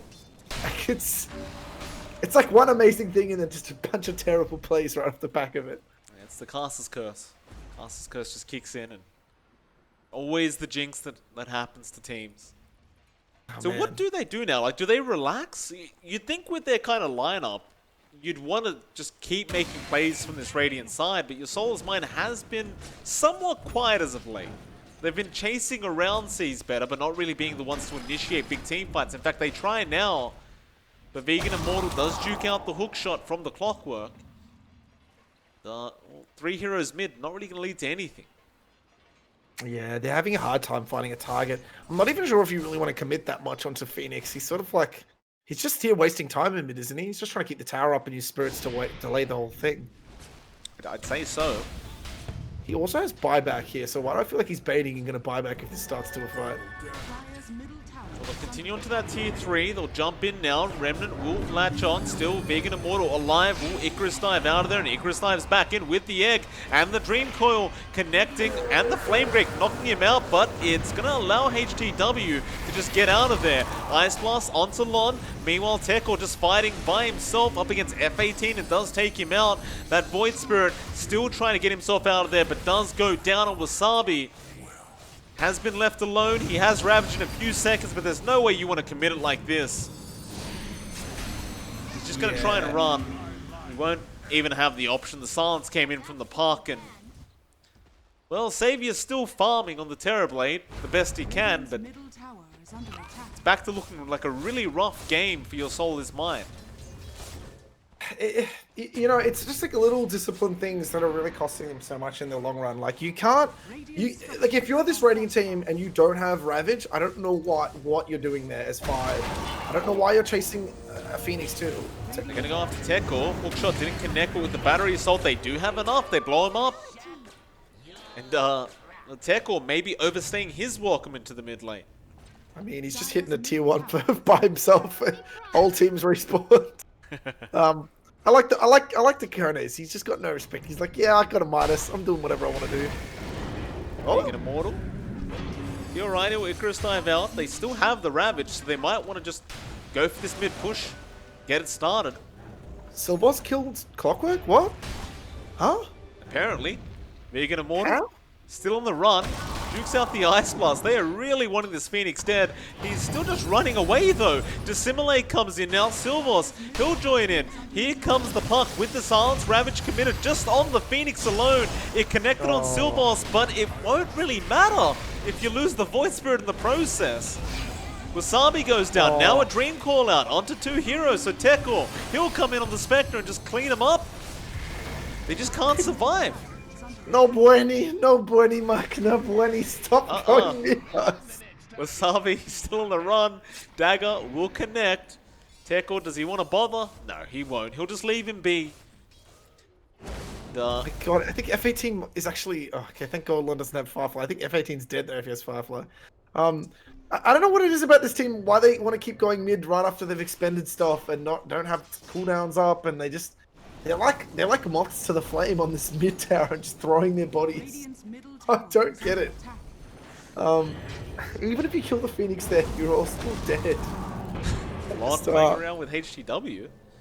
Lot of rotations coming in. Reverie is also there. Doesn't have the Dream Coil, but does go in for the silence. Onto the Void Spirit. Hook shot, just going to be completely whiffed. Silvos now joining in. Lon still going, but does manage to blink away. F18. Reverie, he has the Dream Coil up now, so he goes for it, and he gets broken. So HTW goes down, and now F18 is also set to die. In fact, there's a haunting from Tekor. They get no. and they found Savior. He has no Savior right now. He's just gonna run. He's gonna get run down. They actually gonna let it go? They might not know where. The Tide is. So they think Tide has Ravage. Tide definitely does not have Ravage, guys. You should count this one out a little bit. Oh my god. There's the silence. Oh, this is like Alt F4 stuff right there. Like if you're the Turbo and your team's collapsed and they're all just running you through towers and stuff. Like, what do you do? Well, actually, did he not have a TP? He had no TP. Oh man. It's tough. There's just nothing to do. I'm not liking the cut of Your Soul's jib at all right now. It's not looking good. It's rough. The ship is going down, definitely. Build on Tekor. F18. Oh no. no. Woo! That's Take the a mental minute, guys. Just take a mental minute. Regroup. You know, the marbles have been scattered everywhere. You need to just gather them back up and sort of work out what's happening here. Oh, yeah. It happens, you know, it happens to the best of us. Mid tier 1 going down, HTW and Wasabi getting started. Silvos should be alright, he'll just walk his way out of there. And now Reverie does have the Dream Call up if he wants to go in. He won't. And that's something I wanted to point out to you, by the way, Gorg. Tekor had the Manta queued up, went for the Diffusal Blade first. I personally can't disagree with that, because you're fighting so much anyway. You may as well just go for the kind of the fighting build. I think if you're going to get the Manta too, I think it's really value. It's so much damage, and his R does just a staggering amount right now. Like, if he presses that one Haunt button, he's doing like a third of Clockwork's health. He's doing, you know, a third of Void Spirit's health. He's doing like a quarter of time or something. Maybe not a quarter of time, but you know, a lot of damage. Lane, they're just dropping like flies here. Wasabi, he has the Ravage, but he can't get it off in time. F18, he's gone. Just unable to lock anyone down, it seems, this Radiant side. Just they can't use the Ravage. I really think Tidehunter actually needs Blink. I don't think he can play with that Blink. He's not able to find the ulti he needs to find. He needs like something to set his team up. I don't know if going all this tanky item, like, it's not bad, but at the same time, it's like, if you can't fight, then what is it all doing? Like, it just sort of seems like they don't have an answer. Mid lane. Lon gets caught by the Remnant. Fire Blast will be there. Wasabi, what's the play? He's going to make a run. He has Guardian Greaves up. He'll turn around now with the Ravage, perhaps. No, Yules will be there from the Phoenix. Still now Reverie going in. They're asking for the Ravage at this point, but he doesn't have any help around. Everyone from YSIM is just running. 8th Remnant, there's the Ravage connecting on all 5 heroes, but there is no follow-up damage. Now they pop the meta, but it's too late. F18's gone down. The Ice Blast is out. It's Silvos, has died as well on the Ogre. Lon on the run on the Batrider, but it looks like he will also die. Can they find anyone else? Reverie still on the run. Gets the Yules off on the Void Spirit. 8th Remnant should lock him in with the Yules. Hookshot out from F18. They should have enough. They do. It's not all bad.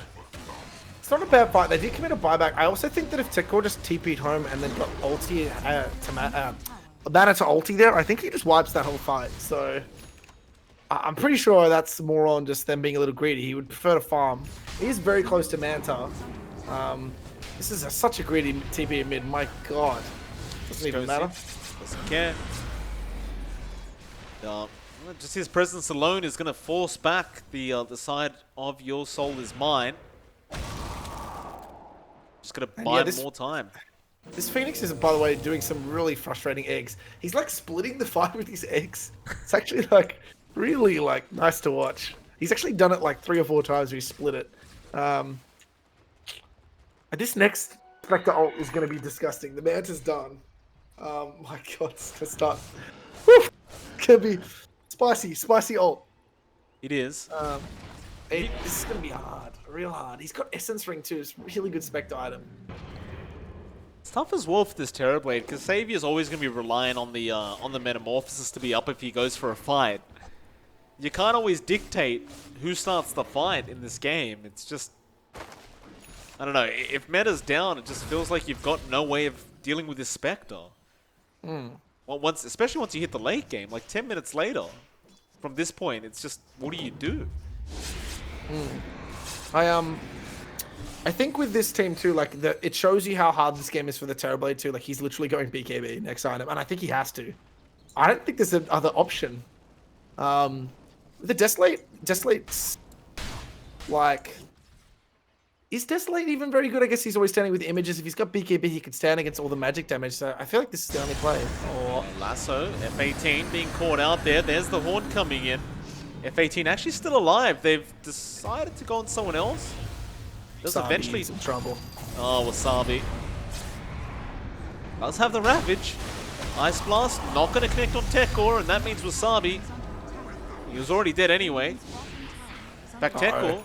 Spectral Attacker out. He wants to go for more. He wants to Midas? Midas something? That's about the most intense that he is right now. He's like, where do I Midas something? That's about the hardest thing he has to think about. Press R button, dagger, Manta, Diffusal. I win the fight. Lon, he's got eyes on Savior, I believe. Savior. Dude, Could be fine. Oh no! My Clumsy God. net was available. Reverie with the Dream Call out, and it's tough. It's just such a tough game. That is the biggest middle finger I've ever seen. That's like, oh, I'm okay, never mind. It is so hard. I props to Savior for having the mental fortitude to not just type the GG button into the chat right there. You know what? I'll bring up some of the chat memes while we're sitting here in just sort of this chill game. Sure.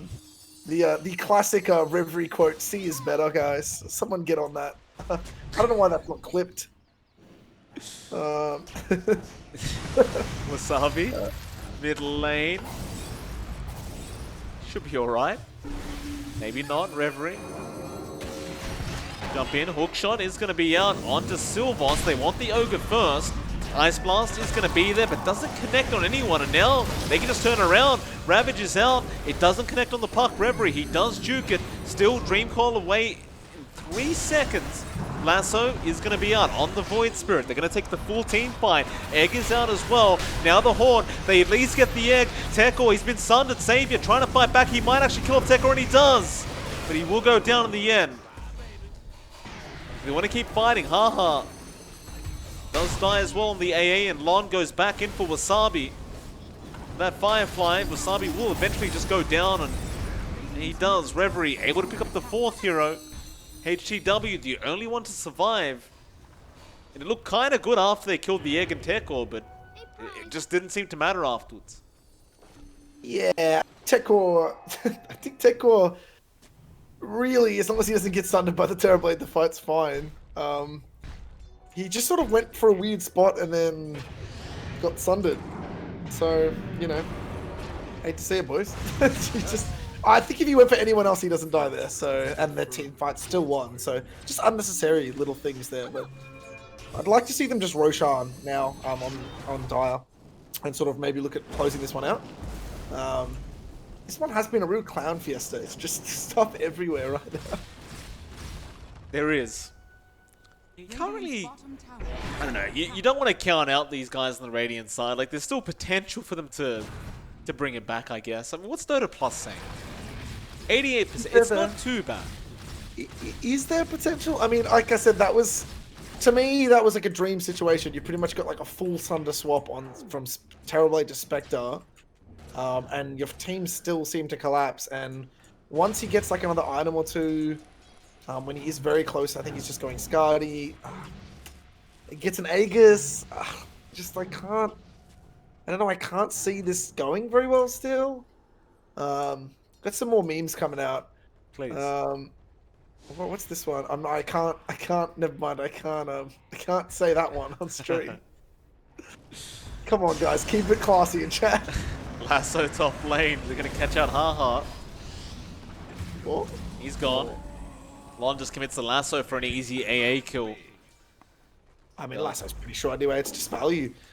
You know what? It's funny watching. Ever since they changed around a lot of bat spells, and Lasso has like some solid damage per second, and it does so much damage now out of nowhere. I guess it does feel that way. Like He melted the him.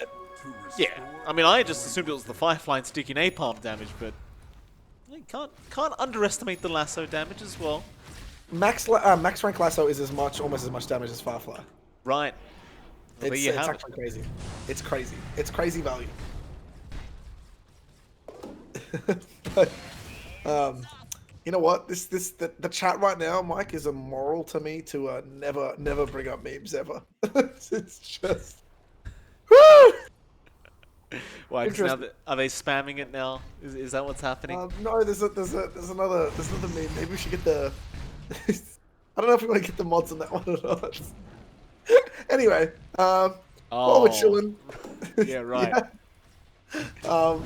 Anyway, you know what? The only really good thing would be right now if somehow this game gets to like ultra late. Tide becomes a carry late game. You know, gets that 250 damage. Yeah. 200 damage. Sorry, it was nerfed a little bit, wasn't it? Was it? Radiant's top tower Yeah, is 200 under damage. It was It's still 250 really and good. Still pretty valuable. Was it 250? Yeah, I think it was 250. Yeah, something like that. Still great though. Oh, yeah. Mid lane, Silvos has been caught. Will probably just die to the Ice Blast. In fact, HTW does have enough, of course, on the Void Spirit. So this game has slowed down considerably, I would argue. These seems like both pos one's just happy to farm tech or not really trying to force anything right now. No need for him to rush. He's giving time for Savior to get some more farm up. Like, he's got the 10-second BKB charge now. Going for that Eye of Skadi next on the Terrorblade. Of course, Tech already has his own. Yeah. You know, it's just the timing's not quite right here. They actually did a good smoke play. See, smoking and going all in on the Spectre isn't necessarily like a bad play because you can bring him down with your whole team onto him. But they just missed the window a little bit there. And I don't know if they actually want to be too slow. I feel like it's definitely still on Radiant to make fights happen. Spectre just picked up a whole Skadi, and pretty sure Roche is gonna eventually be something they want. Like, Spectre does Roche fine, like with this amount of items. It's all good. You do it. You know what I mean? Just go Roche, guys. What are you waiting for here? Or go fight. Like, you've got Haunt. I'm sure you just. Again, the onus on this game, them doing something, is completely Radiant sided. So. Like, sitting back is just not a great play here, I feel. Terrorblade, yeah, I don't know if he's going to be able to keep up. He's been caught out on the clockwork.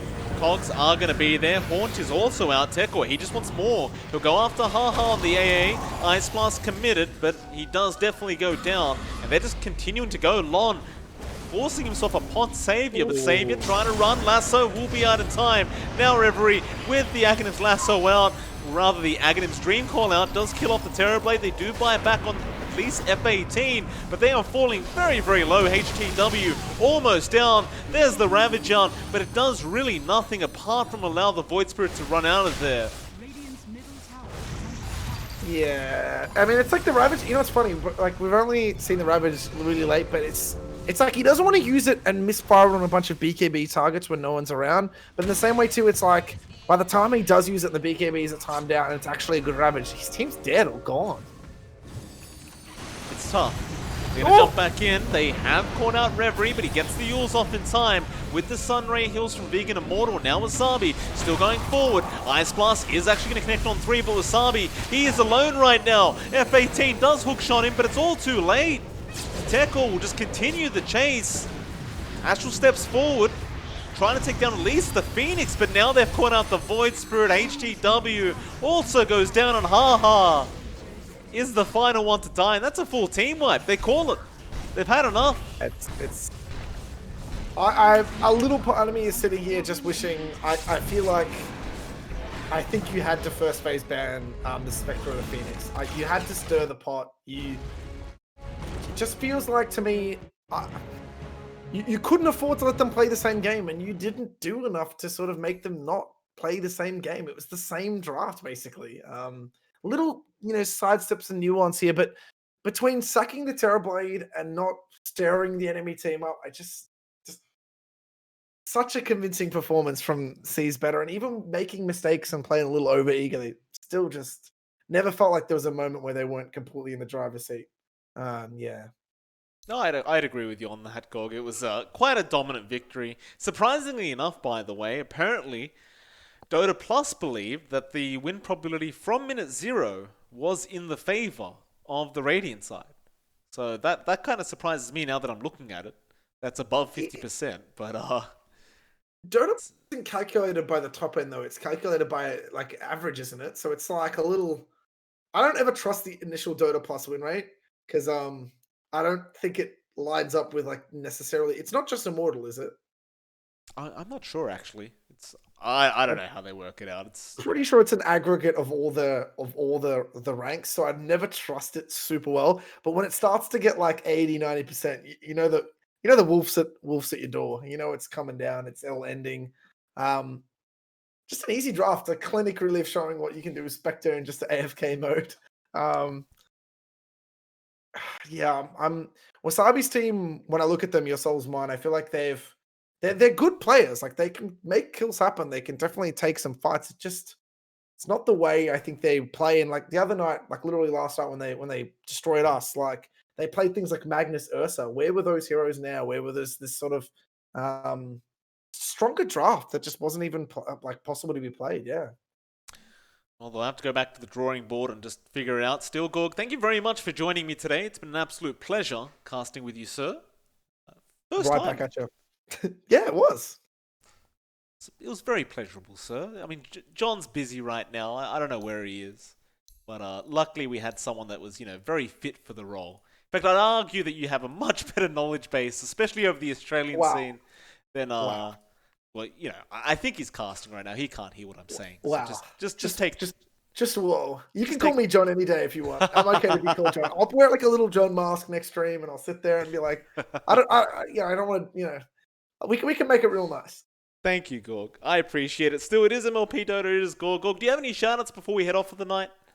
You know what? Just guys, if you're out there watching, like I said, get behind the scene. It's only as good as we can make it. And like, if you're out there, if you're in, Oceanic Dota and you're out there, like tell your family, tell your friends, shill the stream, get out there and like really try to boost those numbers up, guys. Because like the bigger and better this stuff goes, like the more stuff you'll see, and the more Dota, the better, I say. I agree with you on that. Still, it is MLP Dota and Gorg, and we'll see you guys next time. Thanks for tuning in.